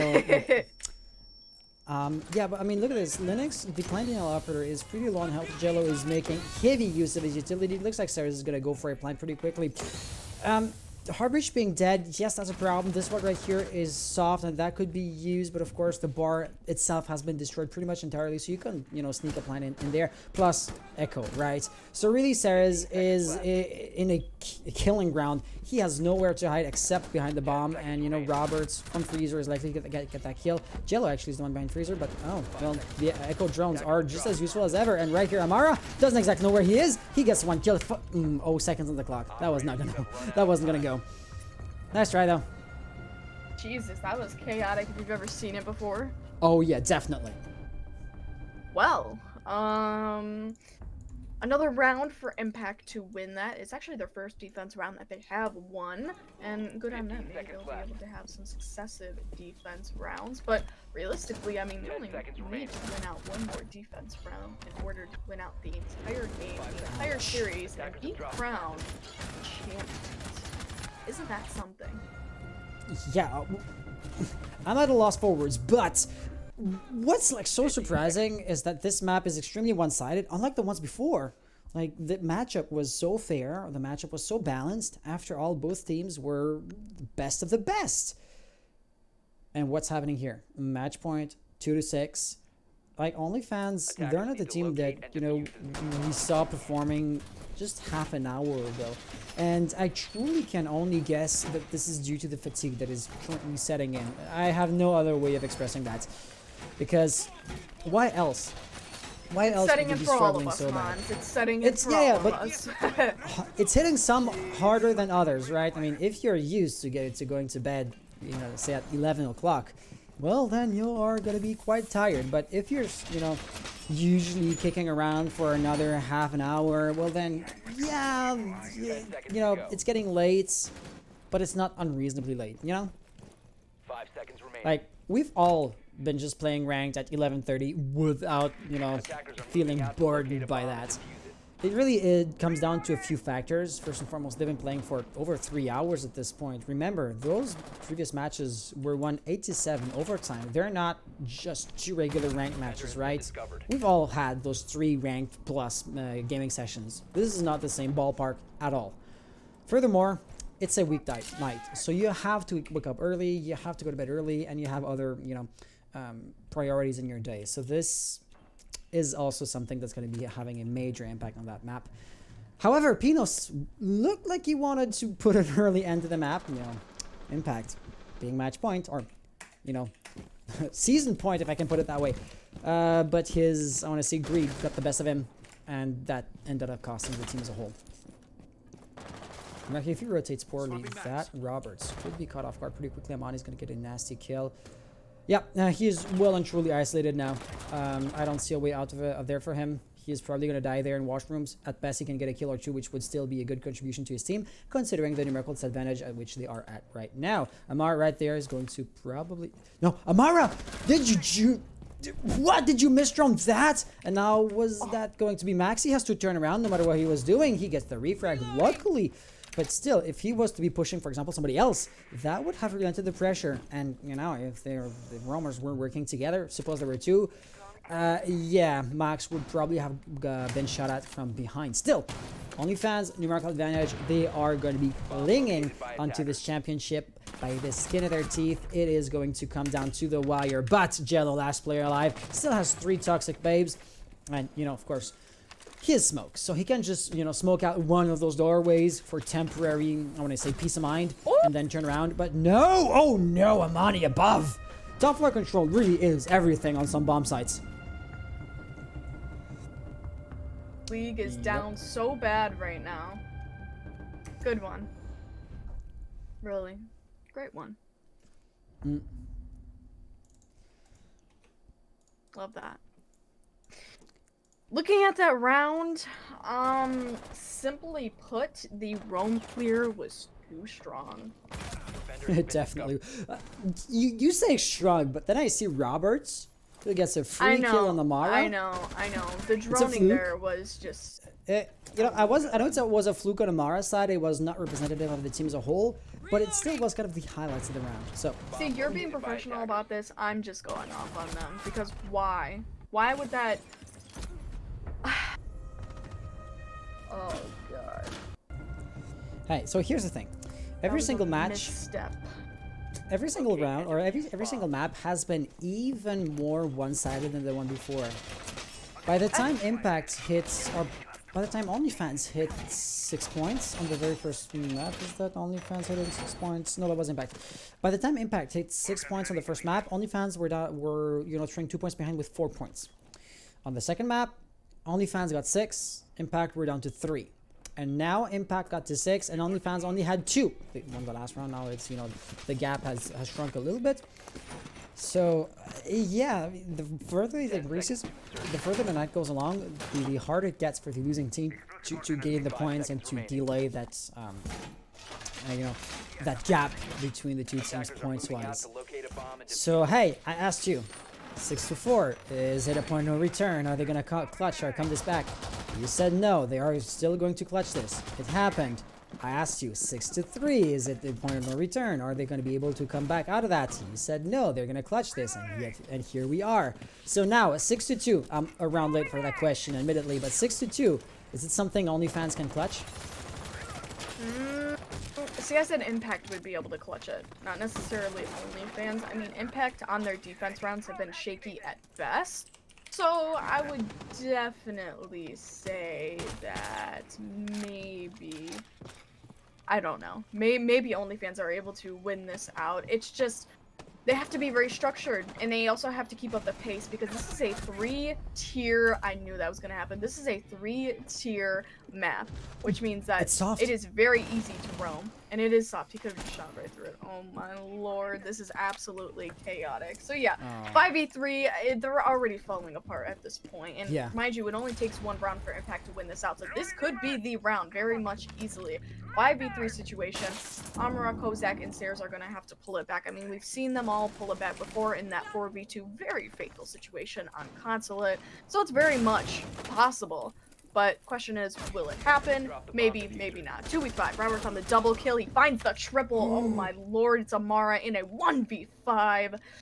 And right there, that shapes up this entire league on a 1v5 steep curve. They just lost a lot of money they could have won, and unfortunate as it is. I mean, hey, he might be able to pull back that 1v5, right? He is kind of doing that right about now. I mean, Jello's down over there. That was still Roberts. Diffuser's been lost. He can recover that pretty easily. Roberts has rotated down. Jello is likely to get revived. He's holding on to the one staircase. Linux is going to be a pest because he's going to be, using the pulse captor and the cardiac sensor, and he is going to know exactly where and when Armor is moving. Somebody's moving up the stairs too, so he is likely to get a surprise. No, but that's what went back down. Really, he's doing his best, but I don't see how he's going to win that. He is on his last leg, trying to stay alive as much as he can. His position is known. He is really pinched. Bad pre-fires are his only way out. Pino's taking some amount of damage, but really, with 30 seconds left on the clock, he can only do so much. Pre-fires keeping alive, but it is not enough to prevent a rotate and a flank from Jello. Impact Esports being the grand champions of the Season 2 of the Titans League. DAL's Titans League. This is thus going to put an end to Cyrus's win streak. Because, he was boasting on Twitter, hey, undefeated champion, and having a really, really strong performance, not to take anything away from him. But that undefeated streak, unfortunately, has to end. It does. And now that they've been dethroned, I mean, what are your lasting comments on these barn burners of matches? Because, wow, I mean, 8-7, 8-7, 7-3. That's absolutely insane for Impact to come back like that from the losers bracket, meaning they were already predetermined to be down a single point, which is actually huge, by the way, in that best of 5 situation. And knowing this, for them to come back like that, 8-7, 8-7, 7-3, crazy. absolutely insane. Yeah. And on Cafe of all maps, a pretty, I would say, pretty balanced map, to be fair. It really is, yeah. Let's jump back into that POV. So yeah, Impact Esports, your reigning champions. Impact Esports reigning champions. That sounds nice. That sounds pretty good, yeah. Just like, so I was going through the VODs for unrelated activities today, and do you remember how Impact won the first map of the lower final? Yes. With an Impact nade. So Yes. Impact getting the Impact to win the map. I am just quickly going to poke the players to see if they want to have an interview. I'm not gonna call Alvin because he's in chat watching that and possibly wants not to be spoiled. So Linux. In the meantime, GG. Yes. GG to all these players. Congratulations. Yes. Oh D3 yeah. really is You know what? something Let's go. else. Freezing is waiting for us in the servers, so we should go in a public channel, and he's gonna be there in the DAL Discord server. So I will see you as soon as you're in the general chat. Gotcha. All Okay. right. See you soon. See ya. And hello, Freezing. How are you doing? I'm doing great. How about you guys? We're doing well, although a bit tired. We're doing amazing. This was one of the longest matches that we've had ever. You know, y'all usually take give or take an hour per like competitive map, but when your matches, because you know it can be longer, it can be shorter, and it balances itself out. But when you go overtime back after back, and you see those extremely balanced matchups, you start thinking to yourselves, are we gonna go into map 3 or even map 4? Because goddamn, I don't want to go to bed at like 2 a.m. So hey, for better or for worse, Impact, you prevented that situation. Congratulations. Thank you very much. Thank you very much. So hey, how did your team perform? Just tell me how it was from your perspective. From my point of view, ain't gonna lie, we went in Oregon. I had some little tips that OnlyFans was scrim in Oregon, and we were expecting these guys not to pick it, even though because we won against NTNS 7-1, and OnlyFans had lost 7-0 in Oregon against NTNS. So we were like, even though we had some little tips that were practicing this map, it was kind of surprised. But I mean, we won. We won 8-7. It was really tight as a game for a game. And I'm gonna lie, I thought we should have won this game sooner. We did some errors, we choked some rounds. But I mean, we're proud of ourselves.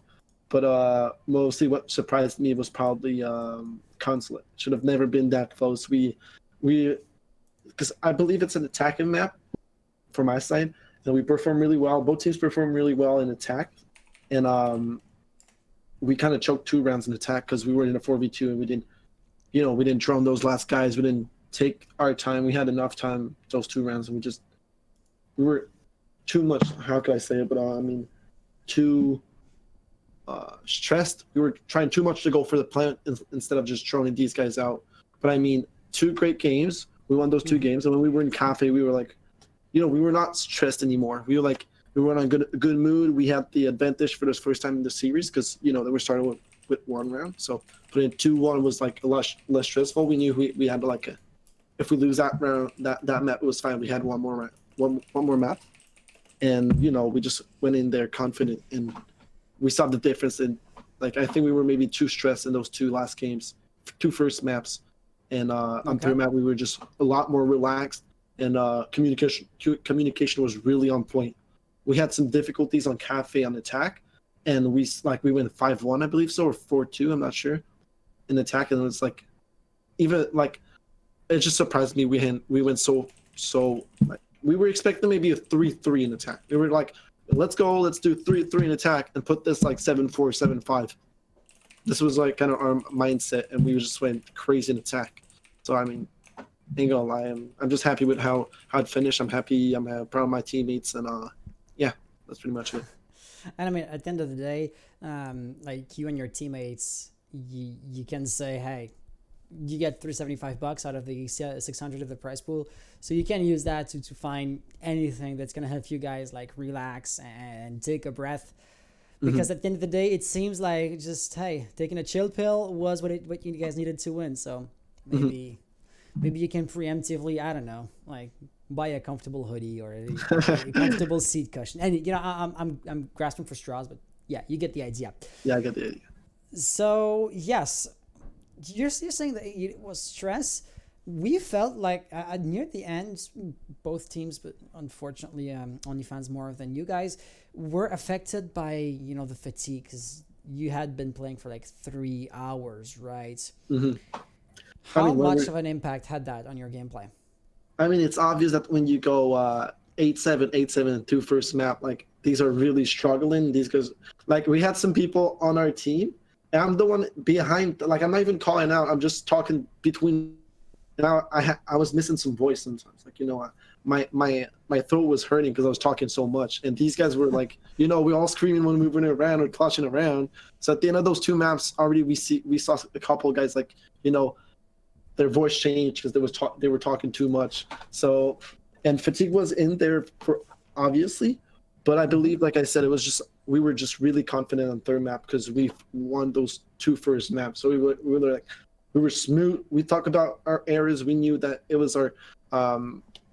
It's not the entry frags we were missing because we were oftenly getting those entry picks, but afterwards we were throwing when it was time to just go plant on site. We just talked about that and we focused on that. And we saw it in tech on cafe.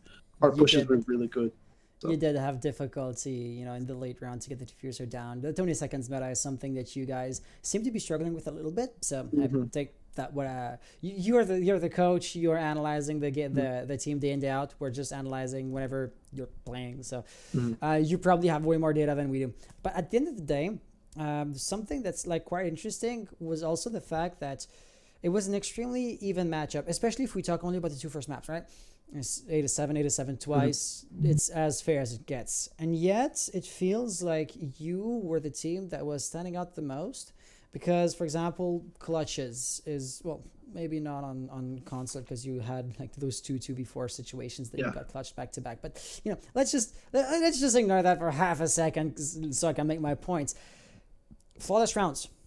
You were basically the only team that got those, except like once for OnlyFans in the 3rd map. Clutches. Let's talk about Linux. Round number 8. Oregon 2v4 with Echo. I ain't gonna lie. I was the one probably screaming the most in the chat because I was watching like a Linux perspective, and I just went crazy, bro. My parents came downstairs and like told me like to shut the fuck up because I was screaming too hard, and I was going crazy. Ain't gonna lie. This probably cheered all of us up and just primed us all. I believe that those were really good clutches. Roberts as well did a really good clutch when we were officers and kids. I believe it was our 7th round we won. So we were in overtime, first round in overtime, I believe so. Robertson clutch a 1v3 by being kids. And I mean, just that, wow.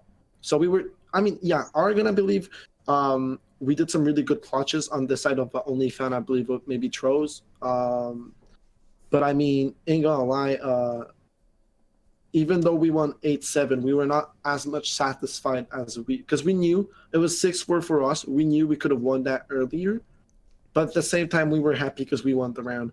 And so they were kind of come back in an overtime, and we did the opposite on our map on console. We came back, I believe it was like 6-3, and we came back from it. Right. You're right, correct. So Giraffe, I just want to give you mic because you haven't talked of this whole interview. If you have any questions or anything to add, now would be your time.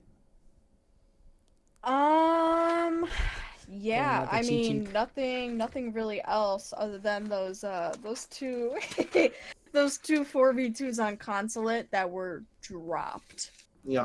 Yeah, those were absolutely crazy. But I mean, you guys have also had some pretty stunning clutches yourself. So right. I mean, absolutely just applause for that. Just commend you because that was crazy insane. Like me personally never would have been able to do that. So you guys are just miles ahead. But yeah, I mean, other than that, I congratulate you on your win and I wish you guys luck. Thank you very much. Just to keep the conversation going in a generic sense, of course, I still have to manage like the payouts and everything. But other than that, the season is pretty much over. So I am just jumping ahead and looking at season number 3, for which your team is already registered. Well, Alvin was saying, hey, we're just going to subtract the entry fee from the payouts and, let's just register. So in essence, you're registered, Mishmash also registered, but they're not yet in the system. And there's a few teams, but I know we don't have too much information on who is going to be playing again next season because I'm still in the process of figuring that out. But is there anybody that you are maybe worried about? I mean, for example, Mishmash are playing again, right? The other Impact roster, because Impact now has a few rosters, right? Surf, Remake, or is there anybody else you would like to see play in the next season to have, a worthy opponent and, those rivalry stories? I remember when you were playing against like NTNS, and that attracted a lot of views and a lot of attention because there's a bit of beef between your two teams. So all around, like just talking about future opponents, do you have anything to add like to that open-ended question? To be honest, I wish that every people that were in the league this season, I wish to see them back in the next league, and we just add more people. I would like not to see nobody like leave the league and just keep it growing. But obviously, I believe that I wish that NTNS and OnlyFans stays in this league for the simple reason that I know a lot of people on their teams. And, obviously, we have always had a little bit of rival against our friends. You play with them in rank, but you play with these guys in comp, so you always want to win and show it off a little bit. So, I wish, to be honest, I wish that NTNS and OnlyFans really stays in this league. But I wish as well that any other teams stays as well. I gotcha. So, hey, I'm going to just start pointing fingers because I believe NTNS, I believe I saw some of their players in chat before. OnlyFans, of course, like Sarah's in chat right about now. And I'm also going to point one finger more. I know they play in other leagues, but last season we had Hostile Actions and they didn't return the season, but they were also an amazing team. And I did love like the potential that they brought to the team. Mm-hmm. But so all around, I don't think there's like internal secrecy, but like NTNS, they were looking to fill the roster and maybe they were going to play again if they managed to fill the roster, which I believe they filled recently. So I'm going to have to just follow up with them. And as far as I understood, and Sarah's in chat, do correct me if I'm wrong, I believe that if NTNS played out of like rivalry or something along those lines, OnlyFans were going to register again as well. Because I mean, hey, making it to the grand final is no small feat, and if you've done it once, you probably can do it again. But also, hey, the registrations are open for the qualifiers. So far, looking at the numbers, we are likely to have like 7 or 8, maybe even 9 or 10 spots open. And if you look at how many teams are registered to the qualifiers, if you're any good, you're basically going to be let in. We're growing, and I'm trying to grow the format with it, but maybe I'm growing like my ambitions faster than the community itself is growing.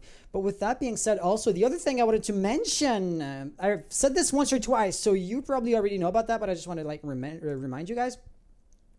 We do have this mentoring program where if you refer a team to the league and that team makes it past the qualifiers and actually plays in the main season, we're going to be knocking either $5 off of your entry fee or sending you $5 period. So it's a referral program, the typical run-of-the-mill stuff, right?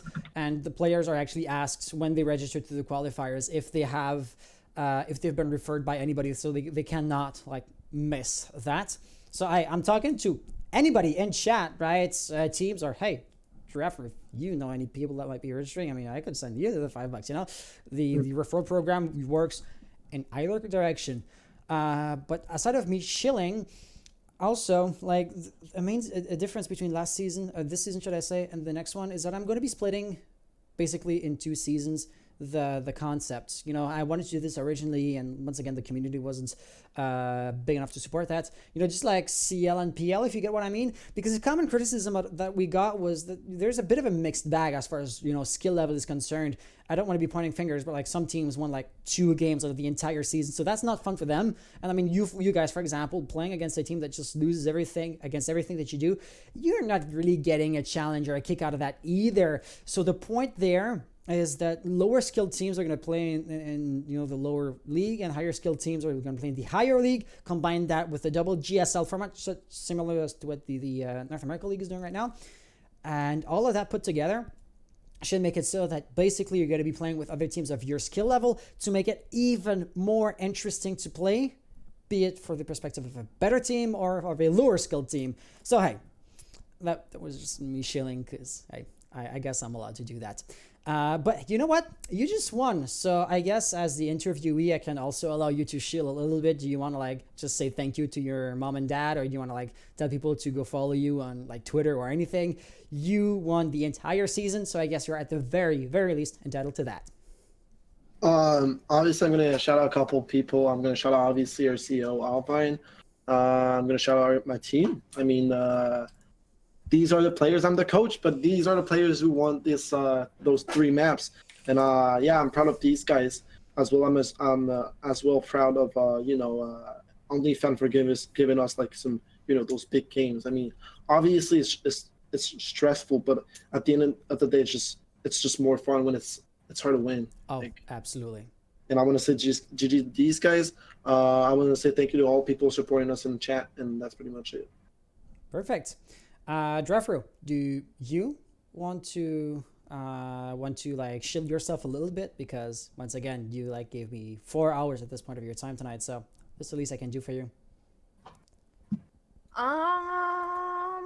Well, I mean, I only really have to link my Twitter and my Twitch, so I'll probably just do that. Do like a shameless plug again. If you want to type in chat, I would recommend that you wait like 3 minutes, because of the delay. Your message is going to make more sense if you wait.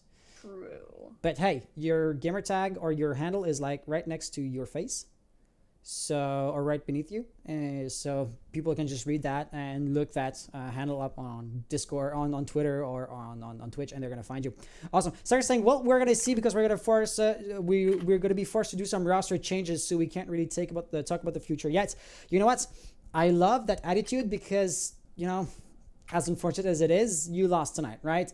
But that also means that things weren't smooth or perfect on your end. And immediately, like your immediate reaction is, okay, there's a problem. How do we fix it? Not even 30 minutes after the loss, instead of moping around or like blaming your teammates, or I don't know, right? It's quite easy to just point the finger to somebody else, but thinking, hey, what can we do to fix the issue? That's amazing. That's really what we love to see. So hey, keep us posted. Officially, just another like smaller PSA specifically to the teams that are playing that have been playing this season. The end date, like the due date, I'm giving you guys, if you want to register again, is going to be by January the 20th.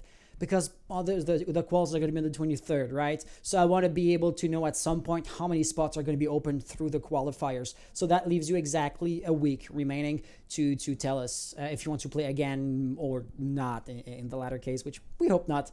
But I mean, that's ultimately your choice. I do try to make the league as fun, interesting, and engaging as possible. And ultimately, it is up to you to decide if you want to play or not. With that being said, hey, thank you so much for your time. I don't want to be taking too much of it right now, because it's almost midnight plus weekday and everything. We've said that once or twice, but hey, a huge congratulations. You were in a sense the underdogs, right? Because you come from the losers bracket. You didn't win the last season's you won the last season's tournament, but not exactly the last season's league, and so you're this really force to be reckoned with throughout the entire season. But it's easy just to think, oh, you weren't the easier group, because I mean, OnlyFans and Mishmash Gaming being on Group B, those are flashy names, and so it was quite easy to like dismiss you guys, which then gave the underdog situation that we saw today. Okay, with that being said, hey, I don't want to be taking up any more of your time. I already said that, so have an amazing rest of the night, except if you want to add something more or something else. I just want to make something clear, because I see some posts on Twitter's like these last minutes, and just to make sure something. I'm a coach and an analyst. I'm getting kind of trash talk right now, because they're telling I'm communicating with my team, and I'm on comms or whatever. Right? I was on perspective of my players, but I only talk between rounds and after games, because I'm a coach and analyst, not a player. So just want to make this clear. There's a 3 minute delay on the stream. He could hardly be on the stream and say, hey, this is where the enemies are. This is not how it works. I mean, yeah, that's pretty much it. Okay, well, hey, congratulations once again. And with that being said, see you again next season. Yeah, obviously we're gonna see each other next season. I can't wait. Awesome. See you, man. See you guys. And with that being said, the only thing that's left is basically for us to wrap things up. So do you have any closing thoughts or remarks or, observations you want to share with the game, the league, the season, everything? I mean, this is kind of like the end of a chapter, right? So we can talk about anything as long as it's like reminiscing about the good and the bad of just about any aspect of the Match Arthur League. Nothing. Okay, well then, with that being said, you heard it here first. Impact Esports being the grand champions, and we will see each other again in just over 2 weeks' time. Basically, the weekend of the 23rd and 24th of January will be the open qualifiers. Free entry, no entry fee, no limits, no registration limit. All you have to do is find up a squad and register. It's that easy. And that's going to be the next stream on this channel, except maybe a few European games. But we'll see what happens with that. So have an amazing rest of the night. See you in the next season. And until then, take care. And let me just prepare that. Bye-bye.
Attackers recovered the diffuser.